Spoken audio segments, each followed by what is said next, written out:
आज मंगल को मॉम मिल गई।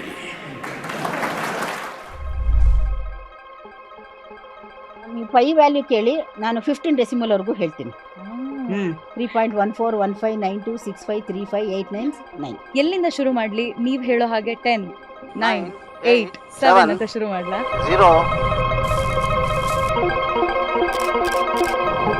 ಇಸ್ರೋದಲ್ಲಿ ನಿಮ್ಮ ಮೊದಲ ಪ್ರಾಜೆಕ್ಟ್ ಏನಾಗಿತ್ತು? ಒಂದು IRS 1E ಅಂತ ಒಂದು ಸ್ಯಾಟಲೈಟ್ ಲಾಂಚ್ ಮಾಡಿದ್ರು. ಅದಕ್ಕೆ ಸ್ವಲ್ಪ ಮೈನರ್ ವರ್ಕ್ ಅದನ್ನ ಸ್ವಲ್ಪ ಮಾಡ್ತಾ ಇದ್ದೆ ನಾನು. ನಿಮ್ಮ ಮನೆಯ ಸಂಸ್ಕಾರ ಹೇಗಿತ್ತು? ತಂದೆ ಕೆಲವೆಲ್ಲ ಹೇಳೋರು, ಬಸವೇಶ್ವರ ವಚನ ಹೇಳೋರು. ಕಳಬೇಡ, ಕೊಲಬೇಡ, ಹುಸಿಯನ್ನು ಉಡಿಯಲು ಬೇಡ. ಈಗ ನೀವು ದೇವರನ್ನ ನಂಬ್ತೀರಾ? ಹೌದು, ನಂಬ್ತೀನಿ. ಯಾತಕ್ ನಂಬ್ತೀರಾ? ಈಗ ನೋಡಿ, ಎಷ್ಟೊಂದು ಎಲ್ಲ ನಮ್ಮ ಕೈನಲ್ಲೇ ಇರಲ್ಲ. ಅದು ಏನೋ ಒಂದು ಶಕ್ತಿ, ನಮ್ಗಿಂತ ದೊಡ್ಡ ಶಕ್ತಿ ಇದೆ ಅಂತ ನನಗೆ ಅನ್ಸುತ್ತೆ. ನಿಮ್ಮ ತಂದೆ ಮಕ್ಕಳಿಗೆ ಆಸ್ತಿಯನ್ನ ಮಾಡಿಲ್ಲ, ಮಕ್ಕಳನ್ನೇ ಆಸ್ತಿ ಮಾಡಿದ್ರು. ಎರಡೂ ಮಾಡಿದ್ದಾರೆ. ನಿಮ್ಗೆ ಕೇಳ್ತೀನಿ, ಈಗ ಭೂಮಿಯಲ್ಲಿ ಇರೋದಕ್ಕೆ ಇಷ್ಟಪಡ್ತೀರಾ, ಮಂಗಳ ಗ್ರಹಕ್ಕೆ ಹೋಗಕ್ಕೆ ಇಷ್ಟಪಡ್ತೀರಾ? ಅವಕಾಶ ಸಿಕ್ಕಿದ್ರೆ ನಾನು ಹೋಗಿ ಬರಕ್ ಇಷ್ಟಪಡ್ತೀನಿ. ಮಿನರಲ್ಗಳು ಕಾಣಿಸ್ಕೊಂಡ ಹಾಗೆ ಅಕಸ್ಮಾತ್ ಯಾವ್ದಾದ್ರು ಏಲಿಯನ್ ಏನಾದ್ರು ಕಾಣಿಸ್ಬಿಟ್ರೆ ನೀವ್ ಏಲಿಯನ್ ಅಲ್ಲಿ ನಂಬ್ತೀರಾ?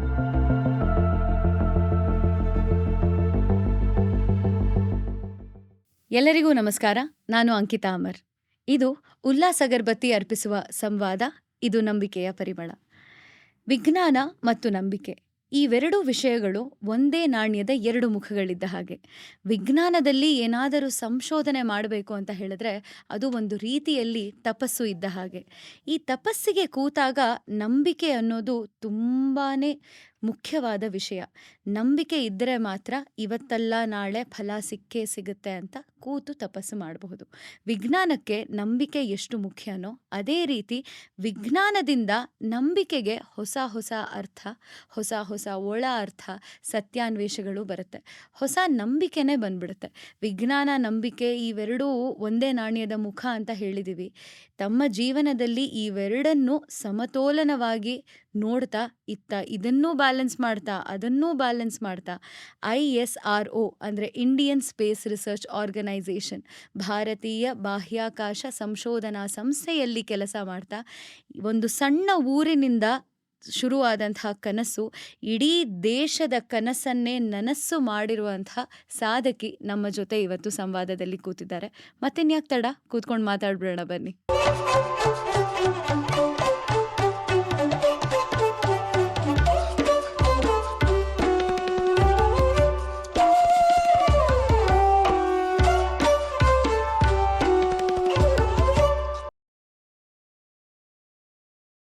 ಮನೆ ಕಟ್ಟಿ ನೋಡು, ಮದುವೆ ಮಾಡಿ ನೋಡು, ಇದನ್ನ ನಾವು ಕೇಳ್ತಾನೆ ಬಂದಿದ್ದೀವಿ. ಈಗಿನ ಕಾಲದಲ್ಲಿ ಇಲ್ಲಿ ಮನೆ ಕಟ್ಟೋದಕ್ಕೆ, ಕನ್ಸು ಕಾಣೋದಕ್ಕೆ ಧೈರ್ಯ ಮಾಡಬೇಕು. ಅಂಥದ್ರಲ್ಲಿ 22 ಕೋಟಿ ಕಿಲೋಮೀಟರ್ ದೂರ ಇರೋಂಥ ಮಂಗಳ ಗ್ರಹದಲ್ಲಿ ಮನೆ ಕಟ್ಟೋದಕ್ಕೆ, ಕನ್ಸು ಕಾಣೋದಕ್ಕಾಗತ್ತಾ? ಆಗತ್ತೆ. ಮನಸ್ಸು ಮಾಡಿದ್ದಕ್ಕೆ ತಾನೇ ಅಲ್ಲಿಗೆ ಉಪಗ್ರಹ ಕಳಿಸಿದ್ದು. ಏನು, ಮಂಗಳ ಗ್ರಹಕ್ಕೆ ಉಪಗ್ರಹ ಕಳ್ಸೋದಕ್ಕಾಗತ್ತಾ? ಹೌದು. ಇಲ್ಲೇ ತರಕಾರಿ ಅಂಗಡಿಲಿ ಚೌಕಾಸಿ ಮಾಡ್ತಾ, ಮನೇಲಿ ಅಡುಗೆ ಮಾಡ್ತಾ, ಮನೆ ಕೆಲಸಗಳನ್ನೆಲ್ಲ ನೋಡ್ಕೊಳ್ತಾ ಹಾಗೆ ಮಂಗಳ ಗ್ರಹಕ್ಕೆ ಉಪಗ್ರಹನ ಕಳಿಸ್ಬೋದು. ಏನ್ರಿ ಮಾತಾಡ್ತಿದ್ದೀರಾ? ಹೌದು, ನಾನು ಮಾತಾಡ್ತಿರೋದು ಸತ್ಯನೇ. ಈ ಕನಸನ್ನ ನನಸು ಮಾಡಿದಂತಹ ಸಾಧಕಿ ಜೊತೆ ನಾನಿವತ್ತು ಕೂತಿದ್ದೀನಿ. ಬನ್ನಿಹಟ್ಟಿ ಪರಮೇಶ್ವರಪ್ಪ ದಾಕ್ಷಾಯಣಿ ಅವರು ನಮ್ಮ ಜೊತೆ ಇವತ್ತು ಸಂವಾದದಲ್ಲಿದ್ದಾರೆ. ಅವ್ರನ್ನ ಕಾರ್ಯಕ್ರಮಕ್ಕೆ ಸ್ವಾಗತ ಮಾಡ್ಬಿಡೋಣ ಬನ್ನಿ. ಕಾರ್ಯಕ್ರಮಕ್ಕೆ ಸ್ವಾಗತ ಮ್ಯಾಮ್. ನಮಸ್ತೆ. ನಮಸ್ತೆ. ಏನಿದು ಇಷ್ಟು ಚೆನ್ನಾಗಿ ಇವತ್ತು ಸೀರೆ ಉಟ್ಕೊಂಡು ರೆಡಿ ಆಗಿದ್ದೀರಾ? ಯಾವಾಗ್ಲೂ ಹೀಗೆನಾ? ಯಾವಾಗ್ಲೂ ಆಫೀಸ್ಗೆ ಹೋಗ್ಬೇಕಾದ್ರೆ ಸೀರೆನ ಉಟ್ಕೊಳ್ಳೋದು. ಓಕೆ. ಸೊ ಇನ್ನು ನೀವು ನನಗೆ ಸಂವಾದಕ್ಕೆ ಕರೆದಿದ್ದೀರಾ ಅಂದ್ರೆ ಖಂಡಿತ ನಾನು ಸ್ವಲ್ಪ ನೀಟಾಗೆ ಡ್ರೆಸ್ ಮಾಡ್ಕೊಂಡು ಬರಬೇಕು ಅಂತ ಸೀರೆ ಉಟ್ಕೊಂಡು ಬಂದಿದ್ದೀನಿ. ಹೌದು. ಇನ್ನೊಂದು ವಿಶೇಷ ಏನಂತ ಹೇಳಿದ್ರೆ, ನಮ್ಮ ಸಂವಾದದ ಕಾರ್ಯಕ್ರಮದಲ್ಲಿ ನೀವು ಮೊದಲನೇ ಮಹಿಳೆ. ಇಷ್ಟು ದಿನ ನಾನು ಯಾರ ಜೊತೆ ಎಲ್ಲ ಮಾತಾಡ್ತಾ ಬಂದಿದ್ದೀನಿ, ಅವರು ಮಾತಾಡುವಂತಹ ವಿಷಯಗಳನ್ನ ರಿಲೇಟ್ ಮಾಡ್ಕೊಳ್ಳೋದಿದೆಯಲ್ಲ, ಅವರ ಪರ್ಸ್ಪೆಕ್ಟಿವ್ ಅಲ್ಲಿ ಹೋಗ್ಬೇಕಾಗಿ ಬರುತ್ತೆ. ನಿಮ್ಮ ಜೊತೆ ನನಗೇನಂತ ಅನ್ಸುತ್ತೆ, ಓಕೆ, ಒಂದು ಮಹಿಳೆ ಮಾತಾಡ್ತಿರೋದ್ರಿಂದ ಯಾವ ಆ್ಯಂಗಲ್ ಅಲ್ಲಿ ಅವ್ರು ಮಾತಾಡ್ತಿದ್ದಾರೆ, ಬಹುಶಃ ನನಗೆ ರಿಲೇಟ್ ಮಾಡ್ಕೊಳ್ಳೋದು ಈಸಿ ಆಗುತ್ತೆ ಅಂತ ಕಾಣಿಸುತ್ತೆ. ನೋಡೋಣ, ಎಲ್ಲಿಂದ ಶುರು ಮಾಡ್ಲಿ? ನೀವು ಹೇಳೋ ಹಾಗೆ 10, 9, 8, 7 ಅಂತ ಶುರು ಮಾಡ್ಲಾ? ಮಾಡಿ, ಪರವಾಗಿಲ್ಲ. ಹಾಗಂದ್ಬಿಟ್ಟು ನಿಮ್ ಪ್ರಶ್ನೆ ಕೇಳಿ, ನಾನು ಅದಕ್ಕೆ ಉತ್ತರ ಹೇಳ್ತೀನಿ. ಖಂಡಿತ. ನೀವು ಹುಟ್ಟಿದ್ದೆಲ್ಲಿ, ನೀವು ಬೆಳೆದಿದ್ದೆಲ್ಲಿ, ನಿಮ್ಮ ಊರು ಯಾವುದು, ನಿಮ್ಮ ಮನೆಯ ವಾತಾವರಣ ಬಗ್ಗೆ ಹೇಳೋದಾದ್ರೆ? ನಾನು ಹುಟ್ಟಿದ್ದು ಬೆಳೆದಿದ್ದು ಎಲ್ಲ ಭದ್ರಾವತಿ ಅಂತ, ಅದು ಒಂದು ತಾಲೂಕ್ ಭದ್ರಾವತಿ. ಹ್ಮ್. ಆಮೇಲೆ ಒಂದು ಪುಟ್ಟ ತಾಲೂಕ್ ಅಂತಾನೆ ಹೇಳ್ಬೋದು. ಹ್ಮ್. ಬಟ್ ಅಲ್ಲಿ ಒಂದು ವಿಶೇಷ ಅಂದರೆ 2 ದೊಡ್ಡ ಫ್ಯಾಕ್ಟ್ರಿಗಳಿದ್ವು. ಒಂದು Visvesvaraya iron and steel limited ಅಂತ, ಹೌದು. ಇನ್ನೊಂದು ಮೈಸೂರು ಪೇಪರ್ ಮಿಲ್ಸ್ ಅಂತ. ಸೊ ಹಾಗಾಗಿ ಸ್ವಲ್ಪ ಅಲ್ಲಿ ಓದೋದಕ್ಕೆ ಒತ್ತು ಹೆಚ್ಚು ಕೊಡುವಂಥ ಜನರಿದ್ರು ಅಂತ ಹೇಳ್ಬೋದು. ಆಮೇಲೆ ನಮ್ಮದು ಒಂದು ಮಧ್ಯಮ ವರ್ಗದ ಕುಟುಂಬ. ನಮ್ಮ ತಂದೆನೂ ವಿಶ್ವೇಶ್ವರಯ್ಯ ಐರನ್ ಸ್ಟೀಲ್ ಲಿಮಿಟೆಡಲ್ಲಿ ಅಕೌಂಟೆಂಟ್ ಆಗಿ ಕೆಲಸ ಮಾಡ್ತಾಯಿದ್ರು. ಆಮೇಲೆ ನಮ್ಮ ತಾಯಿ ಪಕ್ಕಾ ಗೃಹಿಣಿ ಅಂತಲೇ ಹೇಳ್ಬೋದು. ಮನೆಯಲ್ಲಿ ಅಡುಗೆ ಕೆಲಸ ಮಾಡಿಕೊಂಡು ಮಕ್ಕಳು ನೋಡ್ಕೊಳ್ಳೋದು, ಅದಕ್ಕಿಂತ ಹೆಚ್ಚಿನ್ನೇನು ಮಾಡ್ತಾ ಇರಲಿಲ್ಲ ನಮ್ಮಮ್ಮ. ಸೊ ನಾನು ಓದಿದ್ದು ಬೆಳೆದಿದ್ದು ಎಲ್ಲ ಹೇಳಬೇಕಂದ್ರೆ ನಿಮಗೆ ಎಲ್ಲ ಭದ್ರಾವತಿನಲ್ಲೇ ಸರ್ಕಾರಿ ಶಾಲೆಗಳಲ್ಲೇ ಓದಿದ್ದು. ಓ, ಸೂಪರ್. ಒಂದೇನು ಹೇಳಕ್ಕೆ ಬಯಸ್ತೀನಿ ಅಂದರೆ, ನಾನು ಸರ್ಕಾರಿ ಶಾಲೆಯಲ್ಲಿ ಓದಿದ್ರು ನಾನು ಪ್ರೈಮರಿ ಸ್ಕೂಲ್ ಕೂಡ ನನಗೆ ಜ್ಞಾಪಕ ಇದೆ. ನಮಗೊಬ್ರು ಟೀಚರ್ ಇದ್ರು, ಗಣಿತದ ಟೀಚರು. ಅವರು ನಮಗೆ ಮಗ್ಗಿ ಹೇಳೋದನ್ನ ಹೇಳ್ಕೊಟ್ಟಿದ್ರು. ನಾವು ಸರಿ ಹೇಳಲಿಲ್ಲ ಅಂದರೆ ಕೈ ಹಿಂಗೆ ಇಡಿಸ್ಬಿಟ್ಟು ಸ್ಕೇಲಿಂದ ಸ್ವಲ್ಪ ಏಟ್ ಕೊಡೋರು. ಸೊ ಹಾಗಾಗಿ ನಾವು ಮಗ್ಗಿ ಎಲ್ಲ ಚೆನ್ನಾಗಿ ಕಲ್ತೀವಿ ಅಂತಾನೆ ಹೇಳಬೇಕು. ಈಗಲೂ ಕೂಡ ನನಗೆ 19ರವರೆಗೂ ಮಗ್ಗಿ ಬರುತ್ತೆ ನೋಡಿ. ಓ, ಸೂಪರ್. ಅಂದ್ರೆ ಆದ್ರಿಂದ ಅವಾಗ ಹೇಗೆ ವ್ಯಾಲ್ಯೂಸ್ ಅಂತ ಹೇಳ್ತಿದ್ರೋ, ಈಗ್ಲೂ ಆ ವ್ಯಾಲ್ಯೂಸ್ ಅಷ್ಟೇ ಮುಖ್ಯ ನಿಮ್ಗೆ. ಖಂಡಿತ ಇದೆ. ಆಮೇಲೆ ಅದು ಪ್ರೈಮರಿ ಸ್ಕೂಲ್ ಒಂದೇ ಅಲ್ಲ, ಈವನ್ ಮಿಡ್ಲ್ ಸ್ಕೂಲ್ ಆಗಲಿ, ಹೈಸ್ಕೂಲ್ ಆಗಲಿ, ಕಾಲೇಜ್ ಆಗಲಿ, ಅದು ಎಲ್ಲ ಸರ್ಕಾರಿ ಸ್ಕೂಲು ಕಾಲೇಜ್ ಆಗಿದ್ರೂ ನಮ್ಮ ಟೀಚರ್ಸ್ ಎಲ್ಲ ತುಂಬ ಚೆನ್ನಾಗಿ ಪಾಠ ಮಾಡೋರು. ಆಮೇಲೆ ತುಂಬ ಆಸಕ್ತಿ ಇತ್ತು, ಮಕ್ಕಳು ಕಲಿಬೇಕು ಅಂತಲೂ ಅವರಿಗೆ ಇತ್ತು. ಆ ರೀತಿ ಇತ್ತು. ನಾವು ಕೂಡ ಚೆನ್ನಾಗೇ ಕಲ್ತ್ವಿ ಅಂತಲೇ ಹೇಳಬೇಕು ಅವರಿಂದ. ಜೊತೆಗೆ ನೀವು ಮಧ್ಯಮ ವರ್ಗದ ಕುಟುಂಬದವರು ಅಂತ ಹೇಳಿದ್ರೆ, ನಿಮ್ಮ ಜೊತೆ ಅಕ್ಕ, ತಂಗಿ, ಅಣ್ಣ, ತಮ್ಮ? ಹೌದು, ನನಗೆ ಒಬ್ಳು ಅಕ್ಕ, ಆಮೇಲೆ 2 ತಮ್ಮಂದರು. ಓಕೆ. ಆಮೇಲೆ ನಮ್ಮನೇಲಿ ಎಲ್ಲರೂ ಆಗಿನ ಕಾಲಕ್ಕೆ ಚೆನ್ನಾಗಿ ಓದಿದ್ದಾರೆ ಅಂತಲೇ ನಾನು ಹೇಳ್ಬೋದು. ಏಕೆಂದರೆ ನಮ್ಮ ಅಕ್ಕ MEd B.Ed ಎಲ್ಲ ರ್ಯಾಂಕ್ ಸ್ಟೂಡೆಂಟ್ ಅವಳು. ಅದು ಎಲ್ಲ ಮದುವೆ ಆದ್ಮೇಲೆ ಮಾಡಿದ್ಲು, BA ಮಾತ್ರ ಓದಿದ್ಲು. ಆಮೇಲೆ ಕನ್ನಡ MA ಆಮೇಲೆ ಇಂಗ್ಲೀಷ್ MA ಎರಡನ್ನೂ ಕರೆಸ್ಪಾಂಡೆನ್ಸಲ್ಲಿ ಓದ್ಬಿಟ್ಟು ಅವಳು ಸರ್ಕಾರಿ ಕಾಲೇಜಲ್ಲಿ ಲೆಕ್ಚರರ್ ಆಗಿದ್ಲು ನಮ್ಮಕ್ಕ. ಆಮೇಲೆ ನನ್ನ ತಮ್ಮಂದಿರಿಬ್ರು, ಒಬ್ಬ ಇಂಜಿನಿಯರ್, ಮೆಕ್ಯಾನಿಕಲ್ ಇಂಜಿನಿಯರು, ಅವನು ಮೈಸೂರು ಪೇಪರ್ ಮಿಲ್ಸಲ್ಲಿ ಇದ್ದ. ಅವನು ಕೂಡ ಒಂದು extra course sugar mill technology ಬಗ್ಗೆ ಕಲ್ತ್ಕೊಂಡು ಅಲ್ಲಿ ಜನರಲ್ ಮ್ಯಾನೇಜರ್ ಥರ ಆಗಿದ್ದ. ಅವನು ರಿಟೈರ್ಡ್ ಆಗಿದೆ, ಎಲ್ಲರೂ ರಿಟೈರ್ಡ್ ಆಗಿದ್ದೀವಿ. ಇನ್ನು ಚಿಕ್ಕ ತಮ್ಮ ಅವನು ವೆಟರ್ನರಿ ಸೈನ್ಸ್ ಓದ್ಬಿಟ್ಟು ಇಂಡಿಯನ್ ರೂರಲ್ ಮ್ಯಾನೇಜ್ಮೆಂಟ್ ಅಕಾಡೆಮಿ ಅಂತ ಇದೆ ಗುಜರಾತಲ್ಲಿ, ಆನಂದ್ ಅಂತ ಒಂದು ಜಾಗ ಇದೆ ಗುಜರಾತಲ್ಲಿ. It is a national level institute. ಅದು ಅಲ್ಲಿ PhD ಮಾಡಿದ್ದಾನೆ ಮಾರ್ಕೆಟಿಂಗಲ್ಲಿ. ಸೊ ಅವನು ಸ್ವಲ್ಪ ದಿನ ತುಮಕೂರಲ್ಲಿ MD ಆಗಿದ್ದ, ಮ್ಯಾನೇಜಿಂಗ್ ಡೈರೆಕ್ಟರ್ ಆಗಿದ್ದ. ಆಮೇಲೆ ಇಲ್ಲಿ ಅಡ್ಮಿನಿಸ್ಟ್ರೇಷನ್ಗೆ ಡೈರೆಕ್ಟರ್ ಆಗಿಬಿಟ್ಟು KMF ಅಲ್ಲಿ ರೀಸೆಂಟಾಗಿ ಜುಲೈನಲ್ಲಿ ನಿವೃತ್ತಿ ಆಯಿತು. ನಾನು ಕೂಡ ಫಂಕ್ಷನ್ಗೆ ಹೋಗಿ ಅವನ ಬಗ್ಗೆ ಮಾತಾಡಿದೆ. Very nice, very nice. ಅಂದ್ರೆ ಮಧ್ಯಮ ಕುಟುಂಬದ ವರ್ಗದವರ ಒಂದು ಸಂಸ್ಕಾರನೇ ಬೇರೆ ರೀತಿಯಾಗಿರುತ್ತೆ.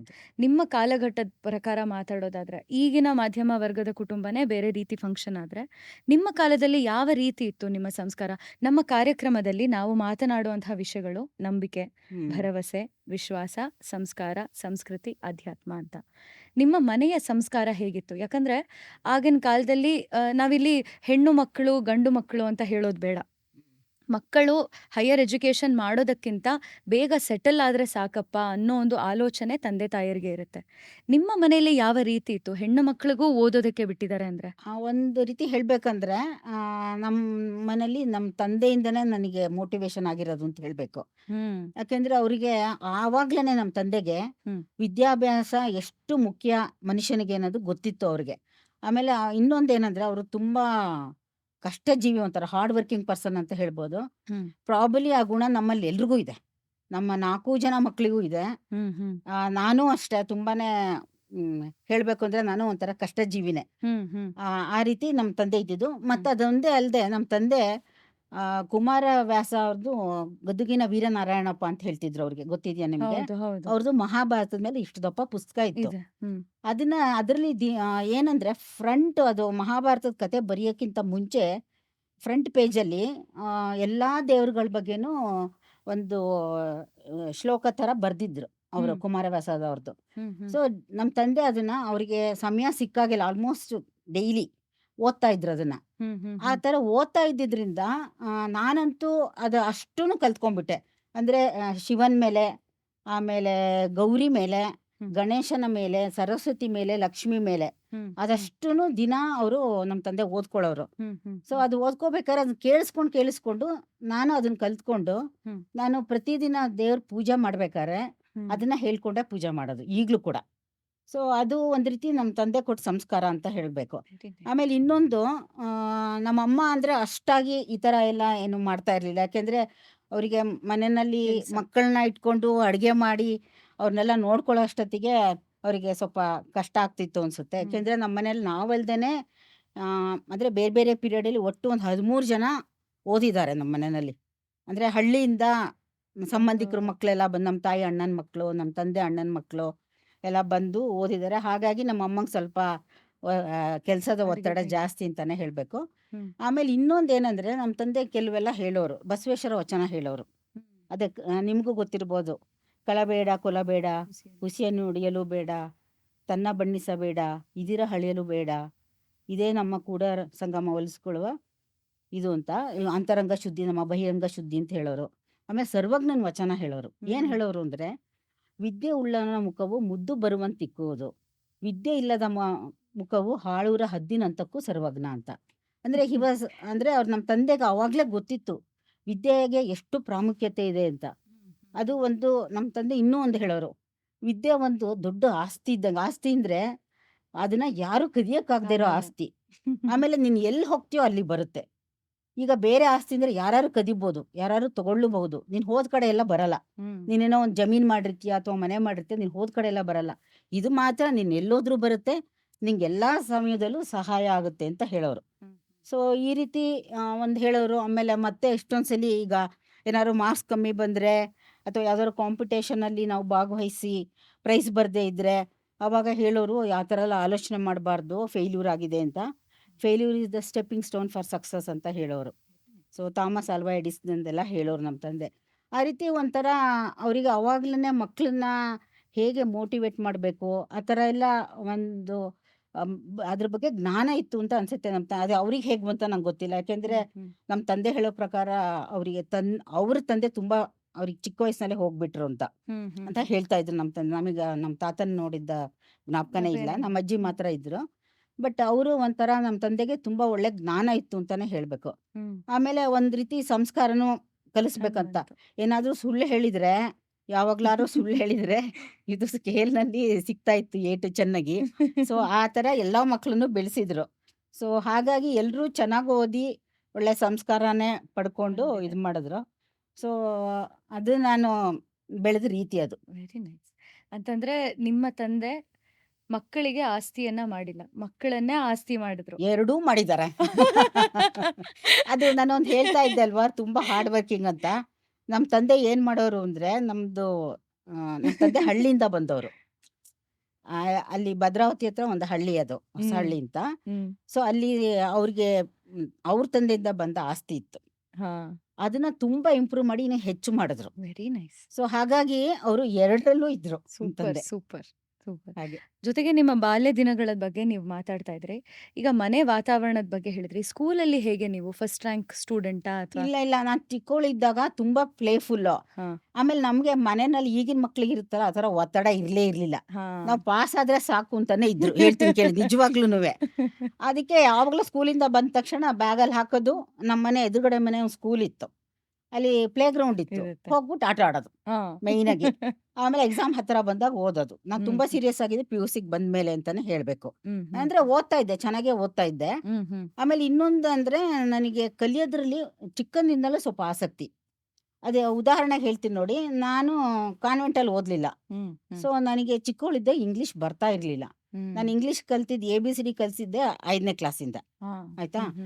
ಬಟ್ ನನಗೆ ಇಂಗ್ಲೀಷು ರೈಮ್ಸು, ಆಮೇಲೆ ಇಂಗ್ಲೀಷಲ್ಲಿ ಮಾತಾಡೋದು, ನನ್ನ ತಮ್ಮ ಅಂದ್ರೆ ಕಾನ್ವೆಂಟ್ಗೆ ಹೋಗೋರು, ಅವಾಗ ಅವರು ಹೋಗೋ ಟೈಮ್ಗೆ ಶುರುವಾಗಿತ್ತದು. ಸೊ ನನಗೂ ಕಲಿಬೇಕು ಅಂತ ಆಸೆ ಆಗೋದು. ಅವ್ರು ಹೇಳ್ತಾ ಇದ್ದಿದ್ದು ರೈಮ್ಸ್ನ ಕೇಳ್ಬಿಟ್ಟು ನಾನು ಎಲ್ಲ ರೈಮ್ಸು ಕಲ್ತ್ಕೊಂಡ್ಬಿಟ್ಟಿದ್ದೆ ಚಿಕ್ಕವಳಿದ್ದಾಗ.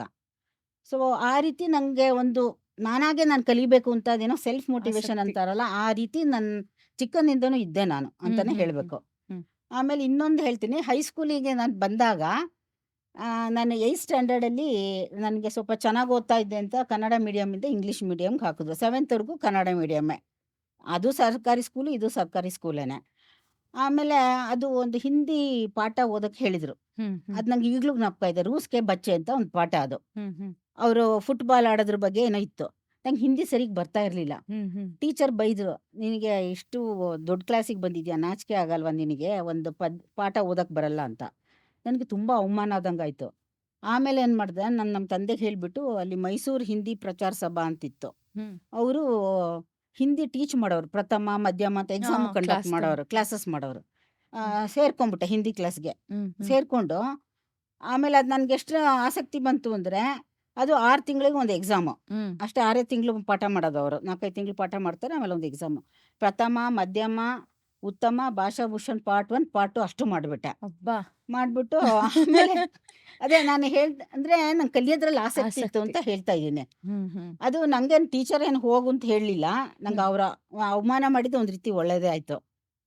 ಏನಂದರೆ ನಾನು ಅದನ್ನು ಪಾಸಿಟಿವ್ ತೊಗೊಂಡೆ ಅಂತ ಹೇಳಬೇಕು. ಈ ಸಲ ಇತ್ತೀಚೆಗೆ ಕೆಲವು ಮಕ್ಕಳು ನೀವು ನೋಡಿಬೇಕಿದ್ರೆ, ಏನಾದ್ರು ಸ್ಕೂಲಲ್ಲಿ ಟೀಚರ್ ಬೈದೆ ಇನ್ನೇನೋ ಮಾಡ್ಕೋತಾರೆ. ಆ ಥರ ಎಲ್ಲ ಆ್ಯಕ್ಚುಲಾಗಿ ಮಾಡಬಾರ್ದು. ಸೊ ಅದು ಕಲ್ತಿದ್ರಿಂದ ನಂಗೆ ಏನಾಯಿತು ಅಂದರೆ, ನಾನು PUCನಲ್ಲಿ ನಾನು ಹಿಂದಿನ ಸೆಕೆಂಡ್ ಲ್ಯಾಂಗ್ವೇಜಾಗಿ ತೊಗೊಂಡ್ಬಿಟ್ಟೆ. ಆಮೇಲೆ BScನಲ್ಲಿ ಆವಾಗಲೂ ಹಿಂದಿನ ತೊಗೊಂಡೆ. ನನಗೆ ಸ್ಕಾಲರ್ಶಿಪ್ ಬೇರೆ ಬಂತು ಹಿಂದಿನಲ್ಲಿ, ಚೆನ್ನಾಗಿ ಮಾರ್ಕ್ಸ್ ಸ್ಕೋರ್ ಮಾಡಿದ್ದೆ ಅಂತ. ಸೊ ಹಾಗಾಗಿ ನನಗೆ ಕಲಿಯೋದ್ರಲ್ಲಿ ಸ್ವಲ್ಪ ಆಸಕ್ತಿ ಇದ್ರಿಂದ ಅದು ಹೆಲ್ಪ್ ಆಯಿತು ಅಂತ ಹೇಳಬೇಕು. ಹಿಂದಿ ಜೊತೆ ಇರುವಂತಹ ಬಳುವಳಿ, ಅದ್ರ ಮೇಲೆ ಮೂಡಿದಂತಹ ಆಸಕ್ತಿ ಬಗ್ಗೆ ಮಾತಾಡ್ತಿದ್ರಿ. ಮಕ್ಕಳಿಗೆ ಓದು ಅಂತ ಬಂದಾಗ, ಅದರಲ್ಲೂ ವಿಷಯಗಳಲ್ಲಿ ಗಣಿತಶಾಸ್ತ್ರ ಅಂದ್ರೆ ಹೆದರಿಕೆ ಜಾಸ್ತಿ. ಟೇಬಲ್ಸ್ ಹೇಳು ಅಂತಂದ್ರು 2 1s are 2, 2 2s ಅನ್ನೋದ್ರಲ್ಲೇ ಇದ್ಬಿಡ್ತೀವಿ. ನೀವು ಹೇಗೆ, ನಿಮ್ಮ ಒಡನಾಟ ಹೇಗಿತ್ತು ಈ ಮ್ಯಾಥಮೆಟಿಕ್ಸ್ ಜೊತೆ? ನಾನು ಮುಂಚೆನೇ ಹೇಳಿದೆ ನಿಮಗೆ, ಪ್ರೈಮರಿ ಸ್ಕೂಲಲ್ಲೇ ಅವರು ತುಂಬ ಚೆನ್ನಾಗಿ ಹೇಳ್ಕೊಡ್ತಾ ಇದ್ರು. ನಮಗೆ ಮ್ಯಾಥ್ಸ್ ಟೀಚರ್ ಇದ್ದರು, ಅವರು ತುಂಬ ಚೆನ್ನಾಗಿ ಹೇಳ್ಕೊಡೋರು. ಹಾಗಾಗಿ ನಾನು ಎಲ್ಲ ಟೇಬಲ್ಸು ಕಲ್ತ್ಕೊಂಡ್ಬಿಟ್ಟಿದ್ದೆ ಅವಾಗ್ಲೇ, 4ನೇ ಕ್ಲಾಸ್ ಒಳಗೇನೆ. ಆಮೇಲೂ ಸ್ವಲ್ಪ ಲೆಕ್ಕ ಗಿಕ್ಕ ಎಲ್ಲ ಚೆನ್ನಾಗೇ ಮಾಡ್ತಾ ಇದ್ದೆ ಅಂತ ಹೇಳಬೇಕು. ಬಟ್ ನಾನು ಯಾವಾಗ PUCಗೆ ಬಂದೆ, ನಾನು ಅಂದರೆ ಸ್ವಲ್ಪ ಹೇಳಬೇಕಂದ್ರೆ ನಾನು 2 years early to the class. ಅಂದರೆ ನಾನು 10th ಮಾಡಿದಾಗ ನನಗೇನೋ 14 ವರ್ಷ, ನನ್ನ ರಿಸಲ್ಟ್ ಬಂದಾಗ ಇನ್ನೂ 14 ವರ್ಷನೂ ತುಂಬಿರಲಿಲ್ಲ ನನಗೆ. ಸ್ವಲ್ಪ ಮುಂಚೆ ಸೇರಿಸಿದ್ರು. ಅವಾಗೆಲ್ಲ ಏನೋ ಡೇಟ್ ಆಫ್ ಬರ್ತ್ ಒಂದು ಹೇಳಿಬಿಟ್ರೆ ಆಗ್ತಾ ಇತ್ತು. ನನಗೆ ಪುಟ್ಟ ತಮ್ಮಂದಿರಿದ್ರು ಅಂದ್ಬಿಟ್ಟು ಸ್ವಲ್ಪ ಬೇಗ ಸೇರಿಸಿದ್ರು. ಸೊ PUCನಲ್ಲಿ ಏನಾಯಿತು, ನನಗೆ ತುಂಬ ಇಂಟ್ರೆಸ್ಟ್ ಬಂತು ಮ್ಯಾಥಮೆಟಿಕ್ಸ್ನಲ್ಲಿ. ಅಂದರೆ ಆವಾಗ್ಲೇ ನಾನು ನನ್ನ ಸ್ನೇಹಿತೆ ಒಬ್ಳಿದ್ಲು, ನಾವಿಬ್ಬರು ಒಂದು 4-5 ಪುಸ್ತಕದಿಂದ ಲೆಕ್ಕ ಮಾಡ್ತಾ ಇದ್ವಿ. ಫಿಸಿಕ್ಸು ಮ್ಯಾಥ್ಸು ಎರಡೂ ನಮಗೆ ತುಂಬ ಇಂಟ್ರೆಸ್ಟಿಂಗ್ ಸಬ್ಜೆಕ್ಟು ಅವಾಗ. ಸೊ ಹಾಗಾಗಿ ಏನಾಯಿತು, ಅದು we use to enjoy doing that. ಅಂದರೆ ಅದು ಸುಮ್ಮನೆ ಏನೋ ಮಾಡ್ಬೇಕಂತ ಮಾಡ್ತಾ ಇರಲಿಲ್ಲ. ಈ ಪುಸ್ತಕದ ಮಾಡಬೇಕು, ಆ ಪುಸ್ತಕದ ಮಾಡಬೇಕು ಅಂತ ಮಾಡ್ತಾನೆ ಇರ್ತಾ ಇದ್ವಿ ಲೆಕ್ಕಗಳು ನಾವು. ಸೊ ಹಾಗಾಗಿ ಅದು BScಗೆ ಬಂದಮೇಲೆ ಇನ್ನೂ ಸ್ವಲ್ಪ ಕಾಂಕ್ರೀಟ್ ಆಯ್ತು ಅಂತಾನೆ ಹೇಳಬೇಕು. ನಾನು ಕ್ಲಾಸಲ್ಲಿ ಎಲ್ಲರಿಗಿಂತ ಮುಂಚೆ ಲೆಕ್ಕ ಮಾಡಿಬಿಟ್ಟು ಕುತ್ಕೊಬಿಡ್ತಾ ಇದ್ದೆ. ಸೊ ಆ ಥರ. ಆಮೇಲೆ ಒಂದ್ಸಲ ನಮ್ಮ ಮಾಸ್ಟ್ರು ಕೂಡ ಕೇಳಿದ್ರು, ನಿಮ್ಮ ಮನೇಲಿ ಯಾರಾದರೂ ಹೇಳ್ಕೊಡ್ತಾರಾ ಅಂತ. ಇನ್ನೊಂದು, ಅದು ಗಣಿತ ನನಗೆ ಚೆನ್ನಾಗಿ ಬರೋ ಕಾರಣ ನಮ್ಮ ತಂದೆನೂ ಇರ್ಬೋದು. ಯಾಕೆಂದರೆ ನಮ್ಮ ತಂದೆ ಫ್ರೆಂಡ್ಸ್ ಹೇಳೋರು, ಅವ್ರ ಅಕೌಂಟ್ಸ್ ಡಿಪಾರ್ಟ್ಮೆಂಟಲ್ಲಿ ತುಂಬ ಚೆನ್ನಾಗಿ ಕೆಲಸ ಮಾಡ್ತಾ ಇದ್ರು ಅಂತ ಹೇಳಿದ್ರು. ಅಂದರೆ ಅಕೌಂಟ್ಸ್ ಎಲ್ಲ ತುಂಬ ಚೆನ್ನಾಗೆ ಪರ್ಫೆಕ್ಟಾಗಿ ಮಾಡ್ತಾ ಇದ್ರು ಅಂತ ಹೇಳೋರು. ಸೊ ಅದು ನನಗೆ ನಮ್ಮ ತಂದೆಯಿಂದ ಸ್ವಲ್ಪ ಬಂದಿರ್ಬೋದು. ಆಮೇಲೆ ಇನ್ನೊಂದು, ನಮ್ಮ ಅಮ್ಮಂದು ವಿಶೇಷತೆ ಹೇಳ್ತೀನಿ ನೋಡಿ. ನಮ್ಮಮ್ಮ 7ನೇ ಕ್ಲಾಸ್ ಓದಿದ್ದು. ಆದರೆ ನಮ್ಮ ಅಮ್ಮಗೊಂದು ಅಭ್ಯಾಸ ಇತ್ತು, ಈ ಹಪ್ಪಳ ಮಾಡೋರು ನಮ್ಮಮ್ಮ. ಅದು ಮಾಡಿದರೆ ಎಣಿಸ್ಬೇಕು, ಒಂದು 200ವರೆಗೂ ಮಾಡೋರು, ಎಣಿಸ್ಬೇಕು. ಬಸ್ ಸ್ಟಾಪಲ್ಲಿ ಕೂತಿದ್ರೆ ಹೋಗೋ ಬರೋ ಆಟೋ ಎಲ್ಲ ಎಣಿಸ್ಬೇಕು ನಮ್ಮಮ್ಮ. ಆಮೇಲೆ ಯಾರ್ದಾರು ಮನೆಗೆ ಹೋದರೆ ಮೆಟ್ಲುಗಳಿದ್ರೆ ಎಷ್ಟು ಮೆಟ್ಲಿದೆ ಅಂತ ಎಣಿಸ್ಬೇಕು. ಸೊ ಮೋಸ್ಟ್ಲಿ ಅದು ಸ್ವಲ್ಪ ಅವ್ರಿಗೂ ಆಸಕ್ತಿ ಇತ್ತೇನೋ. ಬಟ್ ಏನಂದ್ರೆ ಅವ್ರಿಗೆ ಅವಕಾಶ ಸಿಗದೆ ಇರೋದ್ರಿಂದ ಓದಿಲ್ದೇ ಇರ್ಬೋದು ನಮ್ಮಮ್ಮ ಮುಂದೆ. ಅವಾಗ ಅವ್ರು ತುಂಬಾ ನಮ್ಗಿಂತ ಇನ್ನು ಹಿಂದಿನ ಕಾಲದವರು. ಸೊ ಹಾಗಾಗಿ ನನಗೆ ಸ್ವಲ್ಪ ಅದು ಬಂದಿರ್ಬೋದು. ಅಂದ್ರೆ ಅವ್ರ ತಂದೆ ತಾಯಿಂದನೂ ಸ್ವಲ್ಪ ಬಂದಿರ್ಬೋದು. ಆಮೇಲೆ ನನಗೂ ಅದೇ ಹೇಳಿದ್ನಲ್ಲ, ಅದು PUC ಮೇಲಿಂದ ನನಗೆ ಅದನ್ನ ಒಂಥರ ತುಂಬಾ ಎಂಜಾಯ್ ಮಾಡ್ಕೊಂಡು ಮಾಡ್ತಾ ಇದ್ವಿ. BScನಲ್ಲೂ ಅಷ್ಟೇನೆ. ಆಮೇಲೆ ಮತ್ತೆ ಇನ್ನು ನನಗೆ ಫಿಸಿಕ್ಸ್ ಅಥವಾ ಮ್ಯಾಥಮೆಟಿಕ್ಸ್ ಎರಡು ಆಸಕ್ತಿ ಇತ್ತು. ಫಿಸಿಕ್ಸ್ ಕೂಡ ಒಂಥರ ಫೈನಲ್ ಆಗಿ ಏನೇ ಕಾನ್ಸೆಪ್ಟ್ ಇದ್ರೂ ಅದು ಮ್ಯಾಥಮೆಟಿಕಲ್ ಆಗಿ ನೀವು ಇಟ್ಟ ಮೇಲೆ ಅದು ಪರ್ಫೆಕ್ಟ್ ಅಂತ ಅನ್ಸೋದು ನಿಮಗೆ. ನೀವು ಓದಿರ್ತೀರಾ, ಯಾವುದೇ ಫಿಸಿಕ್ಸ್ ಕಾನ್ಸೆಪ್ಟ್ ಇರಲಿ, ಅದನ್ನ ನೀವು ಮ್ಯಾಥಮೆಟಿಕಲ್ ಫಾರ್ಮ್ ಅಲ್ಲಿ ಹಾಕಿದ ಮೇಲೆನೆ ನಿಮ್ಗೆ ಅದು ಪರ್ಫೆಕ್ಟ್ ಆಗಿ ಮಾಡುತ್ತೋ ಇಲ್ಲೋ ಅಂತ ಗೊತ್ತಾಗತ್ತೆ. ಸೊ ಹಾಗಾಗಿ ಇತ್ತು. ಬಟ್ ಏನಂದ್ರೆ ನನಗೆ ಆಗ ಅಷ್ಟು ದೂರ ಮೈಸೂರಿಗೆ ಹೋಗಿ ಓದೋಷ್ಟು ಇದಿರ್ಲಿಲ್ಲ. ನಮ್ಮ ತಂದೆಗೂ ಸ್ವಲ್ಪ ಅಲ್ಲಿ ಕಳ್ಸಕ್ ಭಯ ಆ ಥರನ ಇತ್ತು. ಸೊ ಅಲ್ಲಿ ಭದ್ರಾವತಿ ಹತ್ರನೇ ಒಂದು BR ಪ್ರಾಜೆಕ್ಟ್ ಅಂತ ಇತ್ತು. ಅಲ್ಲಿ ಒಂದು 4 ಸಬ್ಜೆಕ್ಟ್ ಇತ್ತು, ಅದರಲ್ಲಿ ಮ್ಯಾಥಮೆಟಿಕ್ಸ್ ಕೂಡ ಒಂದು. ನನಗೆ ಆಸಕ್ತಿ ಇದ್ದಿದ್ರಿಂದ ನಾನು ಅಲ್ಲೇ ಸೇರ್ಕೊಂಡೆ. ಅಂದ್ರೆ ಡೈಲಿ ಹೋಗೋದು ಬರೋದು ಆ ಥರ ಮಾಡ್ತಾ ಇದ್ದೆ ನಾನು. ಸೊ ನನಗೆ ಒಂದು ಅಡ್ವಾಂಟೇಜ್ ಅಂತಾನೆ ಹೇಳ್ಬೇಕು ಅಲ್ಲಿ ಇದ್ದಿದ್ರಿಂದ ಮ್ಯಾಥಮೆಟಿಕ್ಸ್ MSc ನಾನು ಮಾಡೋಕ್ಕಾಯ್ತು. ಅದು MSc ಮ್ಯಾಥಮೆಟಿಕ್ಸ್ ತುಂಬ ಅಬ್ಸ್ಟ್ರಾಕ್ಟ್ ಇರುತ್ತೆ. ನಿಮಗೆ ಆಸಕ್ತಿ ಇಲ್ಲದೆ ಇದ್ರೆ ನಿಜವಾಗ್ಲೂ ಮಾಡೋದು ಕಷ್ಟ ಅದು. ಒಂಥರ ಪ್ರತಿಯೊಂದು ಲೆಕ್ಕನೂ ತೀರಮ್ ಅಂತ ಏನು ಹೇಳ್ತೀವಿ ನೋಡಿ, ಕರೆಕ್ಟ್. ಆ ಥರನೇ ಇರುತ್ತೆ ಲೆಕ್ಕಗಳು ಕೂಡ. ಸೊ ಹಾಗೆ ಅದು MSc ಆಗ್ತಿದ್ದಂಗೆ ನಂದಿನ್ನೂ ರಿಸಲ್ಟು ಕೂಡ ಬಂದಿರಲಿಲ್ಲ. ನಮ್ಮ ಲೆಕ್ಚರರೇ ನನಗೆ ಕಾಲೇಜಲ್ಲಿ ಟೀಚ್ ಮಾಡು ಅಂತ ಹೇಳಿದರು. ನಾನು ಸ್ವಲ್ಪ ಕಾಲೇಜಲ್ಲಿ ಇದ್ದಾಗ ಲೆಕ್ಚರ್ ಕಾಂಪಿಟೇಷನ್ ಅಂತ ಇರ್ತಿತ್ತು. ಒಂದು ಫಿಸಿಕ್ಸ್ ಕ್ಲಬ್ಬು, ಪ್ರತಿಯೊಂದು ಸಬ್ಜೆಕ್ಟ್ಗಿತ್ತು, ಮ್ಯಾಥಮೆಟಿಕ್ಸ್ ಕ್ಲಬ್ಬು, ಆ ಥರ ಯಾವ್ದಾದ್ರು ಒಂದರಲ್ಲಿ ಪಾರ್ಟಿಸಿಪೇಟ್ ಮಾಡ್ಬೋದಿತ್ತು. ಸೊ ನಾನು ಹಾಗೆ ಪಾರ್ಟಿಸಿಪೇಟ್ ಮಾಡಿ ನಾವೇ ಚೂಸ್ ಮಾಡಬೇಕು ನಾವೇನು ಮಾತಾಡ್ತೀವಿ ಅಂತ. ನಾನೇ ಮಾತಾಡಿ ನಂಗೆ ಫಸ್ಟ್ ಪ್ರೈಸ್ ಬಂತು. ಆಮೇಲೆ ಹೈಸ್ಕೂಲಲ್ಲೂ ಕೂಡ ನಾನು ಡಿಬೇಟು, ಆಮೇಲೆ ಪಿಕ್ ಆ್ಯಂಡ್ ಸ್ಪೀಕು ಅದರಲ್ಲೆಲ್ಲ ಪಾರ್ಟಿಸಿಪೇಟ್ ಮಾಡ್ತಾ ಇದ್ದೆ. ಸೊ ಅದರಲ್ಲೂ ಎಲ್ಲ ಪ್ರೈಸ್ ಬಂತು. ಸೊ ಹಾಗಾಗಿ ನನಗೆ ಮ್ಯಾಥಮೆಟಿಕ್ಸು ನಮ್ಮ ಮಾಸ್ಟ್ರೂ ಸ್ವಲ್ಪ ನಾನು ಪೆಟ್ ಸ್ಟೂಡೆಂಟ್ ಅಂತಲೇ ಹೇಳಬೇಕು. ನಾನು ಇನ್ನೊಬ್ರು ಇದ್ರು, ಅವರು ಪೆಟ್ ಸ್ಟೂಡೆಂಟ್ ನಮ್ಮ ಮಾಸ್ಟರ್, ನಾವಿಬ್ರು. ಸೊ ಹಾಗಾಗಿ ಬಂದು ಹೇಳಿದ್ರು ನಮ್ಮ ಮಾಸ್ಟರ್, ನೀನೆಲ್ಲ ಟೀಚ್ ಮಾಡು ಕಾಲೇಜಿಗೆ ಬಂದು ಅಂತ. ಸೊ ಹಾಗಾಗಿ ಕಾಲೇಜಲ್ಲಿ ಟೀಚ್ ಮಾಡ್ತಾ ಇದ್ದೆ. ಹೆಚ್ಚು ಕಮ್ಮಿ ಒಂದು 3 years ಮಾಡಿದೆ ನಾನು ಅಲ್ಲಿ. Very nice. Less than 3 years ಇರ್ಬೋದು. ಆಮೇಲೆ ಇಸ್ರೋದಲ್ಲಿ ಕೆಲಸ ಸಿಕ್ತು ನನಗೆ. ಕಾಲೇಜಲ್ಲಿ ಟೀಚ್ ಮಾಡ್ತಾ ಇರ್ಬೇಕಾದ್ರೂ ಕಂಪ್ಯೂಟರ್ ಅದು ಹೆಂಗೆ ವರ್ಕ್ ಮಾಡುತ್ತೆ ಅಂತ ಏನೋ ಒಂದು ಆಸಕ್ತಿ ಇತ್ತು. ಆಮೇಲೆ ನಾನು ಅಲ್ಲಿ ಟೀಚ್ ಮಾಡ್ತಾ ಇರಬೇಕಾದ್ರೆ ಪೇಪರಲ್ಲಿ ಒಂದು 8ನೇ ಪೇಜ್ 9ನೇ ಪೇಜ್ ಇರ್ಬೋದು ನೋಡಿ, ಸೈನ್ಸ್ ಬಗ್ಗೆ ಸ್ವಲ್ಪ ಬರೋದು. ಅದರಲ್ಲೂ ಸ್ಯಾಟಲೈಟ್ ಬಗ್ಗೆ, ಇನ್ಸ್ಯಾಟ್ ಸ್ಯಾಟಲೈಟ್ ಅಂತ ಇಸ್ರೋದವ್ರು ಕೊಂಡ್ಕೋತಾ ಇದ್ದಾರೆ ಅಂತ ಬಂದಿತ್ತು. ಅದು ಜಿಯೋ ಸ್ಟೇಷನರಿ ಸ್ಯಾಟಲೈಟ್ ಅಂತ. ಅದನ್ನ ಯಾಕೆ ಜಿಯೋ ಸ್ಟೇಷನರಿ ಅಂತ ಕರೀತಾರೆ, ಅದು ಎಷ್ಟು ದೂರದಲ್ಲಿದೆ ಅಂತೆಲ್ಲ ಅದ್ರ ಬಗ್ಗೆ ಒಂದು ಆರ್ಟಿಕಲ್ ಅದು ಬಂದಾಗೆಲ್ಲ ನಾನು ಓದ್ತಾ ಇದ್ದೆ. ಸೊ ನನಗೆ ಅದಕ್ಕೆ ಒಂಥರ ಆಸಕ್ತಿ ಬಂತು, ಅದ್ರಲ್ಲಿ ಕೆಲಸ ಮಾಡಬೇಕು, ಈ ಥರ ಸ್ಪೇಸ್ ಫೀಲ್ಡಲ್ಲಿ ಕೆಲಸ ಮಾಡಬೇಕು, ಆಮೇಲೆ ಕಂಪ್ಯೂಟರ್ ಕಲಿಬೇಕು ಅಂತ. ನಾನು ಕಂಪ್ಯೂಟ್ರೇ ನೋಡಿರಲಿಲ್ಲ, ಬಟ್ ಅದ್ರ ಬಗ್ಗೆ ಸ್ವಲ್ಪ ಈ ಥರ ಸೈನ್ಸ್ ಆರ್ಟಿಕಲ್ಸ್ ಬರೋದಲ್ಲ ಆಸಕ್ತಿ ಇತ್ತು. ಅದಕ್ಕೆ ಯಾವಾಗಲೂ ಪೇಪರ್ ಹುಡುಕ್ತಾ ಇದ್ದೆ, ಯಾವ್ದಾದ್ರು ಅಡ್ವರ್ಟೈಸ್ಮೆಂಟ್ ಬರುತ್ತಾ ಅದ್ರ ರಿಲೇಟೆಡ್ ಅಂತ. ಸೊ ಹಾಗಾಗಿ ಇಸ್ರೋದಲ್ಲಿ ಅಡ್ವರ್ಟೈಸ್ಮೆಂಟ್ ಬಂತು. ಆಮೇಲೆ ಸ್ವಲ್ಪ ನಾನು ಲೆಕ್ಚರ್ ಆಗಿದ್ದರಿಂದ ಒಂದು ಅಡ್ವಾಂಟೇಜ್ ಏನಂದರೆ, ಸ್ವಲ್ಪ ಓದ್ಕೋತಾ ಇದ್ದಿಂದ ನಾನು ಸಬ್ಜೆಕ್ಟ್ ಏನೂ ಮರ್ತಿರ್ಲಿಲ್ಲ. ಅಪ್ಡೇಟೆಡ್ ಆಗಿ. ಅಪ್ಡೇಟ್. ಯಾಕೆಂದರೆ ಹುಡುಗರಿಗೆ ಪಾಠ ಹೇಳ್ಬೇಕಂದ್ರೆ ಫಸ್ಟ್ ನಾನು ಕಲ್ತ್ಕೋಬೇಕು ತಾನೆ. ಸೊ ಹಾಗಾಗಿ ಅದು ಇಸ್ರೋಗೆ ಅಪ್ಲೈ ಮಾಡಿದೆ, ಸಿಕ್ತು. ಸೊ ಅದು ಒಂದು ನನ್ನ ಅದೃಷ್ಟ ಅಂತಲೂ ಹೇಳಬೇಕು. ಯಾಕೆಂದರೆ ನೀವು ಹೇಳಂಗೆ ಒಂದು ನಂಬಿಕೆ ಅಂತೇನೋ ಹೇಳ್ತಿರಲ್ಲ, ಅದು ದೇವ್ರ ಮೇಲೆ ನಂಬಿಕೆ ಇತ್ತು ನನಗೆ. ನಾನು ಚೆನ್ನಾಗಿ ಸ್ವಲ್ಪ ಅಕಾಡೆಮಿಕ್ಸಲ್ಲಿ ಚೆನ್ನಾಗಿದ್ದೆ ಅಂತಲೇ ಹೇಳಬೇಕು. MSc 6th ರ್ಯಾಂಕ್ ಬಂದಿದ್ದೆ, ಕಾಲೇಜ್ ಟಾಪರ್ ನಾನು, BSc MSc ಎಲ್ಲ. ಸೊ ಹಾಗಾಗಿ ನನಗೆ ಸಿಗುತ್ತೆ ಅಂತ ಒಂದು ನಂಬಿಕೆ ಇತ್ತು, ಇಸ್ರೋದಲ್ಲಿ ನಂಗೆ ಕೆಲಸ ಸಿಗ್ಬೋದು ಅಂತ ನಂಬಿಕೆ ಇತ್ತು. ಆಮೇಲೆ ಅದಕ್ಕೆ ಸರಿಯಾದ ತಯಾರಿನೂ ಮಾಡ್ಕೊಂಡಿದ್ದೆ ಅಂತ ಇಟ್ಕೊಳ್ಳಿ. ಯಾಕೆಂದರೆ ಅದು ಇಂಟರ್ವ್ಯೂ ಹೋಗಕ್ಕೆ ಮುಂಚೆ ಕಾಲೇಜಲ್ಲಿ ಪಾಠ ಮುಗಿಸಿ ಬಂದ ಮೇಲೆ ದಿನ ಎಕ್ಸ್ಟ್ರಾ ಓದ್ಕೋತಾ ಇದ್ದೆ. ಸೊ ಹಾಗಾಗಿ ಇಸ್ರೋದಲ್ಲಿ ಕೆಲಸ ಸಿಕ್ತು. ಇನ್ನು ಮುಂದೆ ಹೇಳ್ಬೇಕಂದ್ರೆ ನನಗೆ ಪ್ರೋಗ್ರಾಮಿಂಗ್ ಬರ್ತಿರ್ಲಿಲ್ಲ. ಸೇರ್ಕೊಂಡಾಗ ನನ್ನನ್ನು ಯಾವ ಗ್ರೂಪಿಗೆ ಹಾಕಿದ್ರು ಅಂದರೆ, ನಾನು ಸ್ಯಾಟಲೈಟ್ ಆರ್ಬಿಟಲ್ ಡೈನಾಮಿಕ್ಸ್ ಅನ್ನೋದನ್ನ ಕಲ್ತ್ಕೊಂಡು ಅದ್ರ ಮೇಲೆ ಪ್ರೋಗ್ರಾಮಿಂಗ್ ಮಾಡಬೇಕು ಅಂತ ಬಂತು. ನನಗೆ ಪ್ರೋಗ್ರಾಮಿಂಗ್ ಅಂದರೆ ಏನು ಅಂತ ಗೊತ್ತಿಲ್ಲ, ಆಯ್ತಾ. ಆರ್ಬಿಟಲ್ ಡೈನಾಮಿಕ್ಸ್ ಅಂದರೆ ಏನು ಅಂತ ಗೊತ್ತಿಲ್ಲ. ನಮ್ಮ ಡಿವಿಷನ್ ಹೆಡ್ ಇದ್ದವರು ಇಷ್ಟು ದಪ್ಪ ಪುಸ್ತಕ ಕೊಟ್ಟರು ನನಗೆ ಓದೋಕ್ಕೆ. ಆಮೇಲೆ ಪ್ರೋಗ್ರಾಮಿಂಗು ಗೊತ್ತಿಲ್ಲ. ಆಮೇಲೆ ನೋಡಿದೆ, ಪುಸ್ತಕದಲ್ಲಿ ಓದಿದ್ರೆ ಅರ್ಥ ಆಗ್ತಾ ಇಲ್ಲ. ಇದೇನಪ್ಪ, ಅಲ್ಲಿ ಕಾಲೇಜಲ್ಲಿ ನನಗೆ ಒಳ್ಳೆ ಹೆಸರಿತ್ತು, ಚೆನ್ನಾಗಿ ಪಾಠ ಮಾಡ್ತೀನಿ ಅಂತ. ಇದೇನಪ್ಪ ಇಲ್ಲಿ ಬಂದು ಸೇರ್ಕೊಂಡ್ಬಿಟ್ನಲ್ಲ, ಇದು ಅರ್ಥನೇ ಆಗ್ತಾ ಇಲ್ವಲ್ಲ ಅಂತ. ಅವಾಗ ಫಾರ್ಮಲ್ ಟ್ರೈನಿಂಗ್ ಇರಲಿಲ್ಲ ಇಸ್ರೋದಲ್ಲಿ. ಈಗೆಲ್ಲ ಇದೆ ಫಾರ್ಮಲ್ ಟ್ರೈನಿಂಗ್ ಅಂತ, ಇಸ್ರೋ ಇಂಡಕ್ಷನ್ ಟ್ರೈನಿಂಗ್ ಪ್ರೋಗ್ರಾಮ್ ಅಂತ ಹೊಸದಾಗಿ ಸೇರ್ಕೊಳ್ಳೋರಿಗೆಲ್ಲ ಇದೆ. ಬಟ್ ನಾನು ಅಷ್ಟು ಈಸಿಯಾಗಿ ಯಾವುದೂ ಬಿಡೋದಿಲ್ಲ, ಆಯಿತಾ. ಆಮೇಲೆ ಏನು ಮಾಡ್ತಾ ಇದ್ದೆ, ದಿನ ಆಫೀಸ್ ಮುಗಿದ್ಮೇಲೆ ಪುಸ್ತಕಗಳು ತೊಗೊಂಡೋಗ್ತಾ ಇದ್ದೆ. ತಗೊಂಡೋಗಿ ನಾನು ನನ್ನ ತಮ್ಮಂದ್ರ ಜೊತೆ ಇದ್ದೆ, ಇಬ್ಬರು ನಮ್ಮ ತಂದೆ ತಾಯಿ ಎಲ್ಲ ಭದ್ರಾವತಿಲಿ ಇದ್ರಲ್ಲ. ಆಮೇಲೆ ಅದು ದಿನ ಅಡುಗೆ ಕೆಲಸ ಎಲ್ಲ ಮುಗಿಸ್ಬಿಟ್ಟು ಆಮೇಲೆ ಕುತ್ಕೊಂಡು ಓದ್ತಾ ಇದ್ದೆ. ನಮ್ಮ ತಮ್ಮಂದ್ರಿಗೆಲ್ಲ ಆಶ್ಚರ್ಯ, ಇವಳೇನು ಗೌರ್ಮೆಂಟ್ ಆಫೀಸಲ್ಲಿ ಸೇರ್ಕೊಂಡಿದ್ದಳು, ಇಷ್ಟೊಂದು ಓದ್ತಾಳ, ನಮಗಿಂತ ಜಾಸ್ತಿ ಓದ್ತಾಳೆ. ಸೊ ಆ ಥರ ಓದೋಕ್ಕೆ ಶುರು ಮಾಡಿದೆ. ಸ್ಲೋಲಿ ನಾನು ಒಂದು ಫೋರ್ಟ್ರಾನ್ದು ರಾಜಾರಾಮಣ್ಣ ಅಂತ ಪುಸ್ತಕ ಇದೆ ಒಂದು, ರಾಜಾರಾಮಣ್ಣ ಆಥರ್ ಅವರು, ಫೋರ್ಟ್ರಾನ್ ಲ್ಯಾಂಗ್ವೇಜ್ ಅಂತ. ಸೊ ಅದನ್ನು ತಗೊಂಡು ಓದೋಕ್ಕೆ ಶುರು ಮಾಡಿದೆ. ಆವಾಗ ಅದರಲ್ಲಿ ಈಕ್ವೇಷನಲ್ಲಿ x = x+4 ಅಂತಿತ್ತು. ನಾನು ಮ್ಯಾಥಮೆಟಿಕ್ಸ್ನವಳ, ಇದೇನು ಸಾಲ್ವ್ ಮಾಡಿದರೆ 4 = 0 ಅಂತ ಬರುತ್ತೆ, ಇದೇನು ಹಿಂಗೆ ಬರೆದ್ಬಿಟ್ಟಿದಾರಲ್ಲ ಅಂತ. ಆಮೇಲೆ ನಿಧಾನಕ್ಕೆ ಅರ್ಥ ಆಯಿತು, ಅದು ರೀಪ್ಲೇಸ್ಮೆಂಟ್ ಅಂತ. ಎಕ್ಸ್ ಪ್ಲಸ್ ರಿಪ್ಲೇಸ್ಮೆಂಟ್ ಅಂದ್ರೆ ಎಕ್ಸ್ ಜಾಗದಲ್ಲಿ x+4 ಹಾಕು ಅಂತ. ಓ ಹಾ ಹಾ ಆಯ್ತಾ? ಗೊತ್ತಾಯ್ತು. ಅದು ಈಕ್ವೇಶನ್ ಸಾಲ್ವ್ ಮಾಡೋದಲ್ಲ, ಅಲ್ಲ. ಮ್ಯಾಥಮೆಟಿಕ್ಸ್ ಅಲ್ಲ ಅದು. ಸೊ ಹಾಗಾಗಿ ಆಮೇಲೆ ಸ್ವಲ್ಪ ಸ್ಲೋಲಿ ಸಣ್ಣ ಸಣ್ಣ ಪ್ರೋಗ್ರಾಮ್ ಬರೆಯೋಕ್ಕೆ ಶುರು ಮಾಡಿದೆ. ನಾನು ಆಫೀಸಲ್ಲಿ ನನಗೆ ಒಂದು ಕಂಪ್ಯೂಟರ್ ಕೊಟ್ಟಿದ್ರು. Very nice. ಎಲ್ಲರಿಗೂ ಕೊಡ್ತಾರೆ ಸೇರ್ಕೊಂಡವ್ರಿಗೆಲ್ಲ, ನಮ್ಮ ಎಸ್ಪೆಷಲಿ ನಾನು ಸೇರಿದ ಗ್ರೂಪಲ್ಲಿ. ಹ್ಮ್. ಆಮೇಲೆ ಏನಾಯ್ತು, ಸ್ಲೋಲಿ ಪ್ರೋಗ್ರಾಮ್ ಬರೆಯೋಕ್ಕೆ ಶುರು ಮಾಡಿದೆ. ಆಮೇಲೆ ಆಫೀಸ್ನವರು ನನಗೆ ಅವ್ರು ಬರ್ದಿರೋ ಮುಂಚೆ ಸಾಫ್ಟ್ವೇರ್ನ ಹ್ಯಾಂಡಲ್ ಮಾಡಕ್ಕೆ ಕೊಟ್ಟರು. ಸೊ ಅದನ್ನ ಹ್ಯಾಂಡಲ್ ಮಾಡ್ತಾ ಮಾಡ್ತಾ ನಾನೇನು ಮಾಡಿದೆ, ಅವ್ರು ಹೇಳಿದಷ್ಟೇ ಅಲ್ಲ, ಹ್ಮ್. ನಾನು ಎಕ್ಸ್ಟ್ರಾ ನಾನೇ ಪ್ರೋಗ್ರಾಮ್ಗಳು Program ಬರೆಯೋಕ್ಕೆ ಶುರು ಮಾಡಿದೆ ಕಲ್ತ್ಕೋಬೇಕಂತ.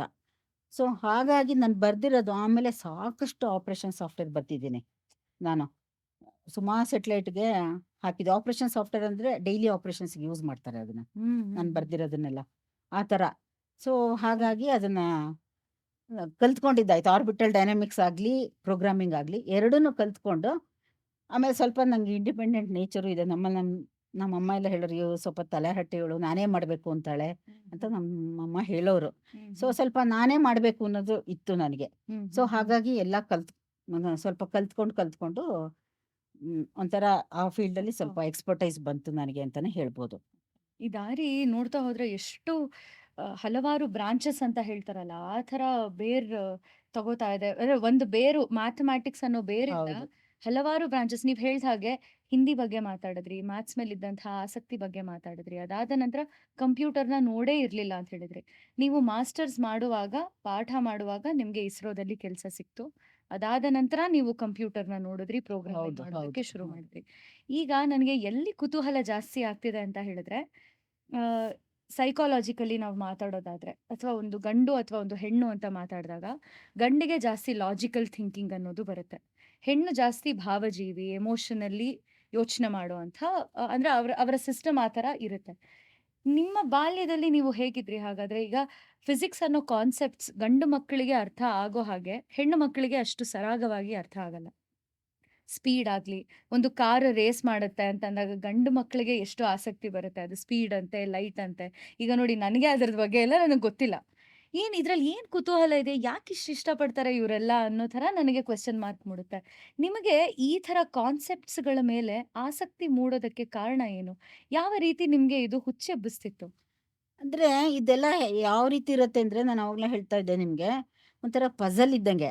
ಹ್ಮ್ ನೀವು ಯಾವ್ದಾದ್ರು ಪಜಲ್ ಸಾಲ್ವ್ ಮಾಡಿ ನಿಮ್ಗೆ ಏನಾಗುತ್ತೆ ಹೇಳಿ, ತುಂಬ ಸಂತೋಷ ಆಗುತ್ತಲ್ವಾ? ಹ್ಮ್ ಅದೇ ರೀತಿ ನೀವು ಈ ಥರ ಪ್ರಾಬ್ಲಮ್ಸ್ ಬರತ್ತಲ್ಲ, ನಮಗೇನು ಫಿಸಿಕ್ಸು ಅಥವಾ ಮ್ಯಾಥ್ಸ್ ಆಗಲಿ, ಒಂಥರ ಸಂತೋಷ ಸಿಗುತ್ತೆ ಅದರಿಂದ. ಹ್ಮ್ ಹ್ಮ್ ಸೊ ಅದರಿಂದ ಹಾಗೆ ಡೆವಲಪ್ ಆಯಿತು ನನಗೆ. ಹ್ಮ್ ಆ ಹ್ಮ್ PUCಲಿಂದ ನನಗೆ ತುಂಬ ಡೆವಲಪ್ ಆಯಿತು ಅಂತಲೇ ಹೇಳಬೇಕು. ಹ್ಮ್ ಹ್ಮ್ ಆಮೇಲೆ ಇನ್ನು ಇಸ್ರೋದಲ್ಲಂತೂ ಕೆಲಸ, ನಾನು ನಿಜವಾಗ್ಲೂ ಹೇಳ್ತೀನಿ, ನನಗದು ಒಂದು ರೀತಿ ಅದೃಷ್ಟ ಅಂತಲೇ ಹೇಳಬೇಕು ಅಲ್ಲಿ ಕೆಲಸ ಸಿಕ್ಕಿರೋದು. ಹ್ಮ್ ಹ್ಮ್ ಹ್ಮ್ ಅಲ್ಲಿ ನಾವು ಮಾಡೋ ಕೆಲಸ ಎಲ್ಲ ಆಲ್ಮೋಸ್ಟ್ ಪಜಲ್ ಇದ್ದಂಗೆ ಇರುತ್ತೆ. ಹ್ಮ್ ಅದೇನಿರುತ್ತೆ ಪಜಲಲ್ಲಿ ಯಾವಾಗಲೂ ನೀವು ನೋಡಿ, ನಿಮಗೆ ಅದು ಫಸ್ಟ್ ನೋಡಿದಾಗ ಸ್ವಲ್ಪ ಕಷ್ಟ ಅನ್ಸುತ್ತೆ, ಹ್ಮ್ ಹ್ಮ್ ನಿಮಗೆ ಅದು ಅಷ್ಟು ಈಸಿಯಾಗಿ ಅರ್ಥ ಆಗೋದಿಲ್ಲ. ಹ್ಮ್ ಹ್ಮ್ ನೀವು ಮಾಡಿದ ಮೇಲೆ ಅದಕ್ಕೆ ನಿಮ್ಗೆ ತುಂಬ ಸಂತೋಷ ಆಗುತ್ತೆ. ಆಗುತ್ತೆ.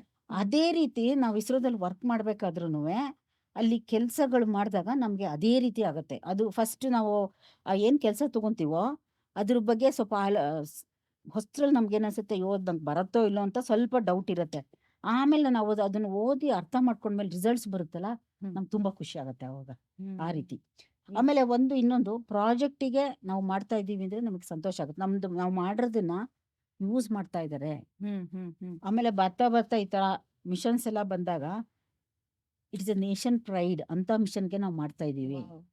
ಆ ಥರ ಒಂದು ಫೀಲಿಂಗು ಬರುತ್ತೆ ನಮಗೆ. ಆಮೇಲೆ ಇನ್ನೊಂದು, ಅಷ್ಟು ಸೇರಿ ಒಂದು ಸೆಟ್ಲೈಟ್ ಮಾಡ್ತೀವಿ ಹ್ಮ್ ಹ್ಮ್ ಹ್ಮ್ ಇಲ್ಲಿ, you are of satellite center ಅಂತೇಳಿ. ಅಷ್ಟು ಸೇರಿ ಒಂದು 2,000 ಜನ ಇರ್ತೀವೋ ಏನೋ, ಹ್ಮ್ ಹ್ಮ್ ಅಷ್ಟು ಸೇರಿ ಒಂದು ಸೆಟ್ಲೈಟ್ ಮಾಡ್ಬೇಕಾದ್ರೆ, ಅದು ಏನಾದರೂ ನನ್ನಿಂದ ಅದು ತೊಂದರೆ ಆಯಿತು ಸೆಟ್ಲೈಟ್ಗೆ ಅಂದರೆ, ಹ್ಮ್ ಹ್ಮ್ ಅದು ನನಗೆ ತುಂಬ ದುಃಖದ ಸಂಗತಿ ಅಂತಲೇ ಹೇಳಬೇಕು. ಹ್ಮ್.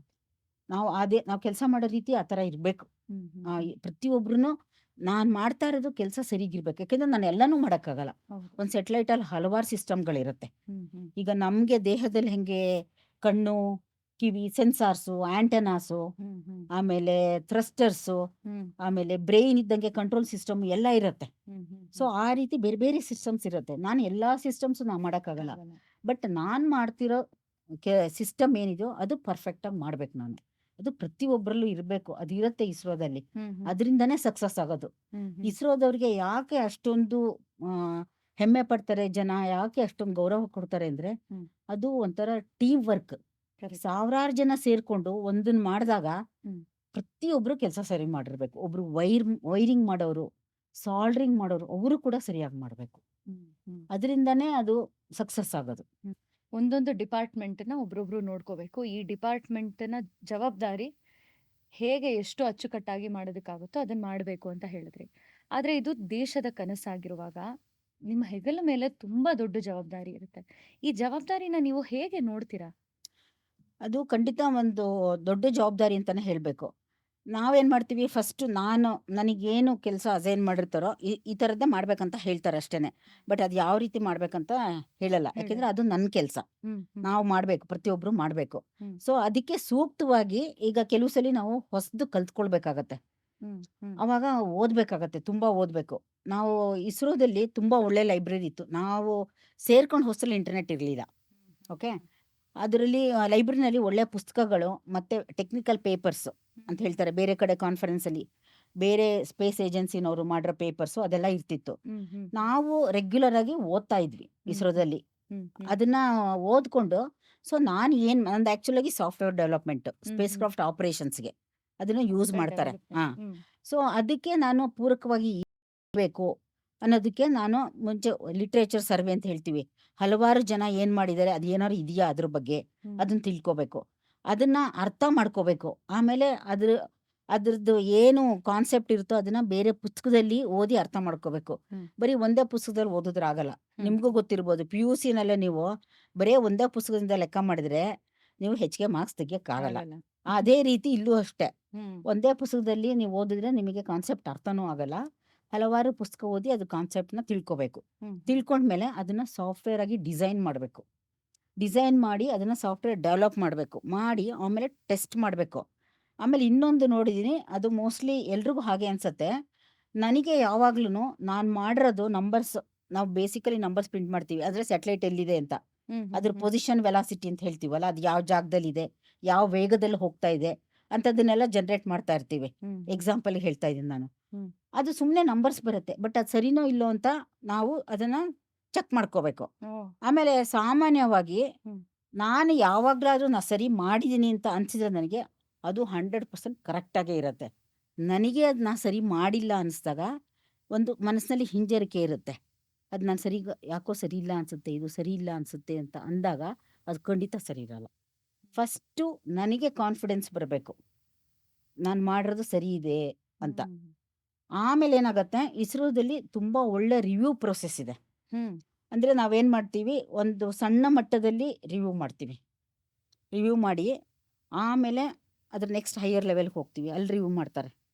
ಅಂದ್ರೆ ಡೆಪ್ಟಿ ಡೈರೆಕ್ಟರ್ ಅಂತ ಅವ್ರ ಲೆವೆಲು, ಮತ್ತೆ ಡೈರೆಕ್ಟರ್ ಲೆವೆಲು. ಹ್ಮ್. ಆಮೇಲೆ ಕೆಲವು ಈ ಥರ ಹೊಸ ಮಿಷನ್ಗಳಿಗೆ ಚೇರ್ಮನ್ ಲೆವೆಲು, ಮತ್ತೆ ಔಟ್ಸೈಡ್ ಇಸ್ರೋ ಎಕ್ಸ್ಪರ್ಟ್ಸ್ನ ಕರೀತಾರೆ, ಹ್ಮ್. ಅವರು ಕೂಡ ರಿವ್ಯೂ ಮಾಡ್ತಾರೆ. ಹ್ಮ್. ಹ್ಮ್. ಸೊ ಹಾಗಾಗಿ ಏನಾಗುತ್ತೆ, ಆ ರಿವ್ಯೂ ಇಂದ ಕೆಲವು ಸಲ ಈಗ ನಾವೇನೋ ಒಂದು ಅದ್ರ ಬಗ್ಗೆ ಸ್ವಲ್ಪ ಥಿಂಕ್ ಮಾಡಿರಲ್ಲ ಅಂತ ಇಟ್ಕೊಳ್ಳಿ, ಅವರು ಕ್ವಶನ್ಸ್ ಕೇಳಿದಾಗ ಅವರು ಅದನ್ನ ಕೇಳದೇ ಇರ್ಬೋದು, ಬಟ್ ನನಗೆ ಓಹೋ ನಾನು ಇದು ಮಾಡಬೇಕಿತ್ತು ಅಂತ ಅನ್ಸುತ್ತೆ. ಆ ಥರ ಹ್ಮ್. ಕೆಲವು ಸಲ ಹೆಲ್ಪ್ ಆಗುತ್ತೆ ನಮ್ಗೆ review process. It is very helpful. ಆ ರೀತಿ ಎಲ್ಲ ಇರೋದ್ರಿಂದ ಇಸ್ರೋದಲ್ಲಿ ಒಂದು ರೀತಿ ಸಕ್ಸಸ್ ಆಗತ್ತೆ. ಹ್ಮ್. ಮತ್ತೆ ಜೊತೆಗೆ ಒಂದೊಳ್ಳೆ ಪಾಯಿಂಟ್ ನೀವು ಹೇಳಿದ್ರಿ, ನನಗೆ ಅನ್ಸ್ಬೇಕು ಅದು ಹೌದು, ಕರೆಕ್ಟ್ ಆಗಿದೆ ಅಂತ. ಒಂದು ರೀತಿಯಾಗಿ ಅದು ನಂಬಿಕೆ, ಕರೆಕ್ಟ್. ಆತ್ಮವಿಶ್ವಾಸ ಎಸ್, ಅನ್ನೋದ್ರ ಬಗ್ಗೆ ಬರುತ್ತೆ. ಇನ್ಸ್ಟಿಂಕ್ಟ್ ಅನ್ನೋದು ಹಾಗಿದ್ರೆ ವಿಜ್ಞಾನದಲ್ಲಿ ಮುಖ್ಯ ಪಾತ್ರವನ್ನ ವಹಿಸುತ್ತಾ, ಈ ಸೈಂಟಿಸ್ಟ್ನ ಕಡೆಯಿಂದ ನೋಡೋದಾದ್ರೆ? ಅದು ಮುಖ್ಯ ಪಾತ್ರ ವಹಿಸುತ್ತೆ. ಬಟ್ ಅದು ನನಗೆ ಅದೇ ಸರಿ ಅಂತ ಅನ್ಸೋದು ನಾನು ಅದನ್ನ ಮ್ಯಾಥಮೆಟಿಕಲ್ ಫಾರ್ಮಲ್ಲಿ ಇಟ್ಟಾಗ. ಇಟ್ಟಾಗ. ಹ್ಮ್. ಹಾಗೆ. ಜೊತೆಗೆ ಫಿಸಿಕ್ಸ್ ಬಗ್ಗೆ ಮಾತಾಡಿದ್ರಿ, ಮ್ಯಾಥ್ಸ್ ಬಗ್ಗೆ ಮಾತಾಡಿದ್ರಿ. ಇಸ್ರೋದಲ್ಲಿ ನಿಮ್ಮ ಮೊದಲ ಪ್ರಾಜೆಕ್ಟ್ ಏನಾಗಿತ್ತು? ಯಾವ್ದ್ರ ಮೇಲೆ ಕೆಲಸ ಮಾಡಿದ್ರಿ? ನಿಮ್ಮ ಅನುಭವ ಹೇಗಿತ್ತು? ನಾನು ಸೇರ್ಕೊಂಡು ಹೊಸರಲ್ಲಿ ನನಗೆ ಓದಕ್ಕೆ ಹೇಳಿದ್ರು, ಯಾಕಂದ್ರೆ ನನಗೆ ಹ್ಮ್. ಅವೆರಡು ಬಗ್ಗೆ, ಆರ್ಬಿಟಲ್ ಡೈನಾಮಿಕ್ಸ್ ಅನ್ನೋದು ಗೊತ್ತಿರಲಿಲ್ಲ, ಗೊತ್ತಿಲ್ಲ. ಪ್ರೋಗ್ರಾಮಿಂಗು ಗೊತ್ತಿರಲಿಲ್ಲ. ಸೊ ಅದು ಕಲ್ತ್ಕೊಂಡ್ಮೇಲೆ ಒಂದು IRS 1E ಅಂತ ಒಂದು ಸ್ಯಾಟಲೈಟ್ ಲಾಂಚ್ ಮಾಡಿದ್ರು. ಹ್ಮ್. ಅದಕ್ಕೆ ಸ್ವಲ್ಪ ಮೈನರ್ ವರ್ಕ್ ಅಂತಾನೆ ಹೇಳ್ಬೇಕು. ತುಂಬಾ ಹ್ಮ್. ಏನ್ ದೊಡ್ಡ ವರ್ಕ್ ಕೊಡಲ್ಲ ಇಸ್ರೋದಲ್ಲಿ ಹ್ಮ್. ಹ್ಮ್. ಸ್ಟಾರ್ಟಿಂಗ್ ಅಲ್ಲಿ, ಯಾಕೆಂದ್ರೆ ನಿನಗೆ ಆ ಎಕ್ಸ್ಪರ್ಟೈಸ್ ಇದ್ರೆ ಕೊಡ್ತಾರೆ. ಹ್ಮ್. ನನ್ಗೆ ಮುಂಚೆ ಅದು ಯಾವ್ದು ಅನುಭವ ಇಲ್ಲದೆ ಇಲ್- ಇದ್ರಿಂದ ಅದನ್ನ ಹೇಳಿದ್ರು, ಹ್ಮ್. ಅದನ್ನ ಸ್ವಲ್ಪ ಮಾಡ್ತಾ ಇದ್ದೆ ನಾನು. ಅದನ್ನ ನಾವಲ್ಲಿ ಇಸ್ಟ್ರಾಕ್ ಅಂತ ಇದೆ, ISRO telemetry tracking and control centre ಅಂತ ಪೀಣ್ಯದಲ್ಲಿದೆ. ಅಲ್ಲಿ ನಾವು ಲಾಂಚ್ ಆಗಕ್ಕೆ ಮುಂಚೆನೆ ಹೋಗಿ ಇಂಪ್ಲಿಮೆಂಟ್ ಮಾಡ್ತೀವಿ. ಅಲ್ಲಿ ಟೀಮ್ನವರು ಟೆಸ್ಟು ಮಾಡ್ತಾರೆ. ಇಲ್ಲಿ ನಾವು ಮಾಡಿದ್ದಲ್ದೆ ಅಲ್ಲೂ ಮಾಡ್ತಾರೆ. ಮಾಡಿದ್ಮೇಲೆ ಲಾಂಚ್ ಆದ್ಮೇಲೆ ನಮ್ದೆಲ್ಲ ಕೆಲಸ ಶುರುವಾಗತ್ತೆ. ಸೊ ಹಾಗಾಗಿ ನನಗೆ ಅದೇ IRS 1 ಫಸ್ಟ್ ಪ್ರಾಜೆಕ್ಟ್ ನಂದು. ಆಮೇಲೆ ಅದ್ರಲ್ಲಿ ಒಂದು ಆಸಕ್ತಿ ಇರೋಂಥದ್ದು ಹೇಳ್ತೀನಿ ನೋಡಿ. ಅದರಲ್ಲಿ ಒಂದು ಬೇರೆ ಕಂಟ್ರೋಲ್ಸ್ ಗ್ರೂಪ್ನವರು ಒಂದು ಕಾಲ್ಮನ್ ಫಿಲ್ಟರ್ ಅಂತ ಹಾಕಿದ್ರು. ಅದು ಏನೋ ಅದು ಸರಿಯಾಗಿಲ್ಲ, ಏನೋ ಮಾತಾಡ್ತಾ ಇದ್ರು ಎಲ್ಲ ದೊಡ್ಡವ್ರು ಸೇರ್ಕೊಂಡು. ನನಗಿನ್ನೂ ಅವಾಗ ಚಿಕ್ಕವಳು ಅಂತಾನೆ ಹೇಳಬೇಕು. ಇದೇನಿದು ಫಿಲ್ಟರ್ ಅಂತ ಕೇಳಿದ್ದೀನಿ, ಇದು ಕಾಫಿ ಫಿಲ್ಟರ್ ತರ ಕಾಲ್ಮನ್ ಫಿಲ್ಟರ್ ಅಂತಾರಲ್ಲ. ನಾನು ಕಾಲ್ಮನ್ ಅಂದ್ರೆ ಒಬ್ಬ ವ್ಯಕ್ತಿ ಹೆಸರು ಅಂತ ನನಗೆ ಗೊತ್ತಿರ್ಲಿಲ್ಲ. ಅದೆಲ್ಲ ನಾನು ಓದು ಇರ್ಲಿಲ್ಲ ಬಿಡಿ. ಸೊ ಹಾಗಾಗಿ ನನಗೆ ತುಂಬಾ ಏನೋ ಒಂಥರ ಕ್ಯೂರಿಯಾಸಿಟಿ ಅದು ಏನು ಅಂತ. ಆಮೇಲೆ ನಾನೇನು ಮಾಡಿದೆ, ಲೈಬ್ರರಿಗೆ ಹೋಗಿ, ನನಗೇನು ಅವಶ್ಯಕತೆ ಇರಲಿಲ್ಲ ಅದು ಕೆಲಸಕ್ಕೆ. ನಾನು ಲೈಬ್ರರಿಗೆ ಹೋಗಿ ಅದನ್ನು ಓದ್ಕೊಂಡೆ. ಅದು ಆ ಪುಸ್ತಕದ ಹೆಸರು ಕೂಡ ಜ್ಞಾಪಕ ಇದೆ ನನಗೆ, ಜೇಮ್ಸ್ R. ವರ್ಡ್ಸ್ ಅಂತ. ಅದು ಆಟಿಟ್ಯೂಡ್ ಡೆಟರ್ಮಿನೇಷನ್ ಬುಕ್ಕು. ಬಟ್ ಅದರಲ್ಲಿ ಒಂದು ಚಾಪ್ಟರು ಇದು ನಾನು ಏನು ಹೇಳಿದ್ನೋ ಅದ್ರ ಮೇಲೆ ಬರೆದಿದ್ದಾರೆ. ತುಂಬ ಚೆನ್ನಾಗಿದೆ ಪುಸ್ತಕ ಅದು.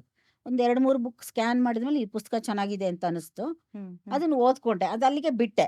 ಆಮೇಲೆ ಏನಾಯಿತು, ನನಗೆ ಇನ್ನೊಂದು ಅದು 3-4 ಇಯರ್ಸ್ ಆದಮೇಲೆ 1992 ಇಸ್ವಿ ಟೈಮಲ್ಲಿ ಇನ್ಸ್ಯಾಟ್ 2B 2C ಅಂತ 2 ಸ್ಯಾಟಲೈಟ್ನ ಕೊಲೊಕೇಟ್ ಮಾಡಿದ್ರು. ಜಿಯೋ ಸ್ಟೇಷನ್ ಸ್ಯಾಟಲೈಟ್ಸು. ಅಂದರೆ ಭೂಮಿಯಿಂದ 36,000 ಕಿಲೋಮೀಟ್ರ್ ಭೂಮಿ ಸರ್ಫೇಸಿಂದ. ಅದು ಕೊಲೊಕೇಶನ್ ಅಂದರೆ ಎರಡನ್ನ ಸ್ವಲ್ಪ ಹತ್ತಿರ ಇಟ್ಟಿರ್ತಾರೆ. ಯಾಕೆ ಅಂದರೆ ಇದರಲ್ಲೂ ಟ್ರಾನ್ಸ್ಪಾಂಡರ್ ಇರುತ್ತೆ, ಇದರಲ್ಲೂ ಟ್ರಾನ್ಸ್ಪಾಂಡರ್ ಇರುತ್ತೆ, ಎರಡನ್ನೂ ಯೂಸ್ ಮಾಡ್ಬೋದು ಅಂತ. ನೀವು ದೂರದರ್ಶನದಲ್ಲಿ ನೋಡಿರ್ಬೋದು, ದೊಡ್ಡ ಆ್ಯಂಟೆನಾ ಇರುತ್ತೆ ನೋಡಿ, ಸಿಗ್ನಲ್ಸ್ ರಿಸೀವ್ ಮಾಡ್ತಾರಲ್ಲ, ಅದು ಈ ಸ್ಯಾಟಲೈಟಿಂದನೇ ಮಾಡೋದು. ಕಮ್ಯುನಿಕೇಶನ್ಗೆ ಯೂಸ್ ಮಾಡ್ತಾರೆ. ಅದು ಅಡ್ವಾಂಟೇಜು ಕೊಲೊಕೇಟ್ ಮಾಡಿದ್ರೆ. ಬಟ್ ಅವೆರಡು ಹತ್ತಿರ ಬಂದು ಡಿಕ್ಕಿನೂ ಹೊಡಿಬಾರ್ದು. ಸೊ ಅದಕ್ಕೆ ಒಂದು ಸಾಫ್ಟ್ವೇರ್ ಡೆವಲಪ್ ಮಾಡಬೇಕಂತ ಹೇಳಿದರು ನನಗೆ. ಅದನ್ನು ಇಂಟರ್ ಸ್ಯಾಟಲೈಟ್ ಡಿಸ್ಟೆನ್ಸು ಅದನ್ನು ಕಂಟಿನ್ಯೂಸ್ ಆಗಿ ಮಾನಿಟರ್ ಮಾಡಬೇಕು. ಒಂದ್ಸಲ ನಾವು ಸಾಫ್ಟ್ವೇರ್ ಡೆವಲಪ್ ಮಾಡಿದ್ರೆ ಅಲ್ಲಿಗೆ ಹಾಕಿದರೆ ಕಂಟ್ರೋಲ್ ಸೆಂಟರ್ನಲ್ಲಿ ಕಂಟಿನ್ಯೂಸ್ ಆಗಿ ಮಾನಿಟರು ಮಾಡ್ತಾರೆ ಅದನ್ನು. ಅಂದರೆ ಅವರು ನಾವು ಡಿಸೈನ್ ಮಾಡಿ ಡೆವಲಪ್ ಮಾಡಿ ಅವ್ರಿಗೆ ಕೊಡ್ತೀವಿ, ಅವ್ರು ರೆಗ್ಯುಲರ್ ಆಪ್ರೇಷನ್ ಮಾಡ್ತಾರೆ. ಸೊ ಅದಕ್ಕೆ ನಾನು ಕಾಲ್ಮನ್ ಫಿಲ್ಟ್ರ್ ಯೂಸ್ ಮಾಡಿದೆ. ಅದನ್ನ ಮುಂಚೆ ಇನ್ನೂ ಒಬ್ಬರು ಅವರು ಶುರು ಮಾಡ್ಕೊಂಡಿದ್ರು. ಬಟ್ ನನಗೆ ಸ್ವಲ್ಪ ಹೆಲ್ಪ್ ಆಯಿತು, ನಾನು ಮುಂಚೆ ಓದ್ಕೊಂಡಿದ್ರಿಂದ. ಅಂದರೆ ಆ ರೀತಿ ನಾನು ಅಂದರೆ ನಾವು ಆಸಕ್ತಿ ಇದ್ದರೆ ನಾವು ಕರೆಕ್ಟ್. ನಮಗೆ ಅದು ಅವಶ್ಯಕತೆ ಇಲ್ಲದೆ ಇದ್ರೂ ಏನೋ ಆಸಕ್ತಿ ಇತ್ತು ಅಂದರೆ ನಾವು ಓದ್ಕೊತೀವಿ, ಅದು ಇನ್ಯಾವಾಗಲೂ ನಮಗೆ ಸಹಾಯ ಆಗುತ್ತೆ. ಆಮೇಲೆ ಅದರಿಂದ ನನಗೆ ಇನ್ನೂ ಒಂದು ಸಹಾಯ ಆಯಿತು. ಏನಂದರೆ ಅದು ನಾನು ಮುಂಚೆನೇ ಹೇಳ್ದಂಗೆ ಪ್ರಮೋಷನ್ಗೆ ಇಂಟರ್ವ್ಯೂ ಇರುತ್ತೆ. ಇಂಟರ್ನಲ್ ಎಕ್ಸ್ಪರ್ಟ್ಸು, ಇಬ್ಬರು ಎಕ್ಸ್ಪರ್ಟ್ಸ್ ಇರ್ತಾರೆ. IAC IIT ಬರೀತಾರೆ ಎಕ್ಸ್ಟರ್ನಲ್ ಎಕ್ಸ್ಪರ್ಟ್ಸು. ಆಮೇಲೆ ನಾವು ಮಾಡಿರೋ ಕೆಲಸನ ಒಂದು ಪ್ರೆಸೆಂಟ್ ಮಾಡಬೇಕಲ್ಲಿ, ಅದ್ರ ಮೇಲೇ ಕ್ವಶನ್ಸ್ ಕೇಳ್ತಾರೆ. ಸೊ ನಾನು ಅದ್ರಲ್ಲಿ ಮಾಡಿದ್ದನ್ನು ಅದು ಬಂತು ನನಗೆ, ಕಾಲ್ಮನ್ ಫಿಲ್ಟರ್ ನಾನು ಏನು ಮಾಡಿದ್ನೋ ಅದ್ರ ಮೇಲೆ ಕ್ವಶನ್ಸ್ ಬಂತು. ಅದನ್ನು ಪ್ರೆಸೆಂಟ್ ಮಾಡಿದ್ದೆ ನಾನು. ಕೆಲವರೆಲ್ಲ ಹೇಳ್ತಾಯಿದ್ರು ಅದು ತುಂಬ ಕಷ್ಟ, ನಿನಗೆ ತೊಂದರೆ ಆಗುತ್ತೆ ಇದರಲ್ಲಿ ಅಂತ. ಬಟ್ ನನಗೇನು ಅದು ನೀವು ಹೇಳಿದ್ರಲ್ಲ, ನಂಬಿಕೆ ಇತ್ತು. ನಾನು ಮಾಡಿದ್ದೀನಿ, ಇದನ್ನು ಕಲ್ತ್ಕೊಂಡು ಮಾಡಿದ್ದೀನಿ, ಸೊ ನನಗೆ ತೊಂದರೆ ಆಗಬಾರ್ದು ಅಂತ ಇತ್ತು. ನನಗೆ ನಂಬಿಕೆ ಇತ್ತು, ನನ್ನಲ್ಲಿ ನನಗೆ ಟ್ರಸ್ಟು ಇತ್ತು. ಸೊ ಹಾಗಾಗಿ ನಾನು ಅದನ್ನು ಪ್ರೊಜೆಕ್ಟು ಮಾಡಿದ್ದೆ.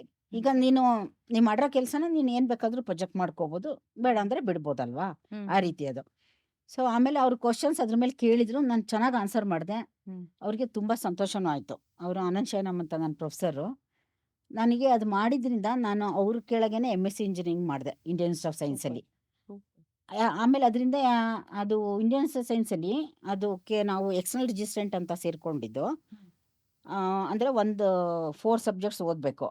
ಅದಕ್ಕೆ ಸೇರ್ಕೊಳ್ಳೋಕೆ ಮುಂಚೆನೇ ನಮಗೆ ನಾವು ಏನು ಮಾಡ್ತೀವಿ ಅದು ಥೀಸಿಸ್ ಬೇಸ್ಡ್, ಏನು ಮಾಡ್ತೀವಿ ಅಂತ ಕೇಳ್ತಾರೆ, ಅದು ಪ್ರೆಸೆಂಟೇಷನ್ ಕೊಡಬೇಕು. ಅದು ಅವರಿಗೆ ಒಪ್ಪಿಗೆ ಆದರೆ ಮಾತ್ರ ಅಲ್ಲಿ ತಗೋತಾರೆ, ಇಲ್ಲದಿದ್ರೆ ಇಲ್ಲ. ಸೊ ನಾನು ಇದ್ರ ಮೇಲೆ ಫರ್ದರ್ ಮಾಡಿದೆ, ನಾನು ಅಡಾಪ್ಟಿವ್ ಕಾಲ್ಮನ್ ಫಿಲ್ಟ್ರಿಂಗ್ ಅಂತ. ಸೊ ಅದಕ್ಕೆ ನನಗೆ ಅಲ್ಲಿ ಸೀಟ್ ಸಿಕ್ತು. ಸೊ ನಾನು ಅದನ್ನು ಮುಗಿಸ್ಕೊಂಡೆ. ಸೊ ನಾನು ಹೇಳೋದೇನು, ನಾನು ಯಾಕೆ ಹೇಳ್ತಾ ಇದ್ದೀನಿ ಅಂದರೆ, ಆಸಕ್ತಿ ಇದ್ದರೆ ಮನುಷ್ಯನಿಗೆ ಏನಾದರೂ ಕಲಿತಾ ಇರ್ತಾನೆ ಮನುಷ್ಯ. ಅದು ಕಲಿತ್ರೆ ಯಾವತ್ತೋ ಒಂದು ದಿವಸ ಉಪಯೋಗಕ್ಕೆ ಬರುತ್ತೆ. ಅದು ನನಗೆ ಅನುಭವ, ಇದು ನನ್ನ ಅನುಭವ. ಯಾಕೆಂದರೆ ನಾನು 1988 ಕಲ್ತಿದ್ದು ನನಗೆ 92ರಲ್ಲಿ ಯೂಸ್ ಆಗಿ, ಆಮೇಲೆ 92ರಲ್ಲೂ ಯೂಸ್ ಆಗಿ ನಾನು ಅದು MSc ಇಂಜಿನಿಯರಿಂಗ್ ಕೂಡ ಮಾಡಿದೆ. ನನ್ನ ಮಕ್ಕಳು ಚಿಕ್ಕವರಿದ್ರು ನಾನು ಅದನ್ನು ಮಾಡಿದಾಗ. ಇನ್ನು ನಂಬಿಕೆ ಬಗ್ಗೆ ಮಾತಾಡ್ತಿದ್ರಿ, ನನ್ನ ಮೇಲೆ ಜಾಸ್ತಿ ನಂಗೆ ನಂಬಿಕೆ ಇತ್ತು ಬರೆಯುವಾಗ ಅಂತ. ಈಗ ನೀವು ದೇವರನ್ನ ನಂಬ್ತೀರಾ? ಹೌದು, ನಂಬ್ತೀನಿ. ಯಾತಕ್ಕೆ ನಂಬ್ತೀರಾ? ಯಾತಕ್ಕೆ ನಂಬ್ತೀನಿ ಅಂದರೆ, ಈಗ ನೋಡಿ ಎಷ್ಟೊಂದು ಎಲ್ಲ ನಮ್ಮ ಕೈನಲ್ಲೇ ಇರಲ್ಲ. ಅದು ಏನೋ ಒಂದು ಶಕ್ತಿ ನಮ್ಗಿಂತ ದೊಡ್ಡ ಶಕ್ತಿ ಇದೆ ಅಂತ ನನಗನ್ಸತ್ತೆ. ಅದನ್ನ ನಾವು ಒಂದು ರೀತಿ ಮೂರ್ತಿ ಆಕಾರದಲ್ಲಿ ಸಾಕಾರ ಮಾಡ್ಕೊಂಡು ನೋಡ್ತೀವಿ ಅಂತ ಅನ್ಸತ್ತೆ ನನಗೆ. ನಾನು ದಿನ ಬೆಳಿಗ್ಗೆ ಸಾಯಂಕಾಲ 2 ಹೊತ್ತು ಪೂಜೆ ಮಾಡ್ತೀನಿ. ಹ್ಮ್. ಹಾಗಾದ್ರೆ ಹಾಗಂತ ನನ್ನ ಕೆಲಸದಲ್ಲಿ ಸುಮ್ಮನೆ ದೇವ್ರೆ ನನಗೆ ಇದು ನಾನು ಬರಿತಾ ಇರೋ ಸಾಫ್ಟ್ವೇರ್ ಸರಿಗೆ ವರ್ಕ್ ಆಗಲಿ ಅಂದ್ಬಿಟ್ಟು ನಾನು ಕೆಲಸ ಮಾಡದೇ ಇರೋದಿಲ್ಲ. ನಾನು ಅದಕ್ಕೆ ಸರಿಯಾಗಿ ಪ್ರಯತ್ನ ಪಡ್ತೀನಿ. ಆದರೆ ದೇವ್ರೆ ನಿಂದೊಂದು ಆಶೀರ್ವಾದ ಇರಲಿ, ನನ್ನ ಸಾಫ್ಟ್ವೇರ್ ಎಲ್ಲ ಸರಿಯಾಗಿ ವರ್ಕ್ ಆಗಲಿ ಅಂತ ಕೇಳ್ಕೊತೀನಿ. ನೀವು ದೇವ್ರ ಮೇಲೆ ಇಷ್ಟೊಂದು ನಂಬಿಕೆ ಇಟ್ಟಿರೋದಕ್ಕೆ ದೇವ್ರು ನಿಮ್ಗೆ ಆಗಾಗ ಮಂಗಳವಾಗಲಿ ಮಂಗಳವಾಗಲಿ ಮಂಗಳವಾಗಲಿ ಅಂತ ಹೇಳಿ ಹೇಳಿ ಕೊನೆಗೆ ನೀವು ಮಂಗಳದಲ್ಲೇ ಲ್ಯಾಂಡ್ ಆಗೋ ಹಂಗ್ ಮಾಡಿದಾರೆ. ಎಲ್ರಿಗೂ ಮಾಡ್ತಾನೆ ದೇವ್ರು ಮಂಗಳವಾಗಲಿ ಅಂತ. ಅದಕ್ಕೆ ಸರಿಯಾದ ಪ್ರಯತ್ನ ಕೂಡ ಇರಬೇಕು ಮನುಷ್ಯಂದು. ಅಂದ್ರೆ ಪ್ರಯತ್ನ ಮಾಡ್ದೇನೆ ಈಗ ಯಾರೋ ಸ್ಟೂಡೆಂಟು ಏನು ಓದ್ದೇನೆ ಎಕ್ಸಾಮ್ಗೆ ಹೋಗ್ಬಿಟ್ಟು ದೇವಸ್ಥಾನಕ್ಕೆ ಹೋಗ್ಬಿಟ್ಟು ಚೆನ್ನಾಗಿ ಪೂಜೆ ಮಾಡ್ಬಿಟ್ಟು ದೇವ್ರೆ ನನಗೆ ಎಕ್ಸಾಮಲ್ಲಿ ಪಾಸ್ ಮಾಡಪ್ಪ, ಚೆನ್ನಾಗಿ ಮಾರ್ಕ್ಸ್ ಬರಬೇಕು ಅಂತ ಖಂಡಿತ ಬರಲ್ಲ. ಬರಲ್ಲ. ಅದಕ್ಕೆ ನಮ್ಮ ಪ್ರಯತ್ನನೂ ಇರಬೇಕು. ಕರೆಕ್ಟ್. ನಿಮ್ಮ ಮೊದಲನೇ ಪ್ರಾಜೆಕ್ಟ್ ಇಂದ ಈಗ ಡೈರೆಕ್ಟ್ ಮಂಗಳ ಗ್ರಹಕ್ಕೆ ಬಂದ್ಬಿಡೋಣ. ಯಾತಕ್ಕಾಗಿ ಮಂಗಳ ಗ್ರಹ ನಿಮ್ಮ ಜೀವನದಲ್ಲಿ ಬಂತು ಅಂತ ಅಂದ್ಕೋತೀರಾ ನೀವು? ಯಾತಕ್ಕಾಗಿ ಬಂತು ಅಂದ್ರೆ ಅದು ಇಸ್ರೋದ ಒಂದು ಆಂಬಿಷಿಯಸ್ ಪ್ರಾಜೆಕ್ಟ್. ಅಂದ್ರೆ ಇಸ್ರೋದವ್ರಿಗೆ ಏನಂದ್ರೆ ಬೇರೆ ಯಾವ ಸ್ಪೇಸ್ ಏಜೆನ್ಸಿ ಇದಾವಲ್ಲ, ನಾಸಾ ಈಸಾ ಎಲ್ಲ, ಅದೇ ತರ ನಾವು ಕೇಪಬಲ್ಲು. ಅಂದ್ರೆ ಇದು ಒಂದು ಅಂತರಗ್ರಹ ಅಭಿಯಾನ ಅಂತಾರೆ, ಇಂಟರ್ ಪ್ಲಾನೆಟರಿ ಮಿಷನ್ ಅಂತಾರೆ. ಅಂದ್ರೆ ನಮ್ ಭೂಮಿ ಬಿಟ್ಟು ಹೊರಗೆ ಹೋಗ್ಬೇಕು. ನಾವು ಮುಂಚೆ ಮಾಡಿರೋ ಸೆಟಲೈಟ್ಗಳೆಲ್ಲ ಭೂಮಿ ಸುತ್ತನೇ ಸುತ್ತತ್ತೆ, ಇದು ಭೂಮಿ ಬಿಟ್ಟು ಹೊರಗೆ ಹೋಗ್ಬೇಕು. ಸೊ ನಾವು ಆ ಟೆಕ್ನಾಲಜಿನ ತಿಳ್ಕೋಬೇಕು. ಒಂದು, ನಮಗೂ ಕೆಪಾಸಿಟಿ ಇದೆ, ನಾವು ಮಂಗಳನ ಸುತ್ತ ಒಂದು ಆರ್ಬಿಟಲ್ಲಿ ಸುತ್ತಬೇಕು, ಕಕ್ಷೆನಲ್ಲಿ ಸುತ್ತಬೇಕು.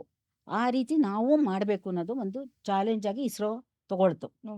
ತಗೊಂಡಾಗ ಅವರು ನನ್ನನ್ನ ಒಂದು ಡೆಪ್ಟಿ ಪ್ರಾಜೆಕ್ಟ್ ಡೈರೆಕ್ಟರ್ ಆಗಿ ಚೂಸ್ ಮಾಡಿದ್ರು. ನಂತರ ಒಂದು 20 ಜನ ಇದ್ರು, ಒಬ್ರು ಪ್ರಾಜೆಕ್ಟ್ ಡೈರೆಕ್ಟರ್ ಇದ್ರು, ಅರುಣಾನ್ ಅಂತ ಅವ್ರ ಪ್ರಾಜೆಕ್ಟ್ ಡೈರೆಕ್ಟರ್.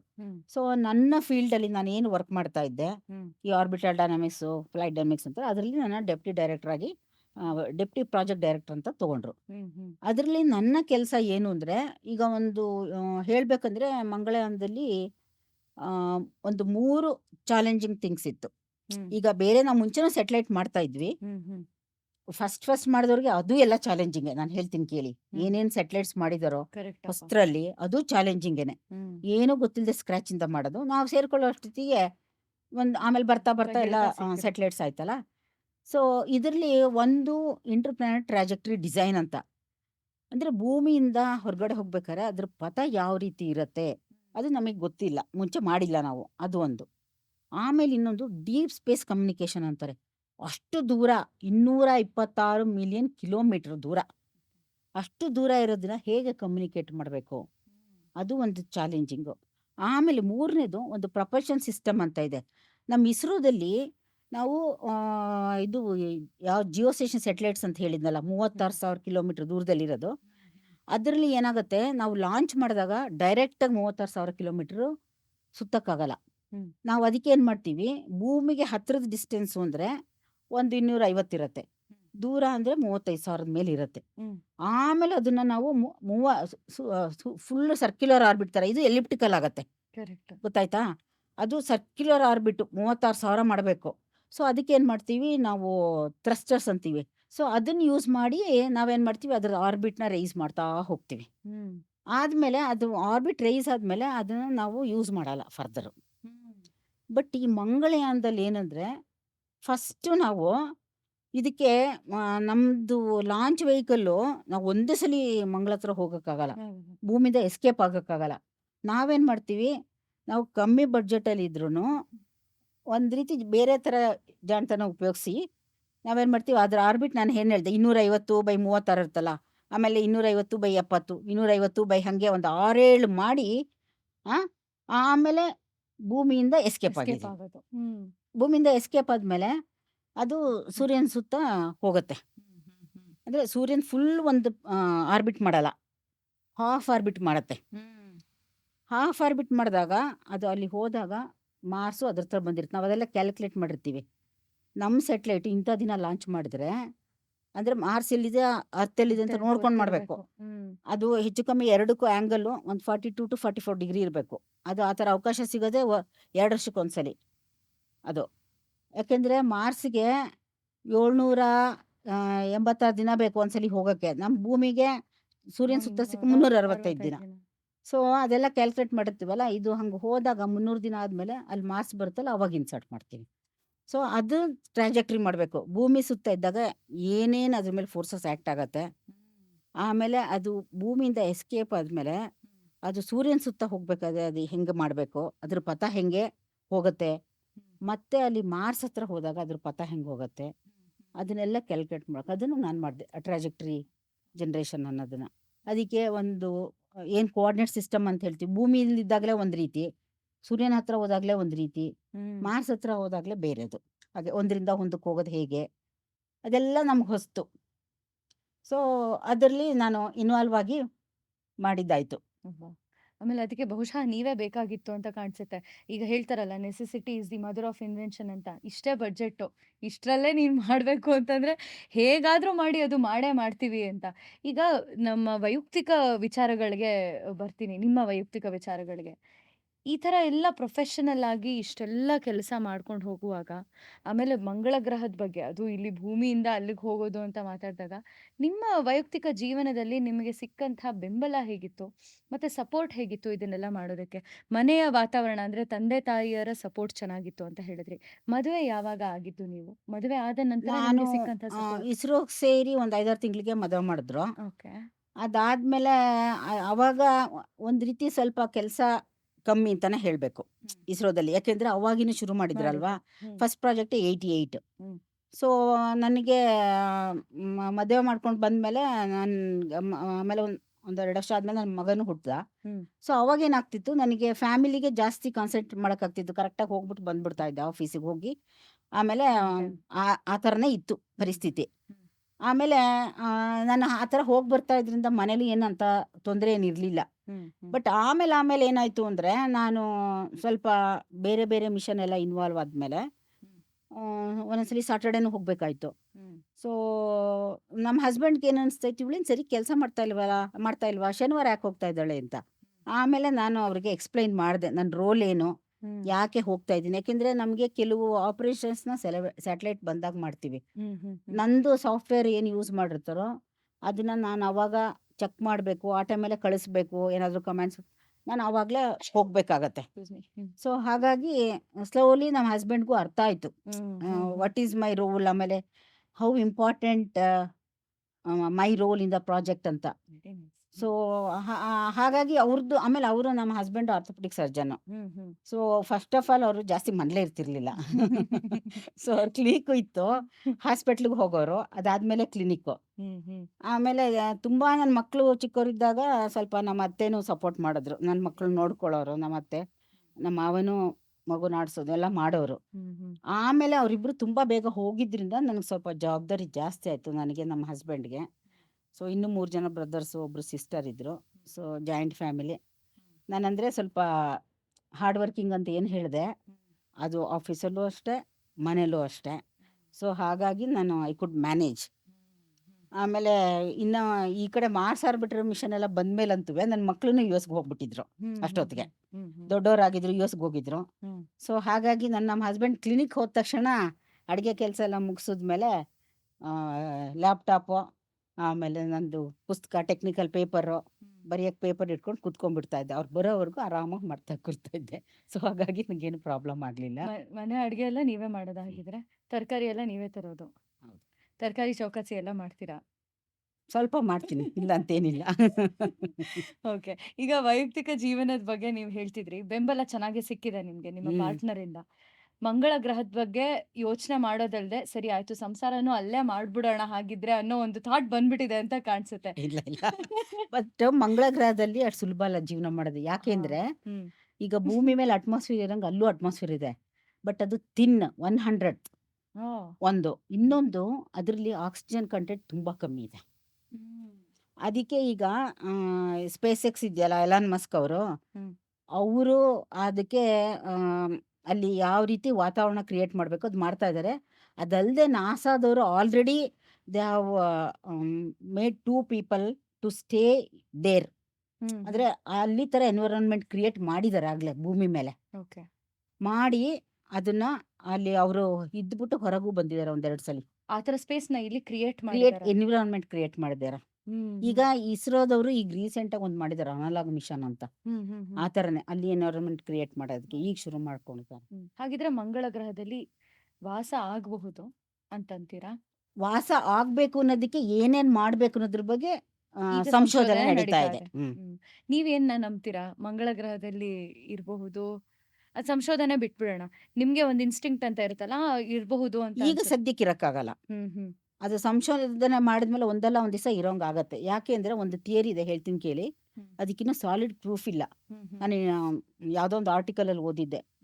ಇದು after several millions of years sun becomes very hot. ಎಲ್ಲಾ ಸ್ಟಾರ್ಗಳು they will die after some time. Correct ಅದು ಆದ್ಮೇಲೆ ಅದು it will become a black hole.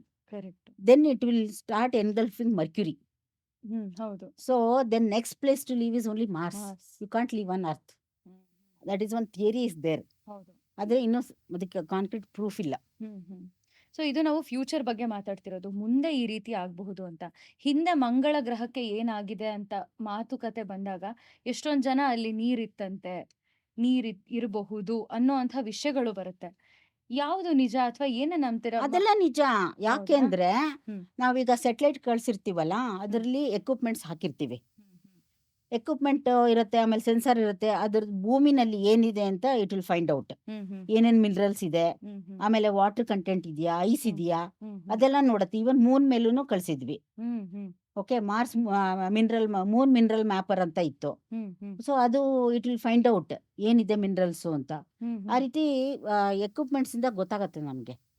ಅದನ್ನ ಆಕ್ಚುಲ್ ಆಗಿ ಇಸ್ರೋದಲ್ಲಿ ಸ್ಯಾಕ್ ಅಂತ ಒಂದು ಸ್ಪೇಸ್ ಅಪ್ಲಿಕೇಶನ್ ಸೆಂಟರ್ ಇದೆ, ಅಲ್ಲಿ ಅವರು ಮಾಡ್ತಾರೆ ಅದನ್ನೆಲ್ಲ. ಎಕ್ವಿಪ್ಮೆಂಟ್ಸ್ ಎಲ್ಲ ಸುಮ್ನೆ ಹೇಳಲ್ಲ ಅದನ್ನೆಲ್ಲ ಏನೇನಿದೆ ಅಂತ ಎಲ್ಲ. ಅಲ್ಲೂ ಕ್ರೇಟರ್ಸ್ ಇದೆ, ಮೂನ್ ಮೇಲೂ ಕ್ರೇಟರ್ಸ್ ಇದೆ, ಮಾರ್ಸ್ ಮೇಲೂ ಕ್ರೇಟರ್ಸ್ ಇದೆ, ಅಲ್ಲೂ ವಾಲ್ಕೆನೋಸ್ ಆಗತ್ತೆ, ಅದೆಲ್ಲ ಗೊತ್ತಾಗತ್ತೆ. ಜೊತೆಗೆ ಈಗ ಮಾರ್ಸ್ ಅಲ್ಲಿ ಇಷ್ಟೊಂದು ಸಂಶೋಧನೆಯನ್ನ ಮಾಡುವಾಗ ಸಾಕಷ್ಟು ಪ್ರಾಜೆಕ್ಟ್ಗಳು ನಿಮ್ಮ ಕೈಗೆ ಬರುತ್ತೆ. ನೀವು ಮಾಡಿದ್ದೆಲ್ಲ ಅದಕ್ಕೆ ಒಂದು ಉತ್ತರ ಸಿಗುತ್ತೆ ಅನ್ನೋ ಒಂದು ಆಲೋಚನೆ ಜೊತೆಗೆ ಎಷ್ಟೊಂದು ಫೇಲ್ಯೂರ್ಸ್ ಸಹ ಆಗಿರುತ್ತೆ. ಈಗ ಇಸ್ರೋದಲ್ಲಿ ಇತ್ತೀಚೆಗೆ ಫೇಲ್ಯೂರ್ಸ್ ಬಹಳ ಕಮ್ಮಿ. ಹಾ. ಸ್ಟಾರ್ಟಿಂಗ್ ಅಲ್ಲಿ ರಾಕೆಟ್ ಟೆಕ್ನಾಲಜಿಲಿ ಫೇಲ್ಯೂರ್ಸ್ ಇತ್ತು. ಸೆಟಲೈಟ್ ಲಾಂಚ್ ವೆಹಿಕಲ್ ಅಂತ ಇತ್ತಲ್ಲ, ಒಂದು 2 ಫೇಲ್ಯೂರ್ ಆಗಿತ್ತು. ಅಬ್ದುಲ್ ಕಲಾಂ ಇದ್ರು ಅವಾಗ ಅವ್ರಿದ್ದಾರೆ. ಪ್ರಾಜೆಕ್ಟ್ ಡೈರೆಕ್ಟರ್ ಆಗಿ. ಸೊ ಅವರು ಕೂಡ ಅವ್ರ ಬಗ್ಗೆ ತುಂಬಾ ಬಂದಿತ್ತು. ಅವರು always use to take failures for himself. Project director ನ ಬಿಡ್ತಾ ಇರಲಿಲ್ಲ. ಸಕ್ಸಸ್ ಆದಾಗ ಅವರು ಪ್ರಾಜೆಕ್ಟ್ ಡೈರೆಕ್ಟರ್ ಮುಂದೆ ಬಿಡೋರು. ಆ ತರ ಮನುಷ್ಯ ಅವರು. ಓಕೆ, ಅದೇನಂದ್ರೆ ಲರ್ನಿಂಗ್ ಪ್ರೋಸೆಸ್. Correct. ನೀವು ಪ್ರಪಂಚದಲ್ಲಿ ಯಾರೂ ಫಸ್ಟ್ ಟೈಮ್ ಲಾಂಚ್ ಪರ್ಫೆಕ್ಟ್ ಆಗಿ ಮಾಡಿಲ್ಲ. ನೀವು ಬೇಕಾದ್ರೆ ಇಂಟರ್ನೆಟ್ ಅಲ್ಲಿ ಹಾಕಿ ನೋಡಿ. It is not A simple thing. Okay, so ಅದು ಲರ್ನಿಂಗ್ ಸ್ಟೇಜು. ಆಮೇಲೆ ಇನ್ನೊಂದು PSLV ಅಂತ ಪೋಲಾರ್ ಸ್ಯಾಟಲೈಟ್ ಲಾಂಚ್ ವೆಹಿಕಲ್ ಅಂತ ಒಂದು ಮಾಡಿದ್ವಿ. ಅದು ಫಸ್ಟ್ IRS-1 ಅಂತ ಒಂದು ಸ್ಯಾಟಲೈಟ್ ಲಾಂಚ್ ಮಾಡಿದ್ವಿ. ಅದು ಫಸ್ಟ್ ಫೇಲ್ ಆಯಿತು. ಅದು ಈಗ ಫೇಲ್ ಆದರೆ ಥರೋ ಅನಾಲಿಸಿಸ್ ಮಾಡ್ತಾರೆ ಇಸ್ರೋದಲ್ಲಿ. ಆಮೇಲೆ ಏನಾದ್ರು ಡಿಸೈನ್ ಫ್ಲಾಸ್ ಇದ್ರೆ ಇಂಪ್ರೂವ್ ಮಾಡ್ತಾರೆ. ಸೊ ಅದರಲ್ಲೂ ಹಾಗೆ ಅನಲೈಸ್ ಮಾಡಿ ಅದು ಇಂಪ್ರೂವ್ ಮಾಡಿದ್ಮೇಲೆ ಇದುವರೆಗೂ ನಮ್ಮ PSLV ಯಾವುದು ಫೇಲ್ಯೂರ್ ಆಗಿಲ್ಲ. ಹಾಗೆ ಮತ್ತೆ ಚಿಕ್ಕ ವಯಸ್ಸಿನಿಂದ ಈ ಸೋಲು ಅನ್ನೋದರ ಕಡೆಗೆ ಇದ್ದಿದ್ದಂತಹ ಮನೋಭಾವ ನಿಮಗೆ ತುಂಬಾ ವಿಭಿನ್ನವಾಗಿದೆ. ತಂದೆ ಹೇಳ್ತಾ ಇದ್ರು failure is stepping stone for success ಅಂತ. ಈಗ ನಿಮ್ಮ ಕೈ ಕೆಳಗಡೆ ಕೆಲಸ ಮಾಡೋರು ಅಪ್ಪಿ ತಪ್ಪಿ ಏನಾದ್ರು ಒಂದ್ ಸ್ವಲ್ಪ ಫೇಲ್ಯೂರ್ ಆಯ್ತು ಅಂತಂದ್ರೆ ಅವ್ರಿಗೆ ನೀವ್ ಏನಂತ ಹೇಳ್ತೀರಾ? ನಾನು ಫಸ್ಟು ಸರಿಗ್ ಮಾಡಿಲ್ಲ ಅಂದ್ರೆ ಯಾಕೆ ಸರಿಗ್ ಮಾಡಿಲ್ಲ ಅಂತ ಒಂದು ಸ್ವಲ್ಪ ಬೈತಾ ಇದ್ದೆ. ಅದು ಮಾಡ್ತಾ ಇದ್ದೆ ನಾನು, ಇಲ್ಲ ಅಂತಲ್ಲ. ಆಮೇಲೆ ನಾನು ಹೇಳ್ತಾ ಇದ್ದೆ, ಅದು ಫಸ್ಟ್ ನೀವು ಅನಲೈಸ್ ಮಾಡಬೇಕು ಏನಾಗಿದೆ ಅಂತ. ನಾನು ಕೂಡ ಅವ್ರ ಜೊತೆ ಕುತ್ಕೋತಾ ಇದ್ದೆ, ಟೆಕ್ನಿಕಲ್ ಆಗಿ ಏನಿದೆ ಅಂತ. ಇಸ್ರೋದಲ್ಲಿ ಒಂದು ಅಡ್ವಾಂಟೇಜ್ ಅಂದ್ರೆ ಅಲ್ಲಿ ಸೇರ್ಕೊಳ್ಳೋರು ಸುಮಾರು almost all are academically very good. ಆಯ್ತಾ? ಸೊ ನಾವು ಇಂಟರ್ನಲ್ ಡಿಸ್ಕಷನ್ ಮಾಡ್ತೀವಿ. ಈಗ ನಾನೇನೋ ವರ್ಕ್ ಮಾಡ್ತಾ ಇರ್ತೀನಿ, ಅದ್ರ ಬಗ್ಗೆ ನನ್ನ ಫ್ರೆಂಡ್ ಇನ್ನೊಬ್ರು ಇರ್ತಾರೆ, ಅವರು ನಾನು ಕುತ್ಕೊಂಡು ಡಿಸ್ಕಸ್ ಮಾಡ್ತೀವಿ, ಇದು ಹೇಗೆ, ಇದು ಯಾಕೆ ಹೀಗೆ ಅಂತ. ಆ ಥರ ಎಲ್ಲ ಡಿಸ್ಕಷನ್ ಮಾಡೋದ್ರಿಂದ ಪೀರ್ ಡಿಸ್ಕಷನ್ ಅಂತೀವಿ ನಾವು ಅದನ್ನ, ತುಂಬಾ ಹೆಲ್ಪ್ ಆಗುತ್ತೆ ಅದು. ಸೊ ಆಮೇಲೆ ಅದು ಡಿಸ್ಕಷನ್ ಮಾಡಿ ಅದು ಕರೆಕ್ಟಾಗಿ ನಾವು ಅದಕ್ಕೆ ಸೊಲ್ಯೂಷನ್ ಕಂಡುಹಿಡ್ಕೋತೀವಿ. ಆಮೇಲೆ ಇನ್ನೊಂದು ಇದು ಸ್ವಲ್ಪ ನಾನು ಕಂಡಂತೆ, ಈಗ ಕೆಮಿಸ್ಟ್ರಿ ಇದೆಯಲ್ಲ, ಅದು ಓದ್ಬೇಕಾದ್ರೆ ಸ್ವಲ್ಪ ಮ್ಯಾಥಮೆಟಿಕ್ಸ್ಗಿಂತ ಸ್ವಲ್ಪ ಈಸಿ ಅಂತಾನೇನೋ ಅನ್ಸುತ್ತೆ. ಬಟ್ ಆ್ಯಕ್ಚುಲ್ ಆಗಿ ಕೆಮಿಸ್ಟ್ರಿನ ನೀವು ಜೀವನದಲ್ಲಿ ನೋಡ್ತಾ ಇದ್ರೆ it is a very tough thing to understand. ಒಂದು ಮ್ಯಾಥಮೆಟಿಕ್ಸು ಆ ರೀತಿ ನೀವು ಒಂದ್ಸಲಿ ಮ್ಯಾಥಮೆಟಿಕಲ್ ಫಾರ್ಮ್ಗೆ ಹಾಕ್ಬಿಟ್ರೆ ಕರೆಕ್ಟ್. ಒಂಥರ ಸಮಾಧಾನ ಇರುತ್ತೆ ಅದರಲ್ಲಿ ರಿಸಲ್ಟ್ಸ್ ಬಂದಾಗ ಕರೆಕ್ಟಾಗಿ ಕರೆಕ್ಟ್ ಇದೆ ಅಂತ ಆಗಿದೆ ಅಂತ. ಅನ್ಸುತ್ತೆ. ಹ್ಮ್. ಯಾಕೆಂದ್ರೆ ನಾನು ಕೆಮಿಸ್ಟ್ರಿ ನಾನು ಎಕ್ಸಾಂಪಲ್ ಹೇಳ್ತೀನಿ ನೋಡಿ. ಅಡುಗೆ ಮನೆ ಎಕ್ಸಾಂಪಲ್ ಹೇಳ್ತೀನಿ. ನೀವು ಅಕ್ಕಿನ ಹ್ಮ್. ಹಾಗೆ ಬಿಸಿಲಲ್ಲಿ ಒಣಗಿಸಿದ್ರೆ ಹಿಟ್ ಮಾಡಿಸಿ ಬೇರೆ ಟೇಸ್ಟ್ ಬರುತ್ತೆ, ಬೇರೆ ಟೆಕ್ಸ್ಚರ್ ಬರುತ್ತೆ. ಅದನ್ನ ತೊಳೆದ್ಬಿಟ್ಟು ಬಿಸಿಲಲ್ಲಿ ಒಣಗಿಸಿದ್ರೇನೆ ಬೇರೆ ಬರುತ್ತೆ. ಹೌದು. ನೆರಳಲ್ಲಿ ಒಣಗಿಸಿದ್ರೆ ಬೇರೆ ಟೆಕ್ಸ್ಚರು, ಬೇರೆ ಬೇರೆ ಟೇಸ್ಟ್. ಟೇಸ್ಟ್. ಆಯ್ತಾ? ಅದು ತುಂಬಾ ಕಷ್ಟ, ತುಂಬಾ ಫೈನ್. ಅದೇ ರೀತಿ ಮನುಷ್ಯನ ದೇಹದಲ್ಲೂ ಜಾಸ್ತಿ ಕೆಮಿಸ್ಟ್ರಿ. ಅದಕ್ಕೆ ನಮ್ಮ ಹಸ್ಬೆಂಡ್ ಹೇಳ್ತಾ ಇರ್ತಾರೆ, it is not like your mathematics subject ಅಂತ. It is really tough, I will tell you. ಹೌದು.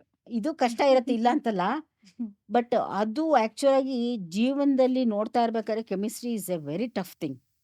That is what I have understood. Correct. Hmm. ಆ ರೀತಿ ಈಗ ಮ್ಯಾಥಮೆಟಿಕ್ಸ್ ಅಲ್ಲಿ ಒಂದು ಸಮಾಧಾನಕರವಾಗಿ ನಾವು ಪ್ರೂಫ್ ಮಾಡಿಕೊಂಡು ನಾನು ಮಾಡ್ತಾ ಇರೋದು ಕರೆಕ್ಟೋ ಇಲ್ಲೋ ಅಂತ ಒಂದು ಕಂಡು ಹಿಡ್ಕೋಬಹುದು.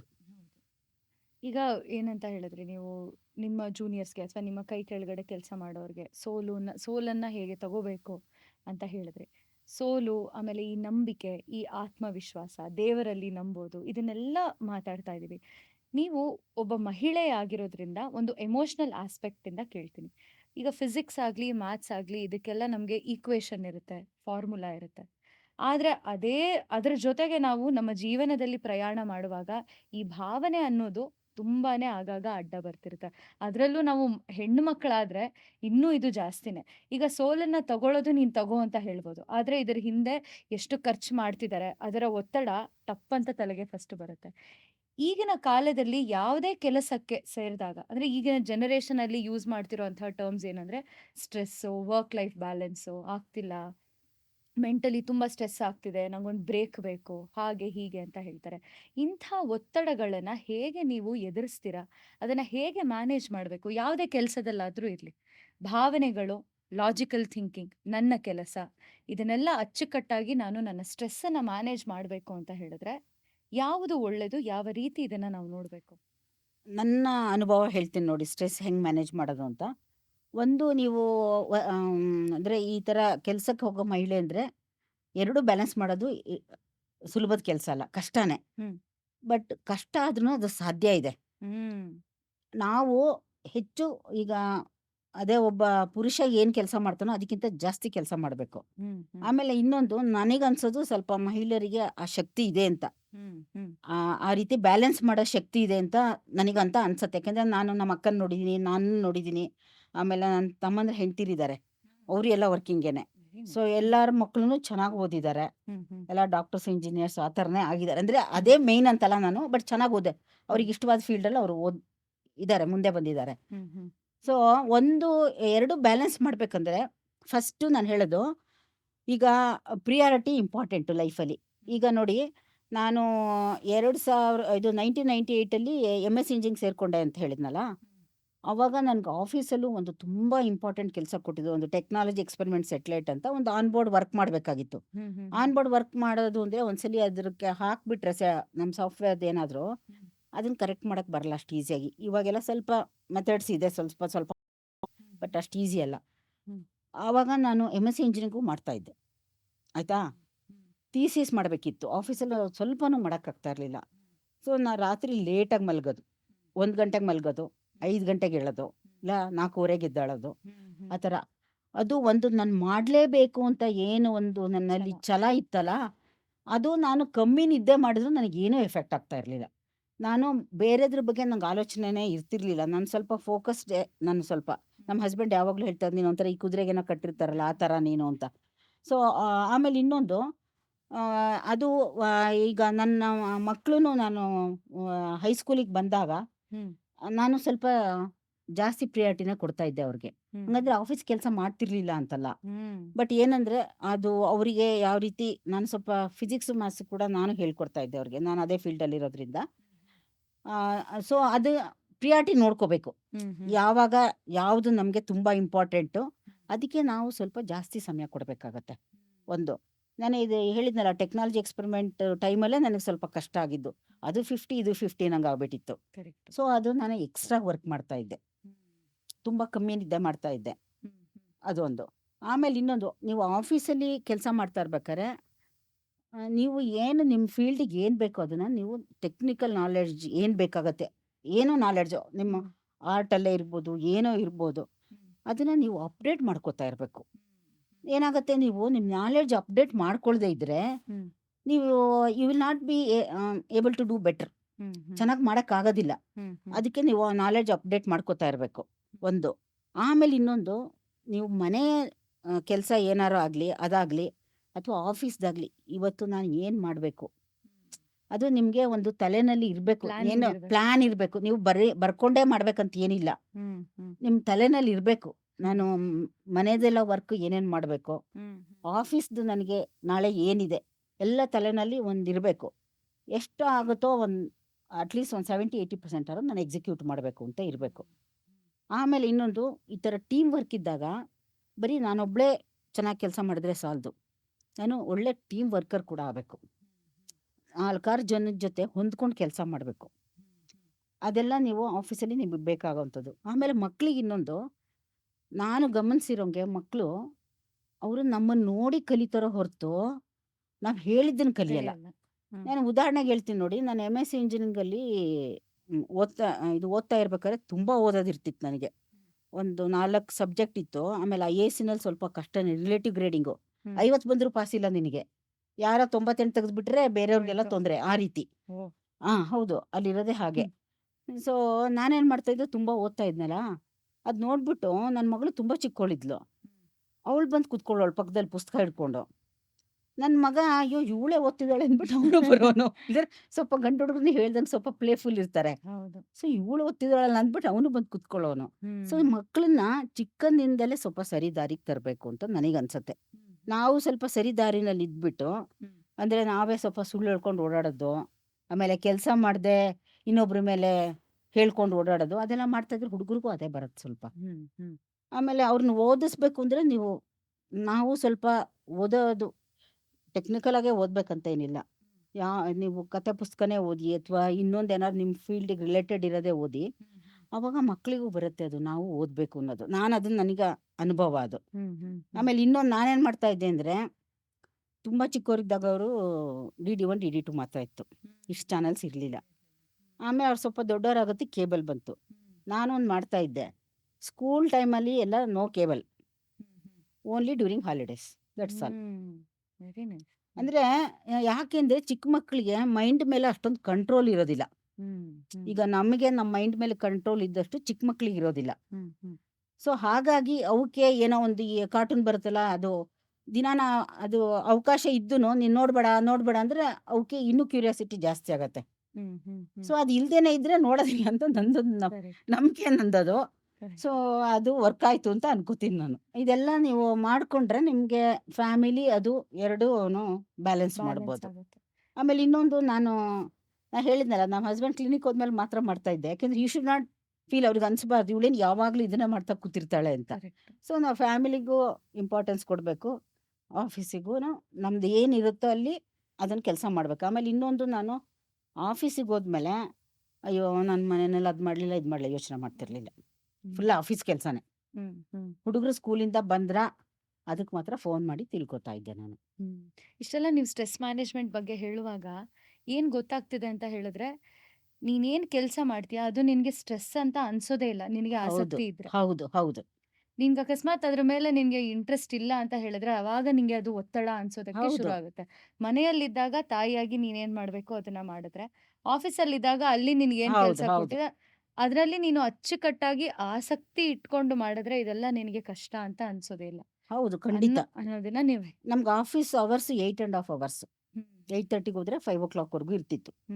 ಯಾವಾಗಲೂ ಏನು ನಾವು 5 ಗಂಟೆ ಮೇಲೆ ಇರ್ಬೇಕಂತಾನೆ ಇರಲಿ. ಈ ಮಿಷನ್ಸಲ್ಲಿ ಸ್ವಲ್ಪ ಮಾರ್ಸ್ ಆರ್ಬಿಟ್ರ್ ಮಿಷನ್ ಚಂದ್ರಯಾನ್ 2ನಲ್ಲಿ ಸ್ವಲ್ಪ ಮೀಟಿಂಗ್ಗಳು ತುಂಬ ಇರ್ತಿತ್ತಲ್ಲ, ಅಂಥ ಟೈಮಲ್ಲಿ ಇರಬೇಕಾಗ್ತಿತ್ತು. ಇಲ್ಲ ಅಂದರೆ ನಾವು ಹೋಗ್ಬೋದಿತ್ತು 5 ಗಂಟೆಗೆ. ನಮ್ಮ ಸಾಫ್ಟ್ವೇರ್ ಬೇರೆ, ನೀನು ಆಲೋಚನೆ ಲಾಜಿಕ್ ಎಲ್ಲ ತಿಳ್ಕೊಂಡು ಮೈಂಡೆಲ್ಲ ತಿಳ್ಕೊಂಡು ನೆಕ್ಸ್ಟ್ ಡೇ ಬಂದು ಇಂಪ್ಲಿಮೆಂಟ್ ಮಾಡಿದ್ರು ನಡೀತಿತ್ತು. ಆ ಥರ ಅದೊಂದು ಅಡ್ವಾಂಟೇಜು ಇತ್ತು.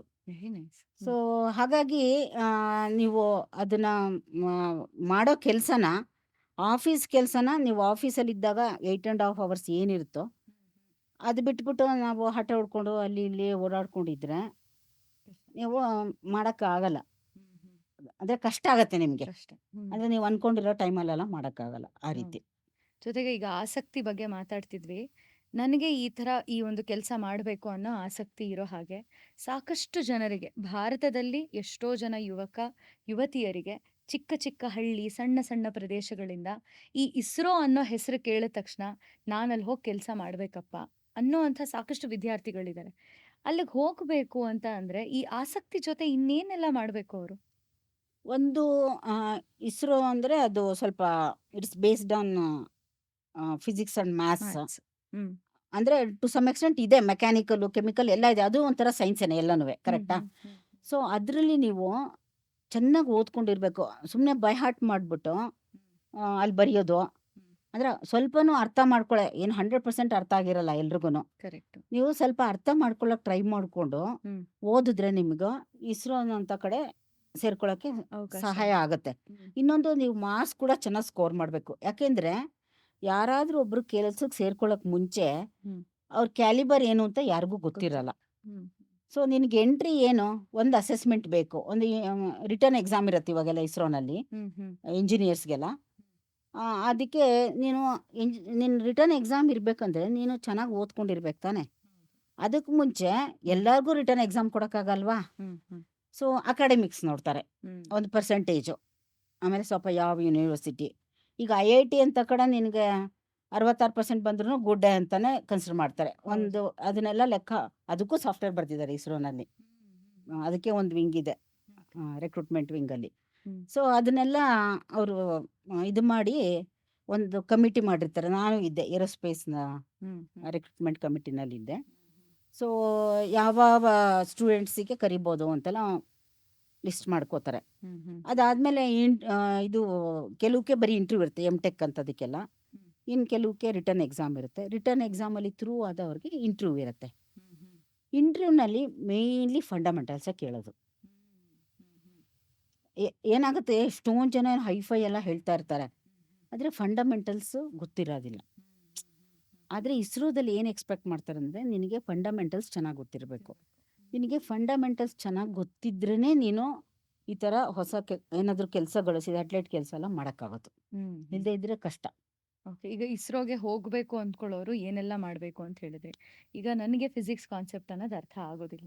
ಎಷ್ಟೇ ಓದಿದ್ರು, ನನ್ನ ಆಸಕ್ತಿಯಿಂದ ಇಟ್ಟು ಓದಿದ್ರು ನನಗೆ ಅದು ಏನು ಕಾನ್ಸೆಪ್ಟ್ ಅಂತ ಗೊತ್ತಾಗಲ್ಲ. ಆದರೆ ನಾನು ಇಸ್ರೋಗೆ ಏನೋ ಕಾಂಟ್ರಿಬ್ಯೂಟ್ ಮಾಡಬೇಕೀಗ. ನಾನು ಏನು ಮಾಡಬಹುದು? ನೀವು ನಿಮ್ಮ ಫೀಲ್ಡಲ್ಲಿ, ನೀವು ಯಾವ ಫೀಲ್ಡಲ್ಲಿ ಸ್ಟ್ರಾಂಗ್ ಇದ್ದೀರಾ ಅಂತ ನೋಡ್ಕೋಬೇಕು. Suppose you are strong in some accounting, then ಇಸ್ರೋದಲ್ಲಿ ಅಡ್ಮಿನಿಸ್ಟ್ರೇಷನ್ನು ಇದೆ, ಯು ಕ್ಯಾನ್ ಜಾಯಿನ್ ದೇರ್. ಆ ಥರ ಅದು ಅಡ್ಮಿನಿಸ್ಟ್ರೇಷನ್ ಕೂಡ ಇಸ್ರೋದಲ್ಲಿ ತುಂಬ ಚೆನ್ನಾಗಿದೆ. Even administration people are also very good. ಭಾರತಕ್ಕೆ ಈ ಇಸ್ರೋ ಅನ್ನೋ ಅಂಥ ಈ ಅಬ್ರಿವೇಷನ್ ಕೇಳಿದಾಗ ಚಿಕ್ಕ ವಯಸ್ಸಿನಿಂದಲೂ ಅಷ್ಟೇ, ಈಗ GKಲಿ ನಮಗೆ ISRO ಇದ್ರದ್ದು ನೀವು ಫುಲ್ ಫಾರ್ಮ್ ಹೇಳಿ ಅಂತ ಅಂದಾಗ ಅದ್ರ ಬಗ್ಗೆ ನಮಗೆ ಮಾಹಿತಿ ಇಲ್ಲ ಅಂತಂದ್ರು ಇದೇನೋ ದೊಡ್ಡ ವಿಷಯ, ಸುಮ್ಮನೆ ಇದು ಟೆಕ್ಸ್ಟ್ ಬುಕ್ಕಲ್ಲಿ ಬರೋದಿಲ್ಲ ಅನ್ನೋ ಒಂದು ಆಲೋಚನೆ ನಮ್ಮ ಸ್ಟೂಡೆಂಟ್ಸ್ಗಳಿಗೆ ಬರುತ್ತೆ.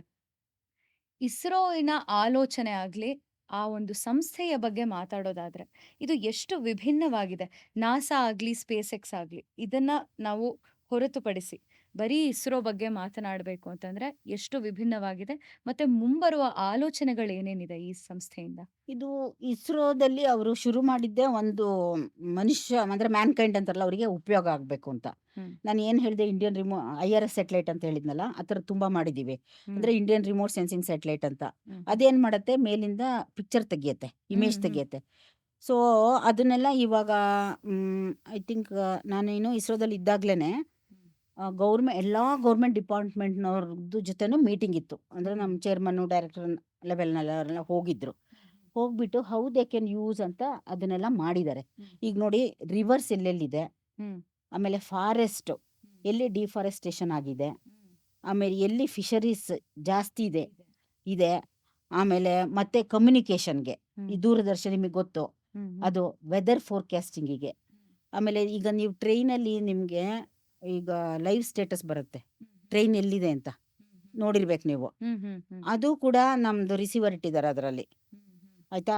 ಅದೆಲ್ಲದಕ್ಕೂ ಇಸ್ರೋದಿಂದ ತುಂಬ ಉಪಯೋಗ ಆಗಿದೆ.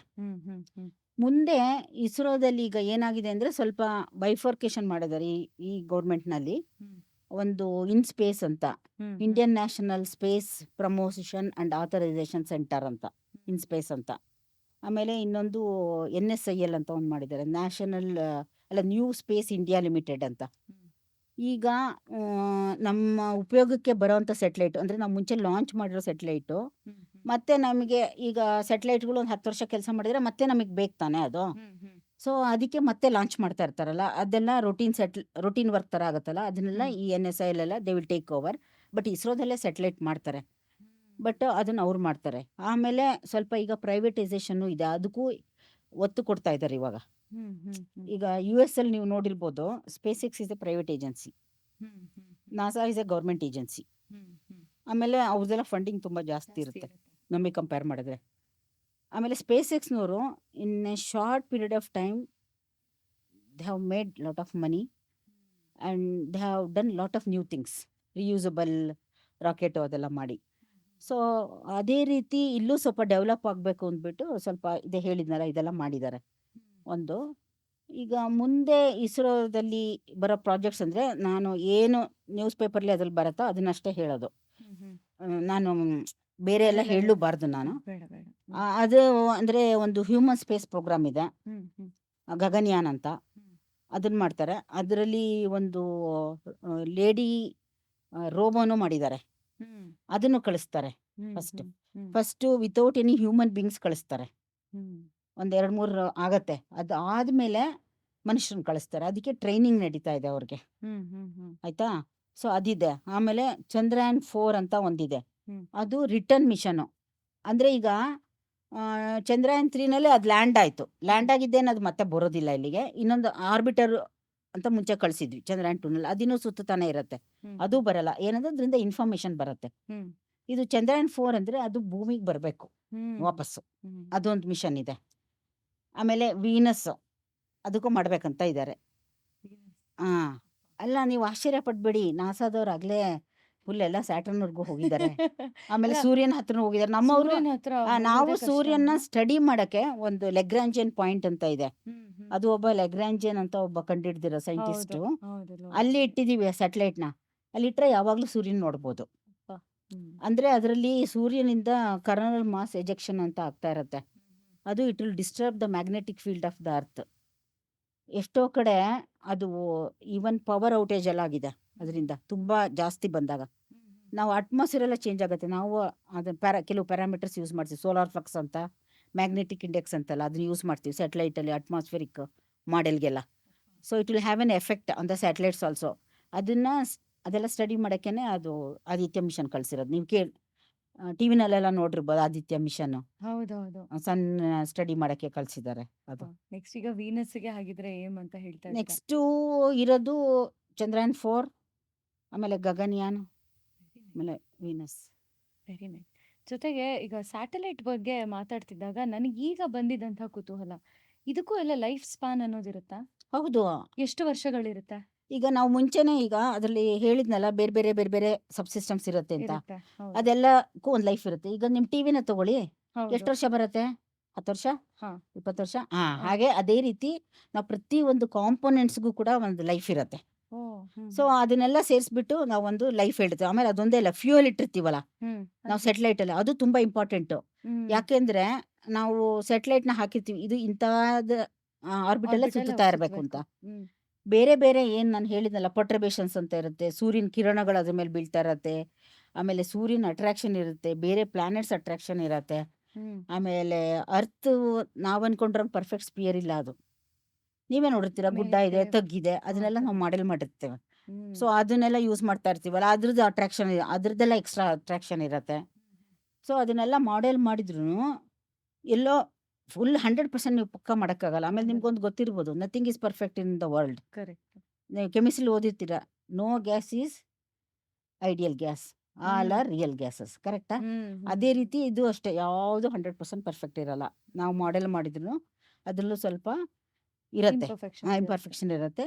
ಸೊ ಅದನ್ನು ನಾವು ಅಂದರೆ ಟ್ರ್ಯಾಕ್ ಮಾಡಿ ಮಾಡಿ ಕಂಡುಹಿಡ್ಕೊಳ್ತಾ ಇರ್ತೀವಿ. ಒಂದು ನಾವು ಡೈನಾಮಿಕ್ಸಿಂದ, ಅಂದರೆ ಈಗ ನೀವು ಡೈನಾಮಿಕ್ಸ್ ಅಂದರೆ ವೆಲಾಸಿಟಿ, ಆಕ್ಸಲರೇಷನ್ ಎಲ್ಲ ಇರುತ್ತಲ್ಲ ಕಾರ್ದು, ನೀವು ಅದನ್ನ ನೋಡ್ಕೊಂಡ್ರೆ ಅದು ಎಷ್ಟು ದೂರ ಹೋಗ್ಬೋದು ಅಂತ ಗೊತ್ತಾಗುತ್ತಾನೆ. ಹೌದು. ಅದೇ ರೀತಿ ಈ ಸ್ಯಾಟಲೈಟ್ ಡೈನಾಮಿಕ್ಸ್ ಇಂದ ನಮಗೆ ಗೊತ್ತಾಗುತ್ತೆ ಅದು ಎಲ್ಲೆಲ್ಲಿ ಹೋಗುತ್ತೆ ಅಂತ. ಅದ್ರ ಜೊತೆಗೆ ನೀವೊಂದು ರಾಡಾರ್ ಇಟ್ರೆ ಇನ್ನೂ ಪರ್ಫೆಕ್ಟ್ ಆಗಿ ಗೊತ್ತಾಗತ್ತಲ್ವಾ, ಗೊತ್ತಾಗುತ್ತೆ. ಅದೇ ರೀತಿ ನಾವು ಟ್ರ್ಯಾಕ್ ಮಾಡ್ತಾ ಇರ್ತೀವಿ ಅಂದ್ರೆ ಈಗ ಸ್ಯಾಟಲೈಟ್ ನ. ಸ್ಯಾಟಲೈಟ್ ನ ಕಳ್ಸಿದ್ಮೇಲೆ ಅದ್ ಏನೆಲ್ಲ ಕೆಲಸ ಮಾಡ್ತಿದೆ ಅಂತ ಗೊತ್ತು ಮಾಡ್ಕೊಳ್ಳೋದಲ್ದೆ ಹೌದು, ಅದ್ರದ್ದು ಟ್ರ್ಯಾಕ್ ಯೋಗಕ್ಷೇಮ ಮಾಡ್ತಾ. ಕೂಡ ವಿಚಾರಿಸ್ಕೊಂಡಿರ್ ಹೌದೌದು, ಇಲ್ದಿದ್ರೆ ನಮ್ಗೆ ಹೆಂಗ್ ಗೊತ್ತಾಗತ್ತೆ ಅದು ಏನ್ ಮಾಡ್ತಾ ಇದೆ ಅಂತ. ಅಂದ್ರೆ ಈಗ ಯೂಶ್ವಲಿ ಸ್ಯಾಟಲೈಟ್ ಲೈಫ್ ಸ್ಪ್ಯಾನ್ ಮುಗೀತು ಅಂತ ಅನ್ಕೊಳ್ಳೋಣ, ಹ್ಮ್ ಏನಾಗುತ್ತೆ ಆ ಸ್ಯಾಟಲೈಟ್ಗೆ? ಕೆಲವೆಲ್ಲ ತುಂಬಾ ಮೇಲಿರೋವು ತಿರುಗ್ತಾನೆ ಇರ್ತವೆ. ಈಗ ಜಿಯೋ ಸ್ಟೇಷನ್ ಸ್ಯಾಟಲೈಟ್ ಅಂದಲ್ಲ, ಅದು ಭೂಮಿಯಿಂದ ತುಂಬಾ ದೂರದಲ್ಲಿದೆ. 36,000 36,000 ಕಿಲೋಮೀಟರ್. ಕಿಲೋಮೀಟರ್. ಅದು ಸ್ವಲ್ಪ ಚೇಂಜ್ ಆಗ್ತಾ ಇರುತ್ತೆ ಆರ್ಬಿಟ್ಟು, ಆದ್ರೆ ಅಷ್ಟೊಂದು ಕೆಳಗಡೆ ಬರೋಷ್ಟು ಚೇಂಜ್ ಆಗಲ್ಲ ಅದು. ಸೊ ಅದನ್ನೆಲ್ಲ ಇವಾಗ ಏನ್ ಮಾಡ್ತಾರೆ, ಸ್ವಲ್ಪ ಫ್ಯೂಯಲ್ ಇಟ್ಕೊಂಡು ಗ್ರೇವ್ ಯಾರ್ಡ್ ಆರ್ಬಿಟ್ ಅಂತಿದೆ, 42,000 ಕಿಲೋಮೀಟರ್ ದೂರ. ಈಗೇನು 36,000 ಇನ್ನೂ ಮೇಲೆ ಕಳಿಸ್ಬಿಡ್ತಾರೆ ಅದನ್ನ. ಯಾಕೆಂದ್ರೆ ಆ ಜಿಯೋ ಸ್ಟೇಷನ್ ಸ್ಯಾಟಲೈಟ್ ಇದೆಯಲ್ಲ, ಅದು ಕೆಲವರಷ್ಟೇ ಲಾಂಚ್ ಮಾಡೋಕ್ಕಾಗೋದು, ಕೆಲವೇ ಸ್ಲಾಟ್ಸ್ ಇರುತ್ತೆ, ಎಲ್ಲಂದ್ರಲ್ಲೆಲ್ಲ ಹಾಕಕ್ಕಾಗಲ್ಲ. ರಷ್ಯನ್ಸ್ ಮಾಡೋಕ್ಕಾಗಲ್ಲ geo station satellite, high latitude. Stationary ಅಂದ್ರೇನು, ಜಿಯೋ ಅಂದ್ರೆ ಭೂಮಿಗೆ ಅದು ನೋಡಿದ್ರೆ ನಿಮ್ಗೆ ಹಂಗೆ ಕಾಣಬೇಕು, ಸ್ಟೇಷನರಿ ಆಗಿರ್ಬೇಕು. ಅಂದ್ರೆ ಅದು ಭೂಮಿ ಎಷ್ಟು ರೊಟೇಟ್ ಆಗುತ್ತೋ ಇದು ಅಷ್ಟು ಮುಂದಕ್ಕೆ ಹೋಗತ್ತೆ. ಅದಕ್ಕೆ ಯಾವಾಗ್ಲೂ ಒಂದೇ ರೀಜನ್ ನೋಡುತ್ತೆ. ಕಮ್ಯುನಿಕೇಶನ್ಗೆ ಅದೇ ಬೇಕಾಗಿರೋದು. ನೀವು ದೂರದರ್ಶನ ಆಂಟೆನಾ ನೋಡಿ, ಅದು ತಿರ್ಗೋದೇ ಇಲ್ಲ, ಹೌದು. ಹಂಗೆ ಸಿಗ್ನಲ್ ರಿಸೀವ್ ಆಗ್ತಿರುತ್ತೆ ಅದು ಆ ಥರ. ಗ್ರೇವ್ ಯಾರ್ಡ್ ಆರ್ಬಿಟ್ ಅಂತ ಇದೆ ಇದು. ಅದಕ್ಕೆ ಇನ್ನ ಲೋವರ್ ಸ್ಯಾಟಲೈಟಿಗೆ ಏನಾಗತ್ತೆ, ಹ್ಮ್. ಈಗ 800 900 ಎಲ್ಲ ಇದ್ರೆ ಅದಕ್ಕೂ ಅಟ್ಮಾಸ್ಫಿಯರ್ ಎಫೆಕ್ಟ್ ಇರುತ್ತೆ, ಬಟ್ ಬಹಳ ಕಮ್ಮಿ, ಸೆವ್ರಲ್ ಡಿಕೆಟ್ಸ್ ಬೇಕದು ಕೆಳಗೆ ಬರಕ್ಕೆ. ಹ್ಮ್. ಆದ್ರೆ 500 ಆಮೇಲೆ 600 ಅಂತವು ಇರೋವೆಲ್ಲ ಅಟ್ಮಾಸ್ಫಿಯರ್ ಇಂದ ಏನಾಗುತ್ತೆ, ಅಟ್ಮಾಸ್ಫಿಯರ್ ಏನ್ ಮಾಡುತ್ತೆ, ಎನರ್ಜಿನ ಕಮ್ಮಿ ಮಾಡುತ್ತೆ. ಎನರ್ಜಿ ಕಮ್ಮಿ ಆಗ್ಬಿಟ್ರೆ ಅದು ಲೋವರ್ ಆರ್ಬಿಟಿಗೆ ಬರ್ತಾ ಬರ್ತಾ ಹೋಗುತ್ತೆ. ಹೋಗುತ್ತೆ. ಹ್ಮ್. ಅದು ಬಂದ್ಮೇಲೆ 100 ಕಿಲೋಮೀಟರ್ಗೆ ಬಂದ್ಮೇಲೆ ಅದೇನಾಗುತ್ತೆ, ತಿಕ್ ಅಟ್ಮಾಸ್ಫಿಯರ್ ಇಂದ ಬರ್ನ್ ಆಗ್ಬಿಡುತ್ತೆ ಫ್ರಿಕ್ಷನ್ಗೆ. Okay. ಹ್ಮ್. ಈಗ ನಿಮ್ಗೆ ಈಗ ನೀವು ರೋಡಲ್ಲಿ ಓಡ್ತಾ ಇದ್ರೆ ನಿಮ್ಗೆ ಗೊತ್ತಾಗುತ್ತೆ ನೋಡಿ, ಗಾಳಿ ಹಿಂದೆ ಹೊಡಿತಾ ಇರುತ್ತೆ ನಿಮ್ಗೆ. ಕರೆಕ್ಟ್. ಹೌದು. ಹಂಗೆ ಈ ಹ್ಮ್. ಕಾರಲ್ಲಿ ಹೋದ್ರು ಯು ಕ್ಯಾನ್ ಮೇಕ್ ಔಟ್. ಹೌದು ಹೌದು. Higher the speed more effect will be drag, opposite direction ಬರುತ್ತದು. Okay. ಹ್ಮ್. ಹಾಗೆ ಅದು ಬರ್ನ್ ಆಗುತ್ತೆ ಅಂತಂದ್ರೆ ನನ್ಗೆ ಆ ಉರ್ದು ಕಾನ್ಸೆಪ್ಟ್ ಹೋಗುತ್ತೆ, ಸ್ಯಾಟಲೈಟ್ ಉರ್ದು ಹೋಗುತ್ತೆ. ಉರ್ದು ಹೋಗುತ್ತೆ, ಫ್ರಿಕ್ಷನ್ ಆಗುತ್ತಲ್ಲ ಹ್ಮ್. ಹ್ಮ್. ಗಾಳಿಗೆ. ಯಾವ ವೆಲಾಸಿಟಿ ಇರುತ್ತೆ ಗೊತ್ತಾ, 7.5 kilometre per second. Hmm. You can imagine. ಇನ್ನು ಬರ್ತಾ ಬರ್ತಾ ಕೆಳಗೆ ಇನ್ನೂ ಕಮ್ಮಿ, 7.6 7.8 ಅಂತ ಬರುತ್ತೆ. ಆಮೇಲೆ ಒಂದೊಂದು ಸೆಕೆಂಡ್ ಡೆಸಿಮಲ್ಗೂ ವೇರಿಯೇಷನ್ ಇರುತ್ತೆ ಆರ್ಬಿಟ್ ಹೈಟ್ ಅಲ್ಲಿ. ಹೌದು. ಜೊತೆಗೆ ಈಗ ಹೇಳ್ತೀನಿ, ಈಗ ದೀಪಾವಳಿ ಬಂದಾಗ ನಾವು ಪಟಾಕಿ ಹಚ್ಚುವಾಗ ರಾಕೆಟ್ ಲಾಂಚ್ ಮಾಡೋದು ಅಂತ ಮಾತಾಡ್ತೀವಿ. ಏನಂತಾರೆ 3 2 1 ಹಚ್ಚಿದ ತಕ್ಷಣ ಸುಸುರ್ ಬತ್ತಿಲಿ ಅದು ಹಚ್ಚಿದ ತಕ್ಷಣ ಒಂದ್ ಸ್ವಲ್ಪ ನಿರಾಳ ಆಕಾಶಕ್ಕೆ ಹೋಗೋದು ಸಿಡಿಯುತ್ತೆ ಅಂತ. ಕೆಲವು ಸರಿ ಸಿಡಿಲಿಲ್ಲ ಅಂದ್ರೂ ನಮ್ಗೇನ್ ಬೇಜಾರಾಗಲ್ಲ, ಹಚ್ಚಿರೋದು ಹಚ್ಚಿದೀವಿ, ಅದ್ ನೀಟಾಗಿ ಆಯ್ತಪ್ಪ, ಮನೆಗೆ ಹೋಗ್ಲಿಲ್ಲ, ಇಲ್ಲಿಗೆ ಹೋಗ್ಲಿಲ್ಲ, ಅಲ್ಲಿಗೆ ಹೋಗಿಲ್ಲ ಅಂತ. ಆದ್ರೆ ನಿಮ್ ಕೆಲ್ಸದಲ್ಲಿ ರಾಕೆಟ್ ಬೇರೆ ಥರಾನೇ. ರಾಕೆಟ್ ಲಾಂಚ್ ಆದಾಗ ಒಂದು ರೀತಿಯಾದ ಒಂದು ಒತ್ತಡ ಇದ್ರೆ, ಲಾಂಚ್ ಆಗಿ ಮೇಲ್ಗಡೆ ಹೋಗುವಾಗ ಇನ್ನೊಂದು ಒತ್ತಡ. ಅದಾದ್ಮೇಲೆ ಈ ಲಾಂಚ್ ಆದ್ಮೇಲೆ ಈಗ ನಾವು ಯೂಶ್ವಲಿ 10 9 8 ಅಂತ ಕೇಳ್ತೀವಿ. 0 ಆದ್ಮೇಲೆ ಮುಗೀತು, ನಮ್ಗೆ ಅದಾದ್ಮೇಲೆ ಅದ್ರ ಜರ್ನಿ ಬೇಡ. ಅದು ಝೀರೋ ಅಂದ್ರೆ ಅದೇನ್ ಮಾಡ್ತಾರೆ, ಅದನ್ನ ಬರ್ನ್ ಆಗಕ್ ಶುರು ಆಗುತ್ತಲ್ಲ, ಮೇಲಕ್ಕೆ ಮೇಲ್ ಹೋಗಕ್ ಹೋಗುತ್ತೆ. ಶುರು ಆಗುತ್ತೆ. ಅದಾದ್ಮೇಲೆ ನಿಮ್ಗೆ +1 +2 +3 ಶುರು ಆಗುತ್ತೆ. ನಮ್ಗೆ ಟಿವಿಲಿ ಕೂತ್ಕೊಂಡು ನೋಡೋರ್ಗೆ ಗೊತ್ತಾಗುತ್ತೆ, ಏನ್ +1 ಯಾಕೆ ಇಷ್ಟು ಯೋಚನೆ ಮಾಡ್ತಿದ್ದಾರೆ, ಏನಾಗ್ತಿರುತ್ತೆ ನಿಮ್ಗೆ ಆ ಘಳಿಗೆಯಲ್ಲಿ. ಅಯ್ಯೋ, ಫುಲ್ ಪಿನ್ ಡ್ರಾಪ್ ಸೈಲೆನ್ಸ್ ಇರುತ್ತೆ. ಅದು ಎಲ್ಲ ಪ್ಯಾರಾಮೀಟರ್ಸ್ ಬರ್ತಾ ಇರ್ತದೆ, ಅದನ್ನ ಟೆಲಿಮಿಟ್ರಿ ಅಂತೀವಿ. ಟೆಲಿಮಿಟ್ರಿ ಅಂದ್ರೆ ಸ್ಯಾಟಲೈಟ್ ಇಂದ ನಿಮ್ಗೆ ಡೇಟಾ ಬರ್ತಾ ಇರುತ್ತೆ, ಅದನ್ನ ಕಂಪ್ಯೂಟರ್ ಅಂದ್ರೆ ಆಂಟನಾ ಮೂಲಕ ಬಂದು ಆಮೇಲೆ ಕಂಪ್ಯೂಟರ್ಗೆ ಬಂದು ಪ್ರತಿ ಒಬ್ಬ ಸಬ್ ಸಿಸ್ಟಮ್ ಇಂಜಿನಿಯರ್ ಇರ್ತಾರಲ್ಲ ಅವ್ರಿಗೆಲ್ಲ ಡಿಸ್ಪ್ಲೇ ಬರ್ತಾ ಇರುತ್ತೆ ಅವ್ರವ್ರ ಪ್ಯಾರಾಮೀಟರ್. ಅಂದ್ರೆ ಅದನ್ನ ಸ್ಯಾಟಲೈಟ್ ಹೆಲ್ತ್ ಪ್ಯಾರಾಮೀಟರ್ ಅಂತಾರೆ. ಓಕೆ. ಈಗ ನಮ್ಮ ದೇಹದಲ್ಲಿ ಹೆಂಗೆ BP ಶುಗರ್ ಇರುತ್ತೋ ಅದೇ ರೀತಿ ಅದಕ್ಕೂ ಹೆಲ್ತ್ ಪ್ಯಾರಾಮೀಟರ್ ಇರುತ್ತೆ. ಅಂದ್ರೆ ಫಾರ್ ಎಕ್ಸಾಂಪಲ್ ಕಂಟ್ರೋಲ್ನವ್ರು ತಗೊಳ್ಳಿ, ಅಂದ್ರೆ ಅವ್ರದ್ದು ಆಕ್ಚುಯೇಟರ್ಸ್ ವೀಲ್ಸ್ ಇರುತ್ತೆ, ಆಮೇಲೆ ಥ್ರಸ್ಟರ್ಸ್ ಇರುತ್ತೆ. ಥ್ರಸ್ಟರ್ಸ್ ಆನ್ ಆಗಿರ್ಬಾರ್ದು, ಸ್ಯಾಟಲೈಟ್ ಥ್ರಸ್ಟರ್ಸ್ ಆನ್ ಆಗಿರ್ಬಾರ್ದು, ಆಯ್ತಾ? ಆ ಥರ ಅದನ್ನೆಲ್ಲ ಅವ್ರು ನೋಡ್ತಾ ಇರ್ತಾರೆ. ಇನ್ನು ರಾಕೆಟ್ನವ್ರು ಏನ್ ಮಾಡ್ತಾರೆ, ಅದು VSS ನಲ್ಲಿ ಮಾಡೋದು rocket, Vikram Sarabhai space centre ಅಂತ, ಆಯ್ತಾ? ಅವ್ರೇನ್ ಮಾಡ್ತಾರೆ, ಅದು ರಾಕೆಟ್ ಸರಿಯಾಗಿ, ಈಗ ನೀವು ನೋಡ್ತಾ ಇರ್ಬೋದು ಗ್ರಾಫ್ ಬರುತ್ತೆ ಲಾಂಚ್ ಮಾಡಿದಾಗ, ಒಂದು ವೆಲಾಸಿಟಿ ತೋರಿಸುತ್ತೆ, ಇನ್ನೊಂದು ಹೈಟ್ ತೋರಿಸುತ್ತೆ. ಈಗ ಇಷ್ಟು ಹೊತ್ತಿಗೆ ಇಂಥದೇ ಹೈಟ್ ಬಂದಿರಬೇಕು, ಅದು ಒಂದು ಟ್ರಾಜೆಕ್ಟರಿ ಇರುತ್ತೆ. ಅದ್ರ ಮೇಲೆ ಇದು ಮ್ಯಾಪ್ ಆಗ್ತಾ ಹೋಗುತ್ತೆ, ನೀವು ನೋಡಿರ್ಬೋದು ಅದನ್ನ, ಒಂದ್ರ ಮೇಲೆ ಒಂದು ಬರುತ್ತೆ. ಆಮೇಲೆ ನಮ್ದು ಸ್ಟೇಜಸ್ ಇರುತ್ತಲ್ಲ, ಫಸ್ಟ್ ಸ್ಟೇಜ್ ಅಲ್ಲಿ ಅದು ಉರಿದ ಮೇಲೆ ಅದು ಕೆಳಗೆ ಬೀಳ್ಬೇಕು. ಅದು ಬೀಳದೆ ಇದ್ರೆ ಪ್ರಾಬ್ಲಮ್, ಅದನ್ನ ಎತ್ಕೊಂಡು ಹೋಗ್ಬೇಕಲ್ಲ, ಅದು ಅದಕ್ಕೆ ಎನರ್ಜಿ ಇರಲ್ಲ ಆ ರೀತಿ. ಸೊ ಅದೆಲ್ಲ parameters monitor, pressure, fuel tank pressure monitor ಮಾಡ್ತಾರೆ, ಥ್ರಸ್ಟರ್ ಆಮೇಲೆ ಲಾಂಚ್ ವೆಹಿಕಲ್ದು ಡೈರೆಕ್ಷನ್, ಯಾವ ಡೈರೆಕ್ಷನ್ ಹೋಗ್ತಾ ಇದೆ, ಅದ್ರ ವೆಲಾಸಿಟಿ ಏನು, ಅದು ಈಗೆಲ್ಲಿದೆ, ಅದೇ ನ್ಯಾವಿಗೇಷನ್ ಅನ್ನಲ್ಲ ಅದರಲ್ಲೂ ಇದೆ, ರಾಕೆಟಲ್ಲೂ ಇದೆ. ರಿಸೀವರ್ ಇಟ್ಟಿರ್ತಾರೆ, ನಮ್ದು ಐಆರ್ಎಸ್ ರಿಸೀವರ್, GPS ರಿಸೀವರ್ ಎರಡು ಇರುತ್ತೆ. GPS ಅಂದರೆ ಫಾರಿನ್ ಕಂಟ್ರಿದದು. ಸೊ ಅದನ್ನೆಲ್ಲ ಮಾನಿಟರ್ ಮಾಡ್ತಾ ಇರ್ತಾರೆ. ಆಮೇಲೆ ಫೈನಲ್ ಆಗಿ ಅದು ಇಂಜೆಕ್ಟ್ ಮಾಡತ್ತೆ. ಅಂದರೆ ಒಂದು ವೆಲಾಸಿಟಿನ ಸ್ಯಾಟಲೈಟಿಗೆ ಕೊಟ್ಟರೆ ಮಾತ್ರ ಅದು ಆರ್ಬಿಟ್ ಸುತ್ತೋದು, ಅದಕ್ಕಿಂತ ಕಮ್ಮಿ ಕೊಟ್ಟರೆ ಭೂಮಿ ಬಿದ್ದೋಗುತ್ತೆ. ಸೊ ಅದು ಕರೆಕ್ಟಾಗಿ ಕೊಟ್ಟಿದೆಯಾ ಅಂತ ಅದನ್ನು ಕನ್ಫರ್ಮ್ ಮಾಡ್ಕೋತಾರೆ, ಎಲ್ಲ ಟೆಲಿಮಿಟ್ರಿ ಥ್ರೂ ದಟ್. ಅದಾದಮೇಲೆ ನಾವು ಇಲ್ಲಿ ಕಂಟ್ರೋಲ್ ಸೆಂಟ್ರಲ್ಲಿ ಕೂತಿರ್ತೀವಿ, ಈಸ್ಟ್ ಟ್ರ್ಯಾಕಲ್ಲಿ ಅಂತ ಅಂದ್ಕೊಳ್ಳಿ. ನಮಗೆ ಒಂದು 10 ನಿಮಿಷ ಆದಮೇಲೆ ಅದು ಅವ್ರು ಎಲ್ಲಿ ಇಂಜೆಕ್ಟ್ ಮಾಡಿದ್ದಾರೆ ಅಂತ ಕಳಿಸ್ತಾರೆ. ನಾವು ಅದನ್ನು ನೋಡಿಕೊಂಡು ಈಗ ಎಲ್ಲಿದೆ ಅದು ಅದೆಲ್ಲ ಜನರೇಟ್ ಮಾಡ್ತಾ ಕೂತ್ಕೋತೀವಿ. ಆಮೇಲೆ ಅದು ಬೆಂಗಳೂರು ಸ್ಟೇಷನ್ ಮೇಲೆ ಯಾವಾಗ ಕಾಣುತ್ತೆ, ಅದು ಆ್ಯಂಟೆನಾ ಹಂಗೆ ತಿರುಗಿಸ್ಬೇಕು ಅದನ್ನು. ಈ ದೂರದರ್ಶನ ಆ್ಯಂಟೆನಾ ಥರ ಅಲ್ಲ, ಅದಕ್ಕೆ ಆ್ಯಂಟೆನಾ ತಿರುಗಿಸಿಡ್ಬೇಕು. ಅದು ಸ್ಯಾಟಲೈಟ್ ತಿರುಗ್ದಂಗೆ ನಮ್ಮ ಆ್ಯಂಟೆನಾ ತಿರುಗ್ತಾ ಇರುತ್ತೆ, ಲೋವರ್ ಸ್ಯಾಟಲೈಟ್ಗೆಲ್ಲ. ಈಗ ಹೊಸದಾಗಿ ನಾವೇನಾದ್ರೂ ಲಾಂಚ್ ಮಾಡ್ತಿದೀವಿ ಅಂತ ಹೇಳಿದ್ರೆ, ಈಗ ಒಂದು 4 ವರ್ಷದ ಮಗುನ ಬೆಂಗಳೂರಿಂದ ಮೈಸೂರು ಕಳಿಸ್ತಾ ಇದೀವಿ, ಬಸ್ ಹತ್ಸಿ ಕಳಿಸ್ತಾ ಇದೀವಿ. ಬಸ್ ಹತ್ಸಿ ಕಳಿಸುವಾಗ ಅದರಲ್ಲಿ ಒಂದು GPS ಟ್ರ್ಯಾಕರ್ ಥರ ಒಂದು ಫೋನು, ನೀನು ಆಗ ಫೋನ್ ಮಾಡು ಅಂತ ಹೇಳೋ ಥರ. ಬಟ್ ಈಗ ಸ್ಯಾಟಲೈಟ್ನ ನಾವು ಕಳಿಸ್ತಿರೋದ್ರಿಂದ ಜವಾಬ್ದಾರಿ ದೊಡ್ಡದು, ಖರ್ಚು ಜಾಸ್ತಿ ಇದೆ.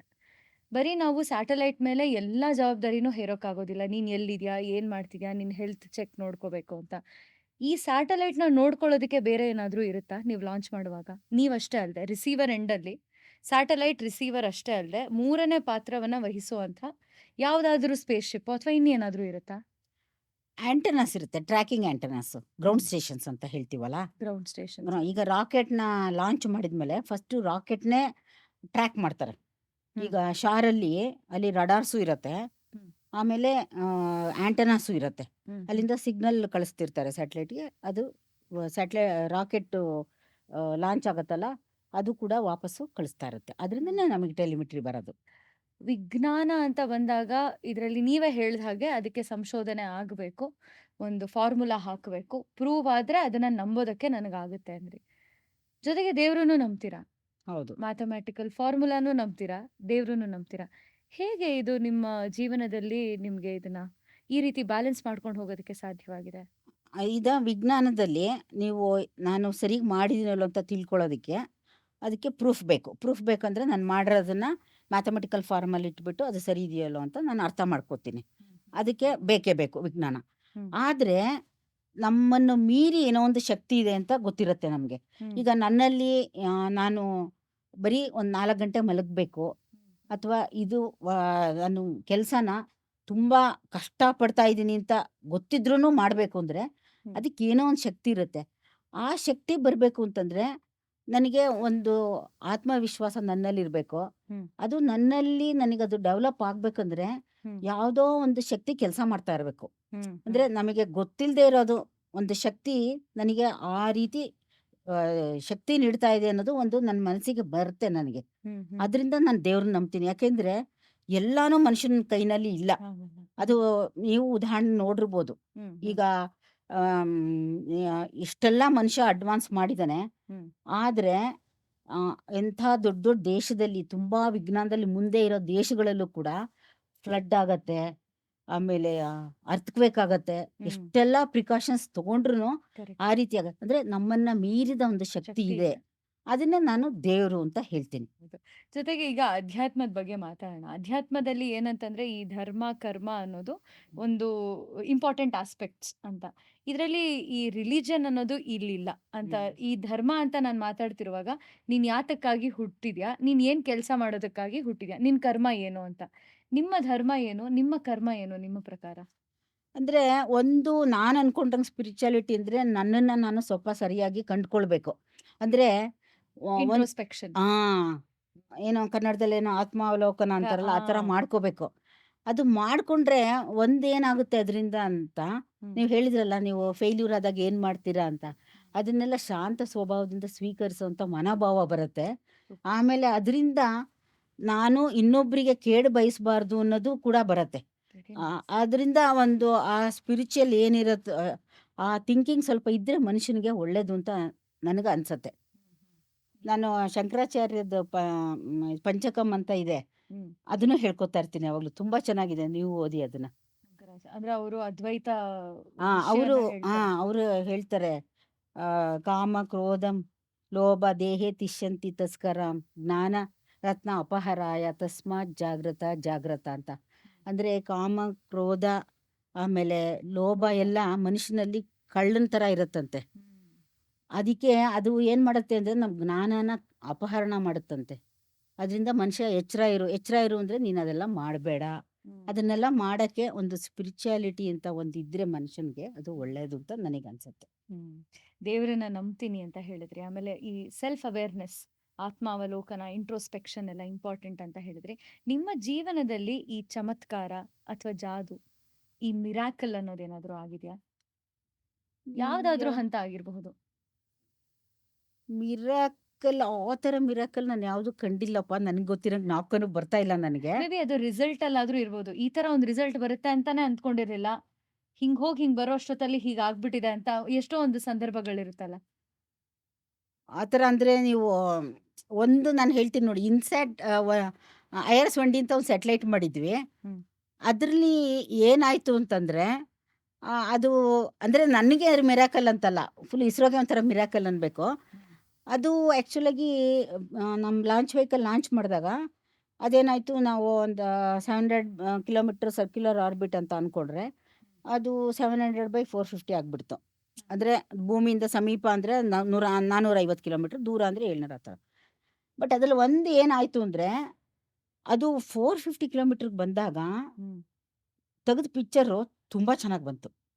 ಅದು ಒಂದು ರೀತಿ ನಮಗೆ ಗೊತ್ತಿಲ್ಲದೆ ಇರೋವಂಥ ಇದು ಮಿರಾಕಲ್ ಅಂತ ನಮ್ಮ ಇದರಲ್ಲಿ ಹೇಳಬೇಕು. ಒಂದು ರೋಲ್ ಅಂತ ವಹಿಸೋದಿರುತ್ತೆ ಯಾವುದೇ ಹೆಣ್ಮಗು ಆಗ್ಲಿ. ಈಗ ನಾವು ನವರಾತ್ರಿ ಹಬ್ಬವನ್ನ ಆಚರಿಸುವಾಗ್ಲೂ ಅಷ್ಟೇ, ನಾವು ಶುರು ಮಾಡುವಾಗ ಶೈಲಪುತ್ರಿಯಿಂದ ಶುರು ಆದ್ರೆ, ಒಂದು ಡಾಟರ್ ಇಂದ ಶುರು ಆದ್ರೆ ನೆಕ್ಸ್ಟ್ ಬ್ರಹ್ಮಚಾರಿಣಿ, ಅದಾದ್ಮೇಲೆ ನಾವು ಚಂದ್ರಘಂಟ, ಮದ್ವೆ ಆಗೋದು, ಮದ್ವೆ ಆದ್ಮೇಲೆ ಮಕ್ಕಳಾದ್ಮೇಲೆ ಒಂದು ಸ್ಥಾನ. ಈ ಒಂದು ಪೊಸಿಷನ್ ಹೇಗಿತ್ತು ನಿಮ್ಮ ಮನೆಯಲ್ಲಿ? ಮಗಳಾಗಿ ನೀವು 2ನೇ ಮಗಳು, ನಿಮಗೆ ಅಕ್ಕ ಇದ್ದಾಗ ಎಷ್ಟು ಅಡ್ವಾಂಟೇಜಸ್ ಇತ್ತು ನಿಮ್ಮ ಲೈಫಲ್ಲಿ. ಈಗ ನೀವು ಇನ್ನೊಂದು ಮನೆಗೆ ಹೋದಾಗ ನೀವೇ ಅಕ್ಕನ ರೋಲ್ನ ವಹಿಸ್ಬೇಕಾಗಿತ್ತ, ಜೊತೆಗೆ ಈ ಕಡೆ ಕೆಲ್ಸಕ್ಕೆ ಹೋಗ್ಬೇಕು. ನಿಮ್ಮ ರೋಲ್ ನಿಮ್ಮ ಮನೆಯಲ್ಲಿ ಹೇಗಿತ್ತು ಅಂಡ್ ಅದನ್ನ ಹೇಗೆ ನೀವು ನಿರ್ವಹಿಸಿದ್ರಿ? ನನಗೆ ನಮ್ಮ ಅಕ್ಕನಿಗೆ ಸ್ವಲ್ಪ ವಯಸ್ಸು ಡಿಫ್ರೆನ್ಸ್ ಜಾಸ್ತಿ, ಒಂದು 6 ಇಯರ್ಸ್ ಮೇಲೆ ಹೆಚ್ಚು ಡಿಫ್ರೆನ್ಸ್ ಇತ್ತು. ಸೊ ಹಾಗಾಗಿ ಅವಳು ನನ್ನನ್ನು ಸ್ವಲ್ಪ ಚಿಕ್ಕವಳು ಅಂತಾನೆ ಟ್ರೀಟ್ ಮಾಡ್ತಾ ಇದ್ಲು. ಸೊ ಅಂದರೆ ಎಲ್ಲ ಮನೆಯಲ್ಲಿ ಏನು ಪ್ರೀತಿ ಸಿಗುತ್ತೋ ಅದೆಲ್ಲ ನನಗೆ ಸಿಗ್ತಾ ಇತ್ತು. ಆಮೇಲೆ ಮತ್ತೆ ನಾನು ಸ್ವಲ್ಪ ಚೆನ್ನಾಗಿ ಓದ್ತಾ ಇದ್ದೆ. ಸೊ ನಮ್ಮ ಅಪ್ಪನಿಗೆ ಆಮೇಲೆ ಮುಂಚೆ ಅವ್ರಿಗೆ ಗೊತ್ತಾಗ್ತಿರ್ಲಿಲ್ಲ, ಯಾಕೆಂದರೆ ಆಗಿನ ಕಾಲದಲ್ಲೆಲ್ಲ ಸ್ವಲ್ಪ ಪಾಸ್ ಆದರೆ ಸಾಕು ಅನ್ನೋಂಗಿತ್ತು, ಆ ಥರ ಮೆಂಟಾಲಿಟಿ ಇತ್ತು ನನಗೆ. ಅದಕ್ಕೆ ಇತ್ತೀಚಿನ ಹುಡುಗರು ನೋಡಿದ್ರೆ ಅಯ್ಯೋ ಪಾಪ ಅನ್ಸುತ್ತೆ, ಯಾಕೆಂದರೆ ತಂದೆ ತಾಯಿದನ್ನು ಸ್ವಲ್ಪ ಪ್ರೆಷರ್ ಜಾಸ್ತಿ ಇರುತ್ತೆ. ನನ್ನ ಮಕ್ಳಿಗೆ ಇದ್ದಿದ್ಗಿಂತನೂ ಈಗ ತುಂಬ ಜಾಸ್ತಿ ಅಂತ ಅನ್ಸುತ್ತೆ. ನಾನು ನೋಡ್ತಾ ಇರೋದು ಪ್ರೈಮರಿ ಸ್ಕೂಲ್ ಹುಡುಗರು, ಮಿಡ್ಲ್ ಸ್ಕೂಲ್ ಹುಡುಗರಿಗೆ ತುಂಬಾ ಪ್ರೆಷರ್ ಇರುತ್ತೆ. ನಮಗೆ ಆವಾಗ ಆ ರೀತಿ ಇರಲೇ ಇರಲಿಲ್ಲ ಅಂತ ಹೇಳಬೇಕು. ಆಮೇಲೆ ನಮ್ಮ ತಂದೆಗೆ ಅನಿಸ್ತು ಇವಳು ತುಂಬ ಚೆನ್ನಾಗಿ ಓದ್ತಾಳೆ ಅಂತ. ಸೊ ಹಾಗಾಗಿ ಆಮೇಲೆ ನಮ್ಮ ತಂದೆ ನಮಗೆ ಪುಸ್ತಕ ತೊಗೊಳಕ್ಕಾಗಲಿ ಅದಕ್ಕೆಲ್ಲ ಯಾವತ್ತೂ ಒಂದು ಚೂರು ಕೊರತೆ ಮಾಡಿಲ್ಲ ಅವರು, ಆ ಥರ. ಆಮೇಲೆ ಇನ್ನೊಂದು ಹೇಳ್ಬೇಕಂದ್ರೆ ನಮ್ಮ ತಂದೆ ಒಬ್ಬರು ಮಾತೆ ಮಹಾದೇವಿ ಅಂತಿದ್ರು, ಅವ್ರು ಬಂದು ಪ್ರವಚನ ಕೊಟ್ಟಿದ್ರು ಭದ್ರಾವತಿನಲ್ಲಿ. ಪುಸ್ತಕದ ಒಂದು ಸಂಕಲನ ಅಂತಾನೆ ಹೇಳ್ಬೋದು. ಒಂದು 150 ಪುಸ್ತಕ ತಗೊಂಬಂದಿದ್ರು ನಮ್ಮ ತಂದೆ, ಇಷ್ಟಿಷ್ಟೇ. ಅಂದರೆ ಈಗ ಹರಿಶ್ಚಂದ್ರನ್ ಬಗ್ಗೆ, ಆಮೇಲೆ ಇದು ಶ್ರೀರಾಮನ್ ಬಗ್ಗೆ, ಆಮೇಲೆ ಮತ್ತೆ ಕನ್ನಗಿ ಅಂತ ಒಬ್ಳು ರಾಜ್ಕುಮಾರಿ ಬಗ್ಗೆ, ಕಿತ್ತೂರು ರಾಣಿ ಚೆನ್ನಮ್ಮ ಬಗ್ಗೆ, ಆ ಥರ ಎಲ್ಲರ ಬಗ್ಗೆನೂ ಅದಿತ್ತು. ನಾವೆಲ್ಲ ಓದ್ತಾ ಇದ್ವಿ ಅದನ್ನ, ತುಂಬ ಚಿಕ್ಕದು ಇಷ್ಟೇ. ಆಮೇಲೆ ಇಷ್ಟೇ ಉದ್ದ ಪುಸ್ತಕ, ಅದು ತುಂಬ ಚೆನ್ನಾಗಿತ್ತು ಓದೋದಕ್ಕೆ. ಸೊ ಹಾಗಾಗಿ ನಮಗೆ ಪುಸ್ತಕಕ್ಕೆ ಯಾವ ತೊಂದರೆನೂ ಇರಲಿಲ್ಲ. ನಾವು ಏನು ಪುಸ್ತಕ ತೊಗೋತೀವಿ ಅಂದ್ರೆ ನಮ್ಮ ತಂದೆ ಕೊಡೋರು. ಆಗಿನ ಕಾಲದಲ್ಲಿ ಸ್ವಲ್ಪ ನಾನು ಕ್ಯಾಲ್ಕುಲಸ್ ಪುಸ್ತಕ ಇತ್ತು, ಲಿಪ್ಮನ್ ಬರ್ಸ್ ಅಂತ, ಅದು ಸಾಮಾನ್ಯ ಎಲ್ಲರೂ ಕೊಂಡ್ಕೊಂಡಿರ್ಲಿಲ್ಲ. ನನ್ನ ಫ್ರೆಂಡ್ಸ್ ಎಲ್ಲರೂ ನಾನು ಕೊಂಡ್ಕೊಂಡಿದ್ದೆ ಅದನ್ನು. ಇನ್ನು ಕೆಲವರು ಕೊಂಡ್ಕೊಂಡಿದ್ದಷ್ಟೇ, ಎಲ್ಲರೂ ಕೊಂಡ್ಕೊಂಡಿರಲಿಲ್ಲ. ಅದು ನಮ್ಮ ತಂದೆ ತಗೋ ಅಂತಾನೆ ಹೇಳ್ಬಿಟ್ಟು ದುಡ್ಡು ಕೊಟ್ಟಿದ್ರು, ಯಾಕಂದರೆ ಅದರಲ್ಲಿ ತುಂಬ ಚೆನ್ನಾಗಿತ್ತು ಆ ಪುಸ್ತಕ ಕ್ಯಾಲ್ಕುಲಸ್ಗೆ. ಸೊ ಆ ರೀತಿ. ಆಮೇಲೆ ಊಟಕ್ಕಂತೂ ಏನು ಕೊರತೆ ಇರಲಿಲ್ಲ, ಯಾಕೆಂದರೆ ನಮ್ಮ ತಂದೆದು ಜಮೀನೆಲ್ಲ ಇತ್ತಲ್ಲ, ಅಲ್ಲಿಂದ ಯಥೇಚ್ಛವಾಗಿ ಎಲ್ಲ ಬರ್ತಾ ಇತ್ತು. ಮಗಳಾಗಿ ಏನು ಅಂತ ಹೇಳಿದ್ರಿ, ತಾಯಿಯಾಗಿ ಈಗ ಕೇಳ್ಬೇಕಂತ ಹೇಳಿದ್ರೆ, ಮಕ್ಕಳಿಗೆ ಇದು ಕೊಡ್ಲೇಬೇಕು ಒಬ್ಬ ತಾಯಿಯಾಗಿ ಅಂತ ನಿಮ್ಮ ಅನುಭವದ ಪ್ರಕಾರ ಹೇಳೋದಾದ್ರೆ ಏನು ಹೇಳ್ತೀರಾ? ಅಂದರೆ ಒಂದು ಅವರಿಗೆ ಫುಡ್ ಅಂತ ಏನು ಹೇಳ್ತೀವೋ ಚಿಕ್ಕವರಿದ್ದಾಗ ಅದು ತುಂಬ ಇಂಪಾರ್ಟೆಂಟ್. ಒಂದು ಒಳ್ಳೆ ಫುಡ್ ಕೊಡಬೇಕು ಮಕ್ಕಳಿಗೆ. ಆಮೇಲೆ ಇನ್ನೊಂದು ಸ್ವಲ್ಪ ಒಳ್ಳೆ ಸಂಸ್ಕಾರ ಬೆಳೆಸ್ಬೇಕು. ಹ್ಮ್ ಹ್ಮ್ ನಾನು ಆವಾಗಲೇ ಹೇಳಿದೆ, ನಮ್ಮನ್ನು ನೋಡಿ ಅವರು ಕಲಿತಾರ ಹೊರತು ನಾನು ಸುಮ್ಮನೆ ಬಾಯಿ ಮಾತಲ್ಲಿ ಹೇಳಿದರೆ ಕಲಿತಾ ಇರಲಿಲ್ಲ. ಸೊ ನಾವಿಬ್ಬರು ಹಾಗೆ ಇರೋದ್ರಿಂದ ಸ್ವಲ್ಪ ಮಕ್ಕಳು ಅದನ್ನೇ ಕಲಿತರು ಅಂತ ಹೇಳಬೇಕು. ಹ್ಮ್ ಮತ್ತು ಅವರಿಗೆ ಓದಿನಲ್ಲಿ ಆಸಕ್ತಿ ಬರೋಂಗೂ ಮಾಡಬೇಕು. ಹ್ಮ್ ಯಾಕೆಂದರೆ ನೀವು ಎಷ್ಟೇ ಶ್ರೀಮಂತರಾದರೂ ಹ್ಮ್ ನಿಮಗೆ ಒಂದು ವಿದ್ಯೆ ಅನ್ನೋದಿದ್ದರೆ ಹ್ಮ್ ಅದ್ರ ನೀವು ಜೀವನನ ನೋಡೋ ರೀತಿನೇ ಬೇರೆ ಇರುತ್ತೆ. ಹ್ಮ್ ಹ್ಮ್ ಅದರಿಂದ ವಿದ್ಯೆ ತುಂಬ ಮುಖ್ಯ ಅಂತಲೇ ಹೇಳಬೇಕು. ಬರೀ ಹ್ಮ್ ದುಡ್ಡೊಂದೇ ಅಲ್ಲ, ಮನುಷ್ಯನಿಗೆ ವಿದ್ಯೆ ಕೂಡ ತುಂಬ ಮುಖ್ಯ ಅನ್ನೋದು ಅವರಿಗೆ ಚಿಕ್ಕಂದಿನಲ್ಲೇ ಸ್ವಲ್ಪ ಅರಿವು ಮೂಡಿಸ್ಬೇಕು ನಾವು. ನಮ್ಮ ಏನು ಬಿಹೇವಿಯರ್ ಇರುತ್ತೋ ಅದರಿಂದ ಅವರು ಕಲಿಯೋದು ಬಹಳ ಮುಖ್ಯ ಅಂತ ನನಗನ್ಸುತ್ತಪ್ಪ. ಹ್ಮ್. ಈಗ ನನಗೆ ಕುತೂಹಲ ಎಲ್ಲಿ ಬರ್ತಿದೆ ಅಂದರೆ ನಿಮ್ಗೀಗ 2 ಆಪ್ಷನ್ ಕೊಡ್ತೀನಿ. ಅವೆರಡರಲ್ಲಿ ನಿಮಗೇನು ಬೇಕು ಅಂತ ನೀವೀಗ ಆಯ್ಕೆ ಮಾಡಬೇಕು. ಒಂದೇನಂದರೆ ನಿಮಗೆ ಗೊತ್ತಿಲ್ಲದೆ ಇರೋ ಅಂಥ ವಿಷಯ, ಅದ್ರ ಬಗ್ಗೆ ನೀವೀಗ ಕಲಿಬೇಕು.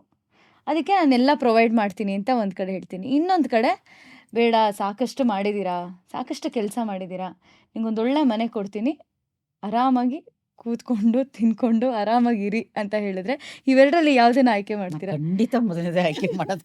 ಯಾಕೆಂದರೆ ನನಗೆ ರಿಟೈರ್ಡ್ ಆಗಿದ್ದೆ, ಒಳ್ಳೆ ಪೆನ್ಷನ್ನು ಬರ್ತಾ ಇದೆ, ಆದರೂ ನಾನಿನ್ನು ವರ್ಕ್ ಮಾಡ್ತಾ ಇದ್ದೀನಿ. ಯಾಕೆ ವರ್ಕ್ ಮಾಡ್ಬೇಕನ್ಸತ್ತೆ ನಿಮ್ಗೆ ಈಗಲೂ? ನನಗೆ ಅದು ವರ್ಕ್ ಮಾಡೋದ್ರಿಂದ ಒಂಥರ ಸಂತೋಷ ಸಿಗತ್ತೆ. ಹ್ಮ್ ಅದರಿಂದನೇ ನಾನು ವರ್ಕ್ ಮಾಡೋದು. ನನಗದು ಕಷ್ಟಪಟ್ಕೊಂಡು ಮಾಡೋದಿಲ್ಲ ನಾನು. ಅಯ್ಯಯ್ಯೋ ಇದು ಏನಪ್ಪ ಇದು, ಹ್ಮ್ ಇದನ್ನು ಟೀಚ್ ಮಾಡಬೇಕಲ್ಲ ಅವ್ರಿಗೆ. ಅಂತ. ಅಥವಾ ಈ ಕಂಪನಿನಲ್ಲಿ ನನಗೆ ನಾನು ವರ್ಕ್ ಮಾಡ್ತಾ ಇದ್ದ ಕಂಪನಿ ಒಂದು ಇಬ್ಬರು ಹುಡುಗರನ್ನ ಅಸೋಸಿಯೇಟ್ ಮಾಡಿದ್ರು. ಹ್ಮ್ ನಾನು ಅವರಿಗೆ ಹೇಳ್ಕೊಡ್ಬೇಕಾಗಿತ್ತು ಏನು ಮಾಡಬೇಕಂತ. ಹ್ಮ್ ನಾನು ಅವ್ರು ಮಾಡಿದ್ದನ್ನ ನಾನು ಮತ್ತೆ ಪ್ರೋಗ್ರಾಮಿಂಗ್ ಮಾಡಿ ವೆರಿಫೈ ಮಾಡ್ತಾ ಇದ್ದೆ. ಹ್ಮ್ ಹ್ಮ್ ನನಗೆ ಒಂಥರ I find happiness in that. Very nice. ಅದರಿಂದ ಮಾಡ್ತೀನಿ ಮೇನ್ಲಿ. ಅಂದ್ರೆ ಎಷ್ಟು ನಾನಂದರೆ ಈಗಾಗಲೇ ನನಗೆ 64 ವರ್ಷ ಆ್ಯಕ್ಚುಲಾಗಿ. ಹ್ಮ್ ಹ್ಮ್ ಆಫೀಸ್ ಪ್ರಕಾರ ನಂಗೆ 66 ವರ್ಷ. ಹ್ಮ್ ಆದ್ರೂ ನಾನು ಎಷ್ಟು ವರ್ಷ ಆಗುತ್ತೋ ನನಗೆ ಅಲ್ಲಿವರೆಗೂ ನಾನು ಕೆಲಸ ಮಾಡಬೇಕಂತ ಇದೆ, ನನಗೆ ಆಸೆ ಇದೆ. ಸರ್ ಎಂ ವಿಶ್ವೇಶ್ವರಯ್ಯರವ್ರಿಗೆ 90 ವರ್ಷ ಇದ್ದಾಗ ಅವ್ರ ಸ್ಟೂಡೆಂಟ್ ನಿಮಗೆ ಏನು ತಂದ್ಕೊಡ್ಬೇಕು ಗಿಫ್ಟ್ ಆಗಿ ಅಂತ ಕೇಳ್ತಾರಂತೆ. ಅವರು ನನಗೆ ಆಕ್ಸ್ಫರ್ಡ್ ಡಿಕ್ಷನರಿ ತಗೊಂಡ್ ಬಾ ಅಂತ ಹೇಳ್ತಾರಂತೆ. ಅಂದರೆ ಓದೋದ್ರ ಮೇಲೆ ಅಷ್ಟು ಆಸಕ್ತಿ ಅವ್ರಿಗೆ. ಈಗ ಇತ್ತೀಚಿನ ದಿನಗಳಲ್ಲಿ ನೀವೇನಾದರೂ ಕಲ್ತಿದ್ದೀರಾ ಅಂತಂದರೆ ಯಾವ ವಿಷಯನ ಕಲ್ತಿದ್ದೀರಾ? ನಾನು ಹೊಸದಾಗಿ ಕಲ್ತಿರೋದು ಅಂತಂದರೆ ಅದೇ ಹೇಳಿದ್ನಲ್ಲ, ಕೋವಿಡ್ ಟೈಮಲ್ಲಿ ಹ್ಮ್ ನಾನೆಲ್ಲ ಈ ಆನ್ಲೈನು ಇದನ್ನೆಲ್ಲ ಯೂಸ್ ಮಾಡೋದು ಕಲ್ತ್ಕೊಂಡ್ಬಿಟ್ಟೆ. ಗೂಗಲ್ ಇದು ಮೈಕ್ರೋಸಾಫ್ಟ್ ಟೀಮ್ಸು, ಹ್ಮ್ ಝೂಮು, ಆಮೇಲೆ ಗೂಗಲ್ ಫಾರ್ಮ್. ನಾನೊಂದು ಕ್ವಿಜ್ ಕಂಡಕ್ಟ್ ಮಾಡ್ಬೋದು ಆನ್ಲೈನು. ಕರೆಕ್ಟ್. ನಾನು ಐ ವಾಸ್ ಡೂಯಿಂಗ್ ಪ್ರೋಗ್ರಾಮಿಂಗ್. ಹ್ಮ್ ಈ ಥರದ್ದು apart from my space related ಏನೂ ಮಾಡ್ತಾ ಇರಲಿಲ್ಲ. ಹ್ಮ್ ಹ್ಮ್ ಸೊ ಅದು ನಾನು ಹೊಸದಾಗೆ ಕಲ್ತ್ಕೊಂಡಿರೋದು. ಹ್ಮ್ ಅದು ಒಂದು.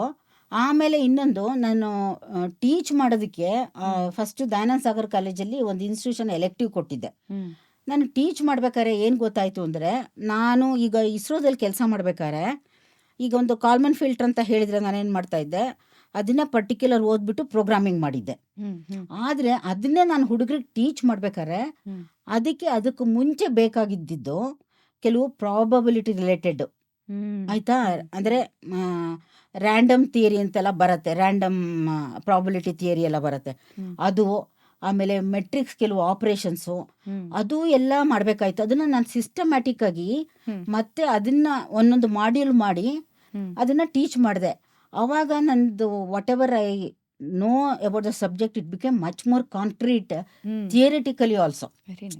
ಇಸ್ರೋದಲ್ಲಿ ಡೈರೆಕ್ಟ್ ಪ್ರಾಕ್ಟಿಕಲ್ ಆಗಿ ಅಪ್ಲೈ ಮಾಡ್ತೀವಿ, ಹ್ಮ್ ಹ್ಮ್ ಅಂದರೆ ಅದಷ್ಟನ್ನೇ ಓದ್ಕೊಂಡು ಮಾಡ್ತಾ ಇರ್ತೀವಿ ನನಗೇನು ಬೇಕೋ ಅದನ್ನು. ಹ್ಮ್ ಇದು ನನಗೆ ಇನ್ನೊಬ್ರಿಗೆ ಹೇಳ್ಕೊಡ್ಬೇಕಾದ್ರೆ ಅದಕ್ಕೆ ಬೇಕಾಗಿರೋ ಪೂರಕವಾದ ಇನ್ನೇನೇನು ಬೇಕು ಅನ್ನೋದನ್ನೆಲ್ಲ ನಾನು ತಿಳ್ಕೊಂಡು ಮಾಡಿದ್ದು ನನಗೊಂಥರ ಅದು ಒಂಥರ ಸಂತೋಷ ಆಯಿತು ಅಂತ ಹೇಳಬೇಕು. ಸೂಪರ್. ಈ ಥರ ತಯಾರಿಗಳನ್ನ ಮಾಡ್ಕೊಳ್ಳುವಾಗ ಅಥವಾ ಕಲಿಬೇಕು ಅನ್ನೋ ಆಸಕ್ತಿ ಇದ್ದಾಗ ಮೆಮೊರಿ ಪವರ್ ಅನ್ನೋದು ತುಂಬಾ ಇಂಪಾರ್ಟೆಂಟ್. ನೆನಪಿನ ಶಕ್ತಿ ಹೇಗಿದೆ ನಿಮಗೆ? ನೆನಪಿನ ಶಕ್ತಿ ಹೇಗಿದೆ ಅಂದರೆ, ನಾನು ಕೆಲವು ಹೇಳ್ತೀನಿ ನೋಡಿ. ಕೆಲವ್ರು ಹೇಳ್ತಾ ಇರ್ತಾರೆ, ನಮ್ಮ ಅಕ್ಕನ ಹೇಳ್ತಾ ಇರ್ತಾಳೆ, ಅದೇನೋ ಅವಾಗ ಆ ಥರದ್ದು ಒಡವೆ ಹಾಕೊಂಬುದೇ ಅದೇನೋ, ಬಟ್ ಕೆಲವೆಲ್ಲ ನಂಗೆ ಜ್ಞಾಪಕ ಇರಲ್ಲ ಹಾ. ಅಂಥದ್ದು. ಹ್ಮ್ ಹ್ಮ್ ಬಟ್ ಈಗ ನೀವು ಪೈ ವ್ಯಾಲ್ಯೂ ಕೇಳಿ ನಾನು 15 ಡೆಸಿಮಲ್ವರೆಗೂ ಹೇಳ್ತೀನಿ. ಆ, ಬೇಕಿದ್ರೆ ಬರ್ಕೊಳ್ಳಿ. 3.141592653589 ನನಗೆ ಯಾವ್ದಾದ್ರು ಬರ್ಕೊಳ್ಳಿ ಬೇಕಿದ್ರೆ. ಫೋನ್ ಆಮೇಲೆ ನಂಬರ್ಗಳನ್ನ ಈಗ ನೆನ್ಪಿಟ್ಕೊಳ್ಳೋದು ಕಷ್ಟ ಆಗ್ತಿದೆ. ನೀವು ಪೈ ವ್ಯಾಲ್ಯೂ ಆದ್ಮೇಲೆ 12 ಅಲ್ಲ, ಡಿಜಿಟ್. ಅದು ನಾನು ಯೂಸ್ ಮಾಡ್ತಾ ಇದ್ನಲ್ಲ, ಸೊ ಹಾಗಾಗಿ ನನಗದು ಮರ್ತಿಲ್ಲ ನಾನು. ಹ್ಮ್ ಹ್ಮ್ ನೀನು 19 ಬಗ್ಗೆ ಕೇಳಿದ್ರೆ ಹೇಳ್ತೀನಿ ನಾನು ಇವಾಗ. ಹ್ಮ್ ಹ್ಮ್ ಅಂದರೆ ಕನ್ನಡದಲ್ಲಿ ಹೇಳ್ತೀನಿ, ಇಂಗ್ಲೀಷಲ್ಲಿ ಬರಲ್ಲ. ಯಾಕೆಂದರೆ ನಾನು ಅದು ಕಲ್ತಿದ್ದು ತುಂಬ ಚಿಕ್ಕವಳಿದ್ದಾಗ, ಅಂದರೆ ಕನ್ನಡ ಮೀಡಿಯಲ್ಲಿ ಓದ್ತಾ ಇದ್ದಾಗ ಆ ಥರ. ಅಂದರೆ ನೀವು ಜಾಸ್ತಿ ಈಗ ಮಕ್ಕಿ ಅಥವಾ ಊರು ಹೊಡೆದ್ರೆ ನೆನಪಲ್ಲಿ ಉಳ್ಕೊಳ್ಳೋದ ನಿಮಗೆ, ಅಥವಾ ಆ ಕಾನ್ಸೆಪ್ಟನ್ನ ಅರ್ಥ ಮಾಡ್ಕೊಂಡ್ರೆ ನಿಮಗೆ ಜಾಸ್ತಿ ನೆನಪಲ್ಲಿ? ನನಗೆ ಮಾತ್ರ ಕಾನ್ಸೆಪ್ಟ್ ಅರ್ಥ ಆದರೆ ಮಾತ್ರ ನನಗೆ ಜ್ಞಾಪಕ ಇರುತ್ತೆ, ಇಲ್ಲದೇ ಇದ್ರೆ ಇರೋದೇ ಇಲ್ಲ ನನಗೆ. ನಂದು ಅದೊಂದು ವೀಕ್ನೆಸ್ಸು ಕೂಡ ನನಗೆ. ಎಸ್ಪೆಷಲಿ ನಂಗೆ ಅನ್ಸುತ್ತೆ ನೀವೆಲ್ಲ ಇಂಜಿನಿಯರಿಂಗ್ ಓದಿರೋರಿಗೆ ಖಂಡಿತ ಗೊತ್ತಿರತ್ತೆ. ಯಾವುದಾದ್ರೂ ಒಂದು ನೀವು ಸುಮ್ಮನೆ ಇದು ಲೆಕ್ಕ ಮಾಡಬೇಕು ಅಂತಂದ್ರೆ ಬೈ ಹಾರ್ಟ್ ಮಾಡಿದ್ರೆ ಎಲ್ಲೋ ಒಂದು ಕಡೆ ಕೈ ಕೊಡುತ್ತೆ. ಹೌದಾ? ಅರ್ಥ ಮಾಡ್ಕೊಂಡ್ರೆ ಸ್ಟೆಪ್ ಬೈ ಸ್ಟೆಪ್ ನೀಟಾಗಿ ಹೋಗ್ಬಿಡ್ತೀರ. ಹೌದು. ಅಂದರೆ ಈಗ ಏನಂತಾರೆ, ನೆನಪಿನ ಶಕ್ತಿ ಬಗ್ಗೆ ಈಗ ಮಾತಾಡಿದ್ವಿ. ನನಗೆ ನನ್ನ ಫೇವ್ರೆಟ್ ಕ್ವೆಶ್ಚನ್ ಈಗ ನಾನು ನಿಮ್ಮನ್ನ ಕೇಳ್ತಿರೋದು, ನಿಮಗೆ ಕನಸುಗಳು ಬೀಳುತ್ತಾ? ಕನಸು ಬಿದ್ದರೆ ಏನು ಬರುತ್ತೆ ನಿಮ್ಮ ಕನಸಲ್ಲಿ? ನಾನು ಹೇಳ ನಿಮಗೆ, ಕನಸು ಬಿದ್ದಿರ್ಬೋದು, ರಾತ್ರಿ ಮರ್ತೆ ಹೋಗಿರುತ್ತೆ ನಿಜವಾಗ್ಲೂ. ಒಂದೊಂದ್ಸಲಿ ಮಾತ್ರ ಅದೇ ಸ್ವಲ್ಪ ಈಗ ಪರ್ಟಿಕ್ಯುಲರ್ ವರ್ಕ್ ಮಾಡ್ತಾ ಇದ್ದಾಗ ಅವಾಗ ಅದ್ರದ್ದೇ ಸ್ವಲ್ಪ ಕನಸು ಬೀಳತ್ತೆ ನನಗೆ. ಅಂದರೆ ಯಾವ ಥರ? ಅಯ್ಯೋ ಅದು ಏನೋ ತಪ್ಪು ಮಾಡಿಬಿಟ್ಟಿದ್ದೀನಿ ಅಂತ ಒಂದೊಂದ್ಸಲಿ ಬರುತ್ತೆ. ಆಮೇಲೆ ಇಲ್ಲ ನಾನು ಸರಿ ಇದ್ದೀನಿ ಅಂತ ನಾನು ಯಾರ್ದೋ ಜೊತೆ ಆರ್ಗ್ಯೂ ಮಾಡ್ತಾ ಇರ್ತೀನಿ, ಆ ಥರ ಎಲ್ಲ ಬೀಳತ್ತೆ ನನಗೆ. ಮುಂಬರೋ ಅಂತ ಈಗ ಇಸ್ರೋದಲ್ಲಿ ಯಾವುದೋ ಸಂಶೋಧನೆ ನಡೀತಾ ಇರುತ್ತೆ, ನೀವು ಅದರಲ್ಲಿ ಭಾಗಿ ಆಗ್ತಿದ್ದೀರಾ ಈಗಲೂ? ಇಲ್ಲ, ನಾನು ರಿಟೈರ್ಡ್ ಆದ ಹೊಸರಲ್ಲಿ ಒಂದು ಸ್ಪೇಡೆಕ್ಸ್ ಮಿಷನ್ ಅಂತ ಇತ್ತು, ಅಂದ್ರೆ ಸ್ಪೇಸ್ ಡಾಕಿಂಗ್ ಎಕ್ಸ್ಪೆರಿಮೆಂಟ್ ಅಂತ. ಅದಿನ್ನೂ ಲಾಂಚ್ ಆಗಿಲ್ಲ. ಅಂದ್ರೆ 2 ಸ್ಯಾಟಲೈಟ್ನ ಲಾಂಚ್ ಮಾಡಿಬಿಟ್ಟು ಆಮೇಲೆ ಇದನ್ನ ಒಂದು ಹೋಗಿ ಇನ್ನೊಂದನ್ನ ಹಿಡ್ಕೊಳ್ಳೋದು. ಅದು ಮುಂದೆ ಸ್ಪೇಸ್ ಸ್ಟೇಷನ್ಗೆಲ್ಲ ಯೂಸ್ ಆಗುತ್ತೆ. ಯಾಕೆಂದ್ರೆ ಸ್ಪೇಸ್ ಸ್ಟೇಷನ್ ಮನುಷ್ಯನಿಟ್ರೆ ಬೇರೆಯವರು ತಗೊಂಬಂದು ಫುಡ್ ಎಲ್ಲ ಕೊಡೋದು, ಆ ಥರದಕ್ಕೆಲ್ಲ ಬೇಕಾಗತ್ತೆ, ಮತ್ತು ಅವ್ರು ವಾಪಸ್ ಬರೋದಕ್ಕೆ. ಸೊ ಇದು ಒಂದು ಸ್ಟೆಪ್ಪಿಂಗ್ ಸ್ಟೋನ್ ಥರ. ಸೊ ಅದರಲ್ಲಿ ರಿವ್ಯೂಸಲ್ಲೆಲ್ಲ ನನ್ನನ್ನು ಇನ್ವಾಲ್ವ್ ಮಾಡಿದ್ರು. ಆಮೇಲೆ ಈಗ ಅಂದರೆ ಆದಿತ್ಯ ಮುಂಚೆ ಒಂದು ರಿವ್ಯೂವಲ್ಲಿ ನನ್ನನ್ನು ಕರೆದಿದ್ರು, ಅದೊಂದಕ್ಕೆ. ಆಮೇಲೆ ಇನ್ನೊಂದು ನೇತ್ರ ಪ್ರಾಜೆಕ್ಟ್ ಅಂತ ಒಂದು ಮಾಡಿದ್ರು. ಅಂದರೆ ಅದರಲ್ಲಿ ಅದು ಈ ಡೆಬ್ರೀಸ್ ಎಲ್ಲ ಹೇಳಿದ್ನಲ್ಲ, ಅಂದರೆ ಆಬ್ಜೆಕ್ಟ್ಸ್ನ, ಸ್ಪೇಸ್ ಆಬ್ಜೆಕ್ಟ್ಸ್ನ ಟ್ರ್ಯಾಕ್ ಮಾಡಿ ಅದನ್ನ ಇದು ಕ್ಯಾಟ್ಲಾಗ್ ಮಾಡಿ ಅದ್ರ ಬಗ್ಗೆ ಒಂದು ಪ್ರಾಜೆಕ್ಟು. ಅದರಲ್ಲಿ ಸುಮಾರು ಸಾಫ್ಟ್ವೇರ್ಸ್ ಇತ್ತು, ಅದ್ರ ರಿವ್ಯೂಗೆಲ್ಲ ಕರೆದಿದ್ರು. ಈಗ ಆದಿತ್ಯ ಅದಾದಮೇಲೆ ನಾನು ಯಾವುದಕ್ಕೂ ಹೋಗಿಲ್ಲ. ಒಬ್ಬ ವಿಜ್ಞಾನಿಯ ಪರ್ಸೆಪ್ಷನಿಂದ ಇಸ್ರೋ ಭಾರತಕ್ಕೆ ಏನನ್ನ ಕಾಂಟ್ರಿಬ್ಯೂಟ್ ಮಾಡ್ತಾ ಇದೆ? ತುಂಬಾ ಮಾಡಿದೆ. ನಾನು ಹೇಳಿದ್ನಲ್ಲ, ಈಗ ಎಲ್ಲೆಲ್ಲಿ ರಿವರ್ಸ್ ಇದೆ, ಓಕೆ, ಆಮೇಲೆ ಎಲ್ಲೆಲ್ಲಿ ಫಾರೆಸ್ಟ್ ಅಂದರೆ ವೆಜಿಟೇಷನ್ ಕಮ್ಮಿ ಆಗಿದೆ, ಆಮೇಲೆ ಎಲ್ಲಿ ಫಿಶರೀಸ್ ಮಾಡೋದಕ್ಕೆ ಯೋಗ್ಯವಾದ ಸ್ಥಳ ಇದೆ, ಅಂದರೆ ಸೀನಲ್ಲಿ ಅಲ್ಲೆಲ್ಲ ಮಾಡ್ತಾರಲ್ಲ ಅದು, ಆಮೇಲೆ ಇದು ಲೈಫ್ ಸ್ಟೇಟಸ್ ಆಫ್ ಟ್ರೈನ್ ಏನಿದೆ ಅದು, ಆಮೇಲೆ ಮತ್ತೆ ಈ ಅಗ್ರಿಕಲ್ಚರದ್ದು ಇದೆಯಲ್ಲ, ಅದು ಕ್ರಾಪ್ ವೇರಿಯೇಷನ್, ಅಂದರೆ ಕ್ರಾಪ್ ಹೇಗಿದೆ ಅಂತ ಅದಕ್ಕೆ ರಿಮೋಟ್ ಸೆನ್ಸಿಂಗ್ ಸ್ಯಾಟಲೈಟ್ ಅನ್ನಲ್ಲ, ಅದು ಯಾವಾಗಲೂ ಒಂದು ಪರ್ಟಿಕ್ಯುಲರ್ ಸನ್ಲೈಟ್ ಟೈಮಲ್ಲೇ ತಗೊಳುತ್ತೆ. ಅದು ಸನ್ ಸಿಂಕ್ರನಸ್ ಆರ್ಬಿಟ್ ಅಂತಾರೆ. ಅಂದರೆ ಸೂರ್ಯನ ಜೊತೆ ಸಿಂಕ್ರನಸ್ ಅಂತ. ಸಿಂಕ್ರನಸ್ ಅಂದರೆ 2 ಮ್ಯಾಚ್ ಆಗ್ಬೇಕು ತಾನೆ, ಆ ಥರ. ಅದು ಇವಾಗ ಬ್ಯಾಂಗ್ಳೂರ್ನ ಇವತ್ತು ತೊಗೊಂಡ್ರೆ ಇನ್ನೊಂದು ದಿವಸ ಇನ್ನು ನೆಕ್ಸ್ಟ್ ಡೇ ಬಂದಾಗ ಬ್ಯಾಂಗ್ಳೂರ್ನ ತೊಗೊಳುತ್ತೆ. ಅದು ಬ್ಯಾಂಗ್ಳೂರ್ ಚಿತ್ರ ತೊಗೊಳುತ್ತಲ್ಲ, ಅದೇ ಟೈಮಲ್ಲಿ ತೊಗೊಳುತ್ತೆ. ಹಾಗಾಗಿ ಕ್ರಾಪಲ್ಲಿ ಏನು ವೇರಿಯೇಷನ್ ಇದೆ ಅಂತ ಗೊತ್ತಾಗುತ್ತೆ. ಸೊ ಆ ಥರದ್ದೆಲ್ಲ ತುಂಬ ಅಪ್ಲಿಕೇಶನ್ ಇದೆ ಬಂದಿರೋದು. ಇತ್ತೀಚಿನ ದಿನಗಳಲ್ಲಿ ಇಸ್ರೋ ಆಗಲಿ ಅಥವಾ ಯಾವುದೇ ಸಂಶೋಧನೆ ಆಗಲಿ, ಬೇರೆ ಸಂಸ್ಥೆಯಿಂದ ಆಗಿರುವಂಥ ಸಂಶೋಧನೆ, ಈ ಥರ ನ್ಯಾವಿಗೇಷನ್ ಡಿಪಾರ್ಟ್ಮೆಂಟ್ ಬಿಟ್ಟು ಯಾವುದಾದ್ರೂ ಡಿಪಾರ್ಟ್ಮೆಂಟ್ ಬಗ್ಗೆ ಮಾತಾಡೋದಾದರೆ ಯಾವುದ್ರ ಬಗ್ಗೆ ವಿಷಯ ಹೇಳೋದಕ್ಕೆ ಇಷ್ಟಪಡ್ತೀರಾ? ನಮ್ಮ ಇಸ್ರೋದಲ್ಲ, ಯಾವುದೇ ಆಗಿರ್ಬೋದು. ಅಂದರೆ ಈಗ ಸಂಶೋಧನೆ ನಡೀತಾ ಇದೆ, ಈಗ GPS ಆಗಲಿ, ಟ್ರ್ಯಾಕ್ ಮಾಡೋದಾಗಲಿ, ಮೊಬೈಲ್ ಆಗಲಿ, ಇದೆಲ್ಲ ಒಂದು 20-25 ವರ್ಷದ ಹಿಂದೆ ಇರಲಿಲ್ಲ. ಈಗ ಇಂಟ್ರಡ್ಯೂಸ್ ಆಗಿ ನಮ್ಮ ದಿನಚರಿಗಳಲ್ಲಿ ನಮಗೆ ಗೊತ್ತಾಗ್ತಿದೆ. ಈಗ ನೀವು ಹೇಳ್ತಿದ್ರೆ ನನಗೆ ಹಾಗಾದ್ರೆ ನನ್ನ ಫೋನಿಂದ 4 ಸ್ಯಾಟಲೈಟ್ ಇನ್ಫಾರ್ಮೇಶನ್ ಕೊಡ್ತಿದೆ ಅನ್ನೋ ವಿಷಯ ಗೊತ್ತಿರಲಿಲ್ಲ. 4ಗಿಂತ ಜಾಸ್ತಿ ಬರುತ್ತೆ, ಅದೆಲ್ಲ ಚೂಸು ಮಾಡುತ್ತೆ. ಈಗ ನಾನು ಇಲ್ಲಿದ್ದೀನಿ ಅಂತ ಇಟ್ಕೊಳ್ಳಿ, ಇಲ್ಲಿದ್ದೀನಲ್ಲ ನಾನು, ಈಗ ನೀವು ಒಂದು ಸ್ಯಾಟಲೈಟ್ ಅಂದ್ಕೊಳ್ಳಿ, ಇದೊಂದು ಅದೊಂದು ಎಲ್ಲ ಬಂದರೆ ನನಗೆ ಕರೆಕ್ಟಾಗಿ ಒಂದು ಪೊಸಿಷನ್ ಅಂದರೆ 3 ಕೋಆರ್ಡಿನೇಟ್ ಇರಬೇಕು. ಕರೆಕ್ಟ್. ನಾವು ಸಾಮಾನ್ಯ XYZ ಅಂತೀವಿ. ಅಂದರೆ ಏನಂದರೆ ಒಂದು ಏನೋ ರೆಫರೆನ್ಸ್ ತೊಗೊಂಡ್ರೆ ಈ ಪ್ಲೇನಲ್ಲಿ ಈ ಡೈರೆಕ್ಷನಲ್ಲಿ ಎಷ್ಟಿದ್ದೀನಿ, ಈ ಡೈರೆಕ್ಷನಲ್ಲಿ ಎಷ್ಟಿದ್ದೀನಿ, ಮೇಲಕ್ಕೆ ಎಷ್ಟಿದ್ದೀನಿ ಅಂತೆಲ್ಲ ಬರ್ಬೇಕು ತಾನೆ. ಸೊ ಅದಕ್ಕೆ ಅದು ಏನು ಮಾಡುತ್ತೆ, ಈಗ ಹತ್ತತ್ರದ, ಈಗ ನೀವು ಇಲ್ಲೇ ಇದ್ದು, ಅವಳು ಇಲ್ಲೇ ಇದ್ದು, ಅಲ್ಲಿಂದ ಸೆನ್ಸರ್ ಬಂದರೆ ನನಗೇನು ಉಪಯೋಗ ಆಗಲ್ಲ, ನಾನು ಇಲ್ಲೇ ಇದ್ದೀನಿ ಅಂತಾನೆ ಕರೆಕ್ಟಾಗಿ ಅದು ಆಲ್ 3 ಕಾಂಪೊನೆಂಟ್ಸ್ ಇಟ್ಟು ಮಾಡಿ ಹೈಟ್ ಅದಕ್ಕೆ ಬರೋದೇ ಇಲ್ಲ. ಇನ್ನೊಬ್ರು ಯಾರೋ ಆ ಕಡೆ ಇರ್ತಾರೆ ಅಂತ ಇಟ್ಕೊಡಿ, ಮೇಲ್ಗಡೆ, ಅಲ್ಲಿಂದ ಒಂದು ಟ್ರ್ಯಾಕ್ ಮಾಡಿದ್ರೆ ನಾನು ಇಷ್ಟು ಹೈಟ್ ಇದ್ದೀನಿ ಅಂತಲೂ ಗೊತ್ತಾಗ್ಬಿಡುತ್ತೆ. ಸೊ ಹಾಗಾಗಿ ಅದು ಮೋರ್ ದ್ಯಾನ್ ಮಿನಿಮಮ್ 4 ಸ್ಯಾಟಲೈಟ್ಸ್ ಬೇಕು. ಇಷ್ಟೆಲ್ಲ ಸಂಶೋಧನೆ ಮಾಡಬೇಕಾದ್ರೆ ಬೆಂಬಲ ಅನ್ನೋದು ತುಂಬಾ ಮುಖ್ಯ. ಈಗ ಹೇಳಿದ್ರಿ, ಮನೆಯಲ್ಲಿ ನಾನು ಓದಬೇಕಾದ್ರೆ ನನ್ನ ತಂದೆ ನನಗೆ ಬೆಂಬಲ ನೀಡಿದ್ರು. ಹೆಂಡತಿ ಆದ ನಂತರ ನನ್ನ ಗಂಡ ನನಗೆ. ಮನೆಯ ವಿಚಾರ ಒಂದು ಕಡೆ, ಆದರೆ ಈಗ ಇಸ್ರೋ ವಿಷಯ ಅಂತ ಬಂದಾಗ ಇದಕ್ಕೆ ಸರ್ಕಾರದ ಬೆಂಬಲ ತುಂಬಾ ಇರುತ್ತೆ. ನಮ್ಮ ಭಾರತದಲ್ಲಿ ಸರ್ಕಾರದ ಕಡೆಯಿಂದ ಇರುವಂತಹ ಬೆಂಬಲ ಎಷ್ಟಿದೆ, ಆಮೇಲೆ ಎಷ್ಟು ಉಪಯೋಗ ಆಗಿದೆ ನಮ್ಗದರಿಂದ? ಅಲ್ಲ, ಸರ್ಕಾರದ ಬೆಂಬಲ ಚೆನ್ನಾಗಿದೆ ಅಂತಾನೆ ಹೇಳ್ಬೇಕು ಇಸ್ರೋಗೆ. ಹ್ಮ್ ಹ್ಮ್ ಆದ್ರೂ ಏನಂದ್ರೆ ನಮ್ಮ ದೇಶದಲ್ಲಿ ನಾವು ನಾಸಾ ಅಷ್ಟು ಮುಂದುವರಿಯಕ್ಕಾಗಿಲ್ಲ ಅಲ್ಲ, ಅಂತೀರಾ? ನಾಸಾ ಅಷ್ಟು ಇದು ಬಡ್ಜೆಟ್ ಬಂದಿಲ್ಲ.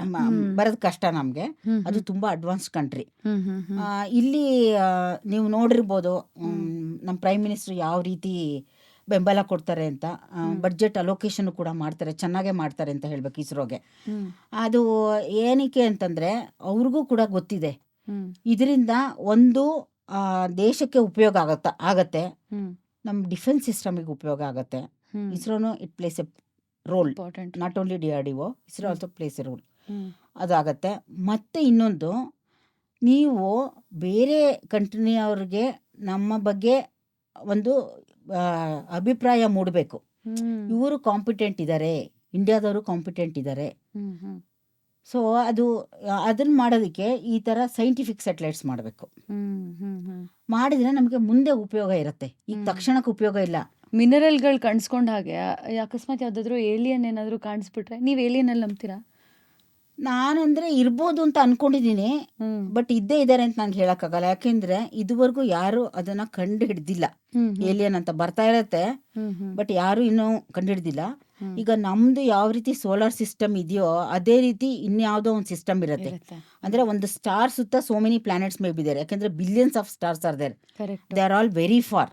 ಹ್ಮ್ ಓಕೆ, ಸೊ ಅಲ್ಲಿ ಇರ್ಬೋದು ಯಾವುದಾದ್ರೂ ಒಂದು ಸ್ಟಾರ್ ಸುತ್ತ so many planets may be there and there also people may be living. Correct. ಯಾಕೆಂದ್ರೆ ಇನ್ನೂವರೆಗೂ ನಾವು ಯಾರೂ ಇನ್ನೊಂದು ಸ್ಟಾರ್ ಹತ್ರ ಹೋಗಿಲ್ಲ. ಹೌದು.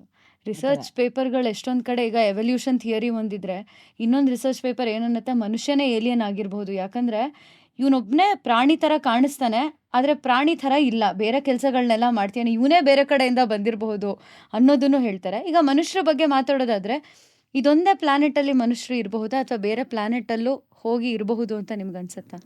ಈಗ ಬೇರೆ ಪ್ಲಾನೆಟ್ ಅಲ್ಲಿ ಅಂದ್ರೆ ಸದ್ಯಕ್ಕೆ ಇರೋದು ಮಾರ್ಸ್. Option Mars. ಮಂಗಳ. ಅದು ಇನ್ನು ಬೇರೆ ಎಲ್ಲ ಇನ್ನೂ ತುಂಬಾ ದೂರಾನೇ ಇವೆ.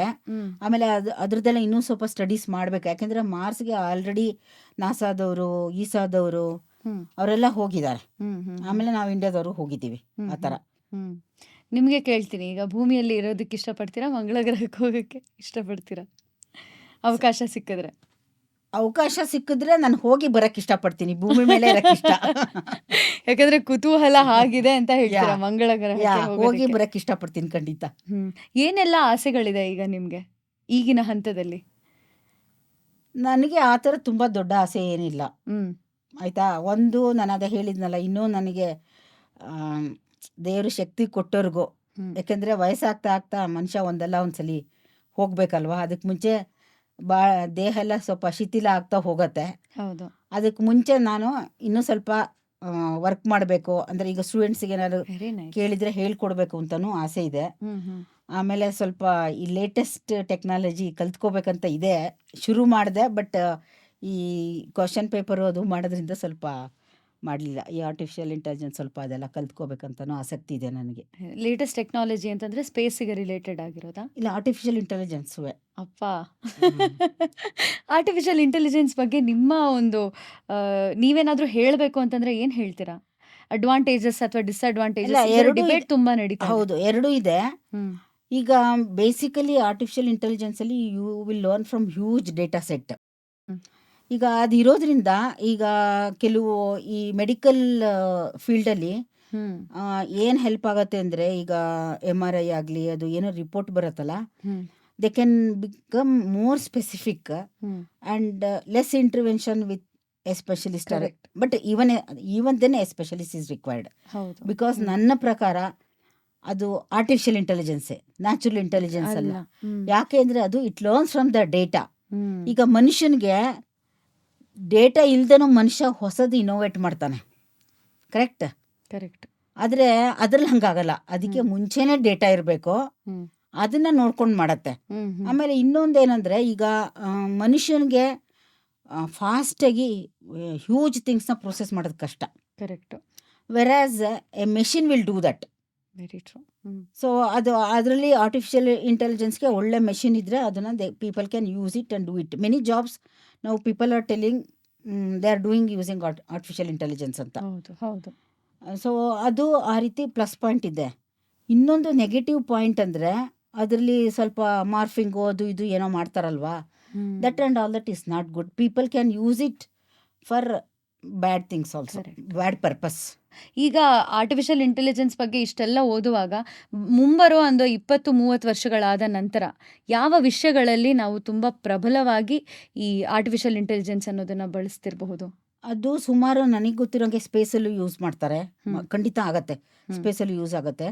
ಯಾಕೆಂದರೆ ಎಲ್ಲ ಸ್ಯಾಟಲೈಟ್ ಡೇಟಾ ಕಲೆಕ್ಟ್ ಮಾಡಿಕೊಂಡ್ರೆ ಈವನ್ ಒಂದು ಫೇಲ್ಯೂರ್ ಆನ್ಸರ್ಸ್ ಕೂಡ ಹೆಲ್ಪ್ ಆಗುತ್ತೆ ನಿಮಗೆ. ಯಾಕೆ ಫೇಲ್ ಆಯಿತು ಇದು ಆ ಥರ ಎಲ್ಲ. ಯಾಕೆಂದರೆ ನಾವು ಒಂದೊಂದನ್ನೇ ಮಾಡೋದು ಮನುಷ್ಯರು ಮಾಡೋದು ತುಂಬ ಕಷ್ಟ ಇರುತ್ತೆ. ಅಂದರೆ ಎಲ್ಲ ಹ್ಯೂಜ್ ಡೇಟಾ ಕಲೆಕ್ಟ್ ಮಾಡಿದಾಗ ಅದನ್ನು ಮಾಡ್ಬೋದು. ಆಮೇಲೆ ಇವಾಗ ನಿಮಗೆ ಗೊತ್ತಿರ್ಬೋದು, US ಫುಲ್ಲಿ ಆಟೋಮೇಟೆಡ್ ಕಾರ್ಸ್ ಇದೆ. ನಾನು ಒಂದ್ಸಲಿ ಹೋಗಿದ್ದೀನಿ ಅದರಲ್ಲಿ. ಅಂದರೆ ಡ್ರೈವರ್ ಇದ್ರು, but he was sitting like this. ಅಂದರೆ ನನ್ನ ಬ್ರದರ್ ಇಲ್ಲ ಸನ್ ವಾಸ್ ದೇರ್. ಅವನು ಟೆಸ್ಲಾ ಕಾರಲ್ಲಿ ಹಾಕ್ಕೊಂಡಿದ್ದಾನೆ.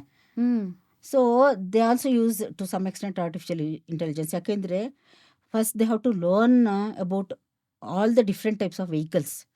ಯಾವ ಥರ ವೆಹಿಕಲ್ ಬರುತ್ತೆ, ಯಾಕೆಂದರೆ ಅದು ಟರ್ನ್ ಎಲ್ಲ ತೊಗೋಬೇಕು. ಆಮೇಲೆ ಎದುರುಗಡೆಯಿಂದ ವೆಹಿಕಲ್ ಬಂದರೆ ಪಕ್ಕಕ್ಕೆ ಹೋಗಬೇಕು. ಅದೆಲ್ಲ ಮಾಡಿದೆ. ಅಂದರೆ we travelled around some 3 kilometre. ನನ್ನ ಮಗನ ಮನೆಯಿಂದ ಅವ್ರ ಮನೆಗೆ ಹೋಗಿದ್ವಿ ಆ ಥರ.